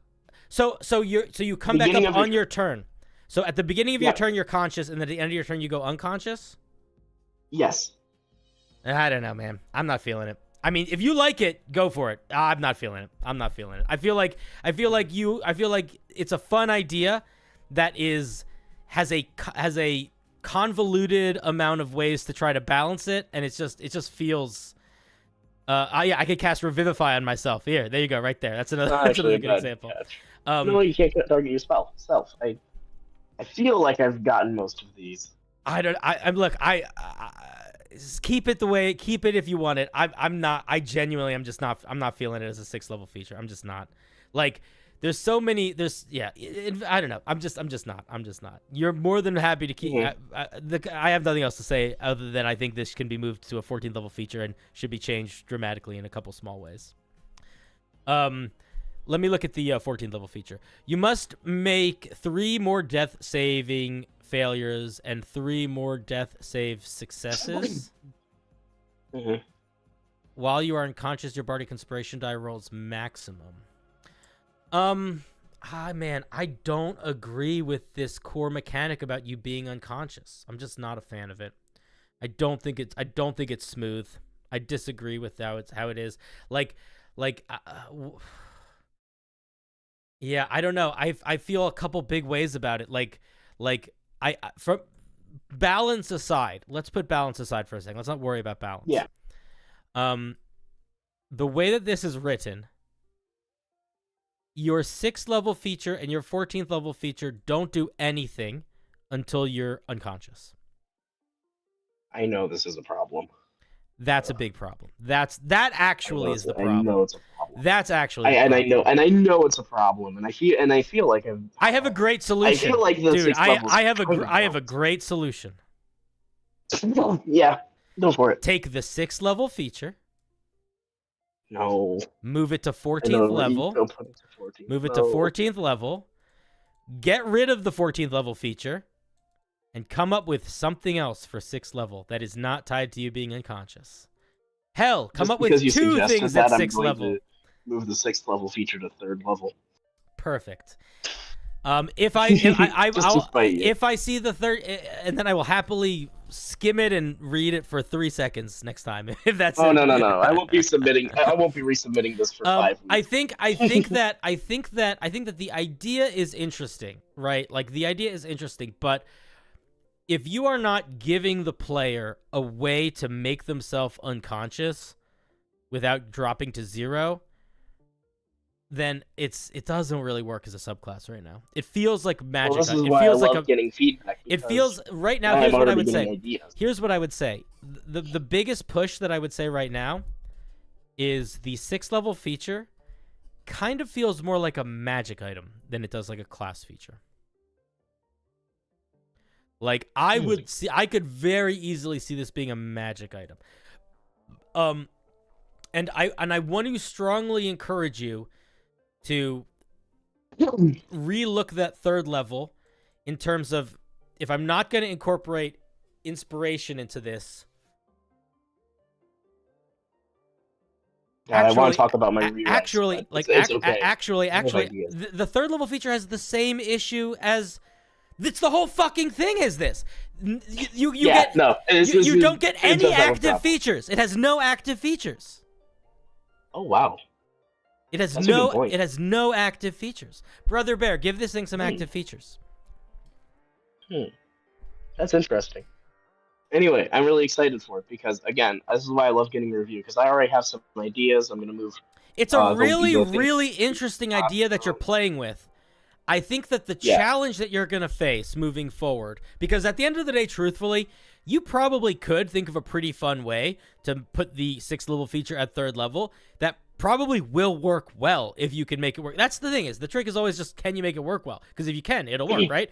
But I think that the bigger thing to think about here, the bigger thing to think about here more than anything else is, how do you take this concept, the concept of you can talk so much that like you are basically like death has a hard time getting a word in edgewise. That's basically what this is, right? Like it's like you can. That's a good way to put it. Yeah, you can talk over anything and everyone.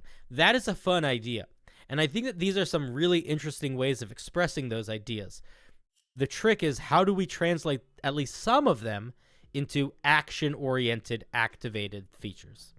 And I don't know exactly how to do that, but I do think that that is what you should be thinking of as you decide to as you start tinkering with it more.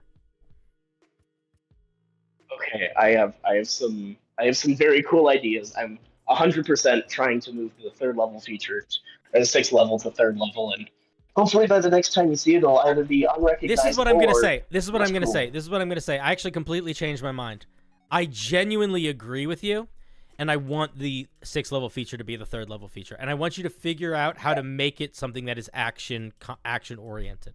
And I think that or if it's not, the other 3rd level feature is in a way that ties into it. And I think if you can figure that out, you are going to have something that is incredibly unique. Are there any bards that get 3 3rd level features? I don't think so, but if you were gonna give one, I mean, honestly, dude, if you took the first one and you just cut out proficiency and performance, or even just kept it as is, honestly, it's such a ribbon feature that I feel like you could fit in a third. Okay, It's such thanks. a ribbon feature. I just want to make sure that because I'm going to rewrite. Yeah, because most bards that get two features, most bards that get two features, they're like significant. Yes, inspiration. I know. No, Sorry, not even inspiration. They're significant. So like they do really useful things almost always. Very rarely do bards get like they'll get two features that are both pretty powerful. This feature not powerful. So I think that you could fit in a other one also, is what I'm saying. Okay. All right, cool. Trying to think. Yeah, no, I got some ideas. Anyway, Data, do you have any questions, thoughts, anything before we leave? Oh man, is there? Dude, I love reading pieces from you because they always make me yell, but I'm having a good time. And I think that honestly is the sign of, I like when Homebrew makes me yell, and it's like because it's doing something weird, because it is making me think, and I don't know, I like that. I hope you don't mind when I yell, because I do feel like I worry that it bothers people sometimes, but it is fun. I don't mind it. I like your feedback because immediately you're like, this isn't working. You need to fix it this way, and immediately I'm like, oh, here's how I move it. And obviously, well yeah, and whenever I say and when I say here's how you have to fix it, what I'm actually saying is here's how I think you should fix it, which you don't have to listen to. Yeah. Okay. Wait. There's one more thing. I think we love you so much. Thank you for doing this. I'm gonna get Discord open. I'm gonna There we go. Kicking him out. All right, we got two more. I love nights that we get through all the homebrew. Hey, are you somebody that wants to get your homebrew reviewed by me? Consider joining my Patreon, or becoming a member on the channel, or gifting a membership on the channel. And you too can get your stuff almost certainly reviewed, as opposed to it there being like a 1 in 100 chance of it being reviewed on Sunday night. Consider becoming a patron. Consider becoming a member. Oh, wait, did I just close something? Let me reopen that. Milk Boy, do you want to come on? Let me grab you. Hey, buddy. Oh, hello. Hi, how's it going? Dude, you've been patient. Yeah. It's really late, so you're gonna get the tired me tonight. That's okay. I'm into the tired you. We're gonna do it All together. Right. Jaxie, 1 second. Let me comment. Reviewed Torn to Shreds. Jaxie, are you new to the channel? They are one and the same, friend. The goal here is not for me to put your piece upon a pedestal. It is not. The goal here is for me to put on a show where hopefully we learn about writing. And yes, I do tear pieces up, but I do not tear up the creator of the piece. That's the difference, and I think that difference is important. Okay, let's take a look. This is a legendary item. Okay, legendary. Paramount chronograph. This intricate contraption has a circular face and is small enough to be held in a single hand. The clockwork within the chronograph constantly moves in a perfect rhythmic harmony, as a dozen tiny metal clock. I have to say something that's not related to this afterwards. I'm going to try to remember. I'm going to forget, but we'll try to remember. As a dozen tiny metal clock hands spin around the center of the mechanism, as if it were displaying some kind of information. Any creature that attempts to read the chronograph's display must spend an hour looking at it and make a DC 30 intelligence check. That's very high. I might lower that to 25. On a successful check, the creature realizes that the chronograph displays the exact amount of time that has passed since the chronograph's creation, but can't accurately decipher what the time being displayed is. The identify spell if the identify spell is cast on the chronograph, the spell fails to provide any meaningful information. Okay, cool. If you succeed on the intelligence check, you can attune to the chronograph. While attuned, you can accurately read the time using the chronograph and gain access to the following properties, which the chronograph has 3 charges for. I would rewrite this to say, like, I would rewrite this to say, in addition, like the chronograph has 3 charges, you can expend them to use the following features, and then put them as bullet points. Okay. Time stop. As an action, you can expend 1 use of the chronograph to cast time stop. When cast in this way, the spell always lasts 5 turns unless the spell is ended early. Ooh, that is very strong. Time reversal. As an action, you can expend all 3 charges to revert time to 5 rounds in the past. All actions and events that occur during those rounds, as well as knowledge and memories of those events happening, except yours. Each creature and object is harmlessly moved back to where it was. Okay, I'm going to stop reading this one right here because I have 2 things. All right. 1, this is an artifact. This is not a legendary item. Okay. This can cast 9th level spells more than once a day. This is stronger than a 20th level character, so that's an artifact. The catch is the very last line at the end of the item. The chronograph regains its 1 charge once every 12 days. A charge at dawn once every 12 days. Okay. Okay, that is a little bit of a thing. Okay, that tones it back a little bit, but even still, this is an artifact. To give you an example of a legendary item, the Cloak of Invisibility.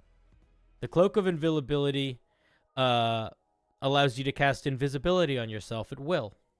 And that's it. Still requires concentration. Everything. It's just casting invisibility. A 2nd level spell. So, that's a legendary item. A legendary item is a +3 sword. Or a +2 piece of armor. That's very rare. Depends on who you're talking to. But yeah, okay, fair. Whatever. Regardless, I think my point is fairly apparent, or you can ignore it if you want to, but this is artifact for sure. The other thing is that this 2nd feature, while very, very fun and would be great in a video game, is almost impossible in actual play at the table. Unless you have some sort of computer program that is keeping track of where everything is, including stats, resources, hit points, locations, that you can hit a button and see exactly where it was 5 rounds ago, whenever, this is going to be really hard to keep track of. Okay. Like, this is one of those examples where it's like, there are certain things that you can do in Hearthstone, but you can't do in Magic, because Hearthstone has a computer behind it, you know? True. The thing is that this is really intended to be used at like a pivotal moment, and once you use it, you can't use that feature again for 36 days. So I'm not saying that it's too powerful. I'm saying that it's going to be like, I as a dungeon master would not use this item in my game because I don't with confidence think I could tell you what happened 5 turns ago at an encounter where there was 1 bad guy and the players are level 3, let alone an encounter where, assuming the players are level 15 plus because they have this item, and there's potentially multiple combatants on the board. Even with a VTT. I do want to bring something up, though. D&D Beyond does keep track of that. It is a fool's errand to build homebrew that requires somebody to use a certain electrical system, I think, in my opinion. Okay, that's fair. I would not. I've been playing D&D for a long time. I play D&D all the time. I would not ever think to use D&D Beyond to do that. D&D Beyond also doesn't keep track of every single, like, it doesn't keep track of where creatures were on the board. You know, it doesn't keep track of which spells, like, okay, like, let's give you an example. I cast invisibility on you, okay?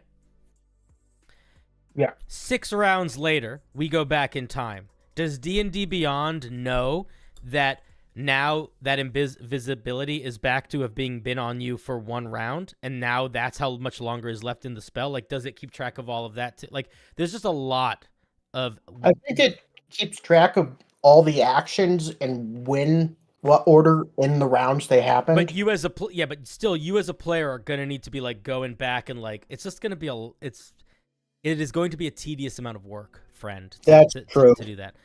I would, if you want to do something like that, what I would probably do is I would probably make it a larger amount of time. I would probably make it 10 minutes, or I would probably make it an hour to try to give, because if you make it longer, you actually make more space for flexibility.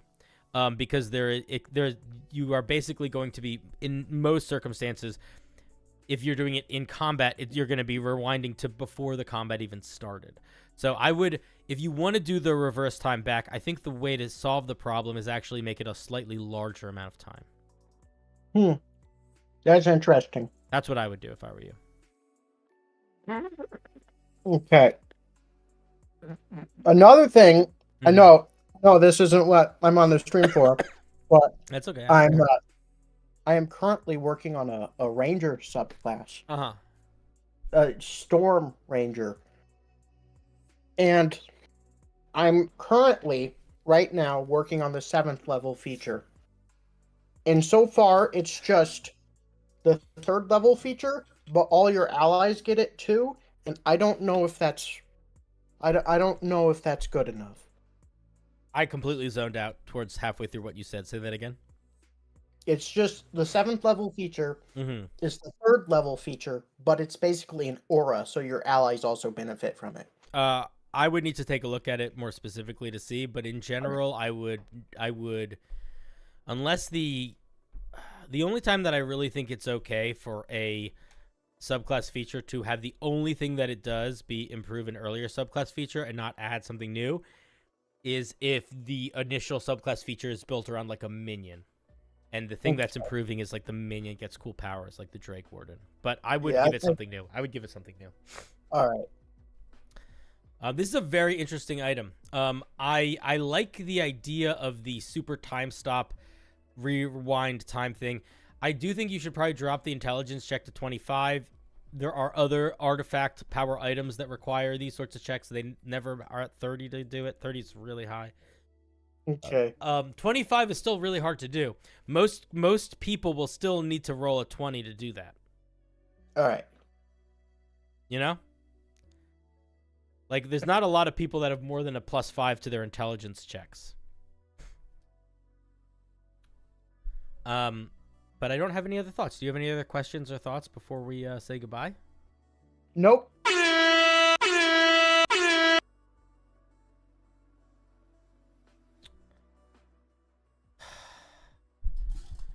It's fucking 12:45. I've been doing this for hours. You're gonna give me the fucking air horn?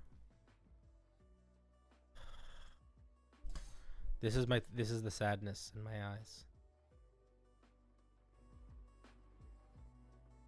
I'm just gonna turn it off. I'm just gonna ask one of the mods to turn it off.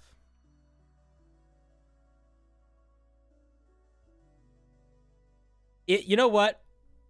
First of all, Milky Boy's great, so I'm not gonna give Milky Boy any blame for this. But I do think that the fact that Milky Boy didn't just do the air horn once, but spammed it, which taught me that that's a thing that can happen, is the difference between me deciding that I was gonna turn it off or not. But being able to do one little noise before you leave is kind of fine. Being able to spam noises is a good reason to turn it off.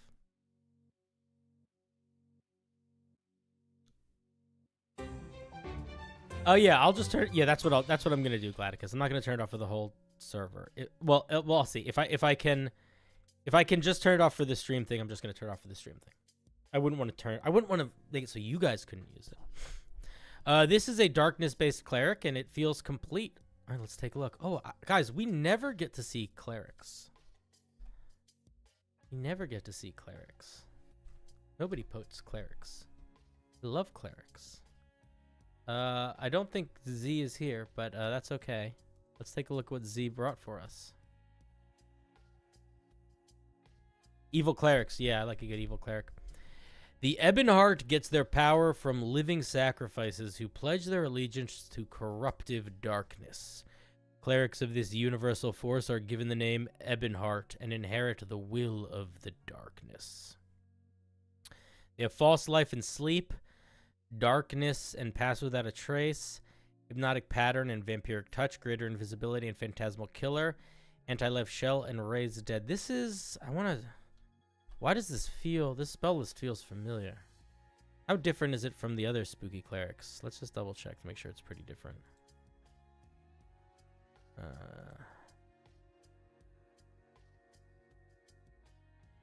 Where's the other one?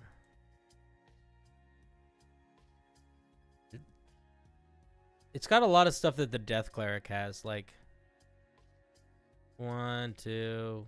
I'm seeing at least 3 or 4. Like, I would probably make it. I would probably not make it so Death Cleric-y in the spells.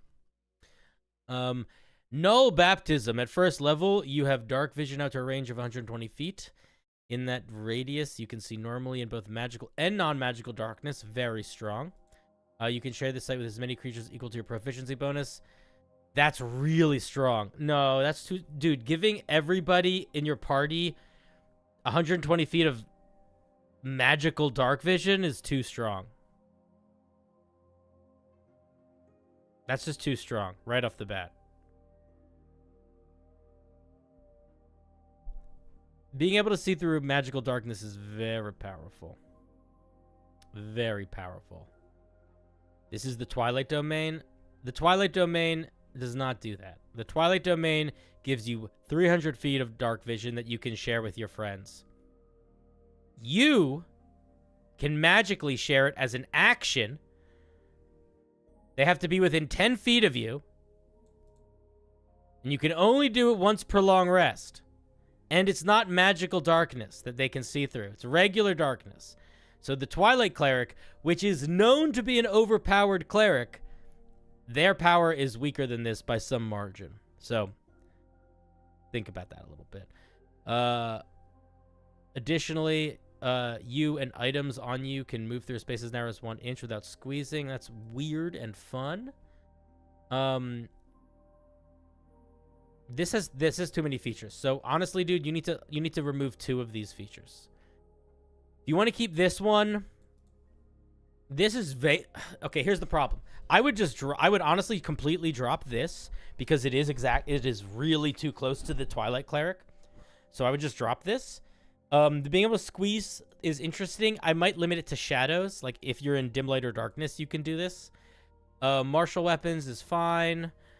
Bonus action to hide is kind of meh. I would probably drop that. I think this is fine though. I do think that it's an interesting idea that you can use wisdom instead of dex for your stealth checks. That's cool. I like that. But yeah, I would redo a lot of the first level. A second channel divinity. At second level, we get a channel divinity, Ebon Space. As an action, you create an aura of magical darkness, as if you cast a darkness spell, which lasts for 1 minute and can't be dispelled by dispel magic or anti-magic field. Why not? When a creature enters the area for the first time or starts its turn in there, they take psychic damage equal to half your proficiency bonus. You can designate creatures to not be affected by this. If a creature ends its turn in the area, they must make a charisma saving throw. On a failed save, their wisdom score is decreased by 1. A creature's wisdom score can only be decreased a number of times equal to your proficiency bonus. This is... I think it's doing too many things, if I'm being honest. Magical darkness that can't be dispelled and deals damage is basically strong enough, I think. I wouldn't mess with creatures' wisdom scores. You could, if you wanted to, I would maybe do something where it's like they have disadvantage on wisdom saving throws against your spells, or maybe they have disadvantage on perception checks or something, but I wouldn't do anything with that. I wouldn't have their wisdom go down. What did Data say? You should squeeze to hide. Wisdom on stealth is very neat. Yeah, I like wisdom on stealth. Magical darkness is not a dispel that is not dispellable that someone can see through is strong enough. Yeah, exactly. Although I think that you should remove a lot of the see-through magical darkness stuff here. Anyway, so maybe they won't see through it if they change it. We'll see. I think it's basically darkness but stronger. I think it's fine for channel divinity. I just would cut out this wisdom part. Dark Vessel at 6th level. Shadow flows through your body, increasing your combat prowess, permanently changing. You have resistance to psychic damage. Whenever you take the attack action, you can attack twice instead of once. In dim light or darkness, your speed increases by 10 feet. Additionally, you no longer are immune to being magically aged. Okay, I'm gonna say something that's gonna make you so upset. If you want to give extra attack, you can't give anything else. And I would even go as far as to say, I don't think you can give extra attack at all. I don't think any cleric gets extra attack. The only cleric that I can think of that gets extra attack is the war cleric, and even that is on a resource. So I would probably remove the extra attack. I think keeping the movement speed and the psychic resistance and the immune to being aged magically are fine, but you drop the extra attack. The extra attack also works with Divine Strike in a way that is a little bit OP.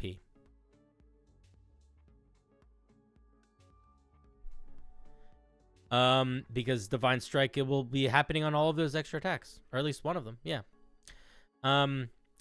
Let's look at this is sort of like what clerics get instead of extra attack, or spiritual weapon also. Yeah, it makes you hit harder than a fighter. Yeah, that's true. Let's look at Obsidian Progenitor. At 17th level, you become a parent for a living shadow. When a creature is incapacitated, you can use your action to touch them.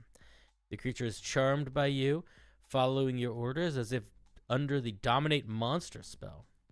The creature is charmed until affected by a greater restoration or similar. The creature gains the life drain and amorphous property. What is the life drain and property? You need to clarify that.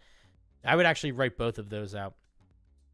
You can only do this once per long rest, and you can only have one shade under control at a time. If you use this feature with an existing shade, the shade is no longer charmed by you. I think that you need to limit the creatures here. Getting a minion that becomes your creature, like your shadow servant, I think is very cool, and I like that vibe. But there needs to be a limit on what CR that monster could be, what its stats are, because even at 17th level, that's really cheesable. And 17th level, we should be getting something crazy. And I think getting essentially the ability to turn a creature into your minion is cool. And I think that's totally cool for a 17th level. It just needs to be a little bit more limited than it is in how it actually functions. Yeah, Ivory, I'm committed, man. I love you guys, but I also yell at you. So it's like, you know, it's the world that we live in. I think it's a fun idea, but it is way too strong right now in a couple different places. You gotta cut a lot, and I think you gotta reshape a little bit too. But I do love a good darkness cleric. Honestly, the things that I think are the most interesting here are like wisdom for stealth. I like the idea of you can squeeze, but if you limit it to shadows, almost everything else I think needs a little bit of tweaking, or rather, not necessarily needs a little bit of tweaking, but like it needs a little bit of tweaking. And I feel like I feel like you might be able to push the boundaries, and like I like being able to make magical darkness, but we already get the darkness spell, so like the channel divinity kind of feels too close to the darkness spell. Like we're getting darkness on the spell list. I feel like we should do something else with the channel divinity. I don't love that the channel divinity is so close to the spell, just because we're getting the spell, you know? Oh yeah, and the extra attack, get rid of that. But yeah, thank you very much, Z Morningstar. All right, those were all the pieces, guys. That was everything. We got through every dang thing. We got through everything on the list. Who would have thought? Who would have thought? Oh man. So for folks that are still here, love to have you. If you want to submit to the open forum stream, the link is in the description below. That's Sunday night. But separately from that, if you want to be able to be on these Thursday night streams, you can become a member of the channel. You can become a patron, and you'll get access to the links for those. In those ones, it is, as you can see tonight, I got through everything. I pretty consistently get through most of them on Thursday nights, if not all of them. And you can also come on stream to talk to me. I will also say that might not be something you want to do. You might like it, you might not. You can hear me talk to people. I sometimes it gets a little bit bump up it, and I think that's fine. I like it because it's like that's it's like we're here to learn and we're here to grow. So it's too much we're not just here to pat each other on the back, but it is nice to pat each other on the back a little bit. Either way, thank you guys so much. And if you are new, I just want to say I really appreciate you sticking around. Consider, if you haven't followed the channel already, follow the channel. And if you aren't in my Discord, consider hopping into my Discord. I stream pretty regularly. My next stream is going to be Sunday night, And you guys remember how I had Hannah Plays D&D on the other night? I think I'm going to have Diana of Rose on this week, who is another content creator who is very cool. And I think she is going to be my guest for our next call-in show. So I got to check the dates with her, but I think she and I are going to do a show, and I will be posting my schedule for next week at some point over the weekend, probably on Saturday, but I'm not 100% positive yet. It'll come up Saturday or Sunday. No. Don't give me money if you can't afford to give me money. Just give me attention. That's all I really want. All I ever really wanted is attention, you know? Anyway, thank you guys so much for the stream tonight. And as always, be good to each other. One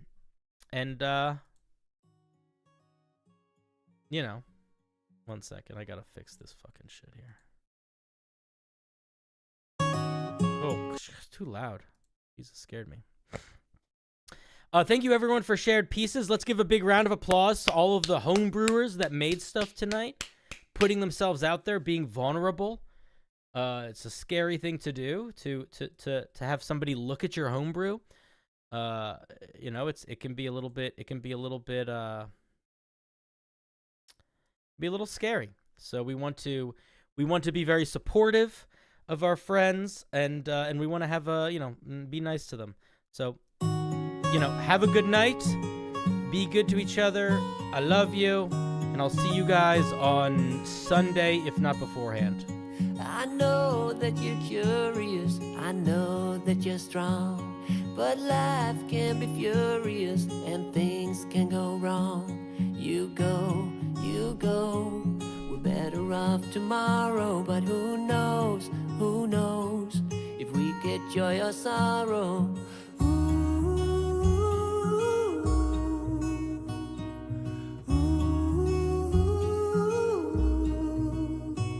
Stay true to that fire in your heart and your soul. Don't drench your desire in what you can't control. We fly, try so hard to get there, and we might be lost but not forever.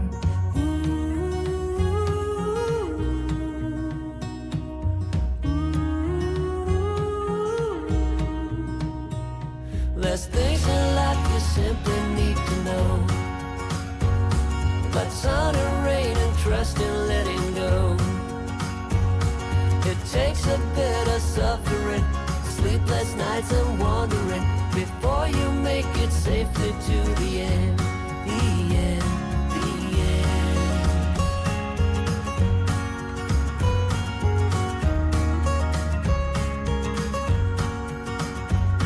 Don't say you're ridiculous, you're not even close.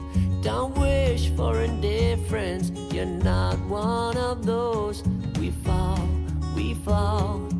but we always rise up through it all. We get a little wiser.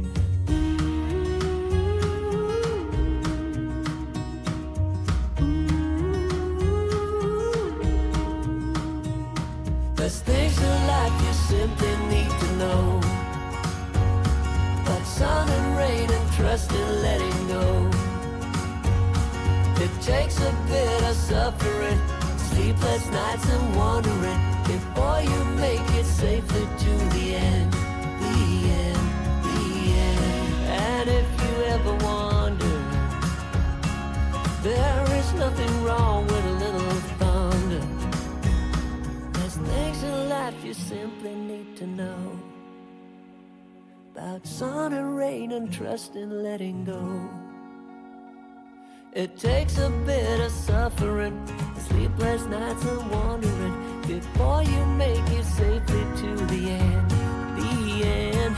There's things in life you simply need to know, but sun and rain and trust in letting go. It takes a bit of suffering, sleepless nights and wandering, before you make it safely to the end. Before you make it safely to the end.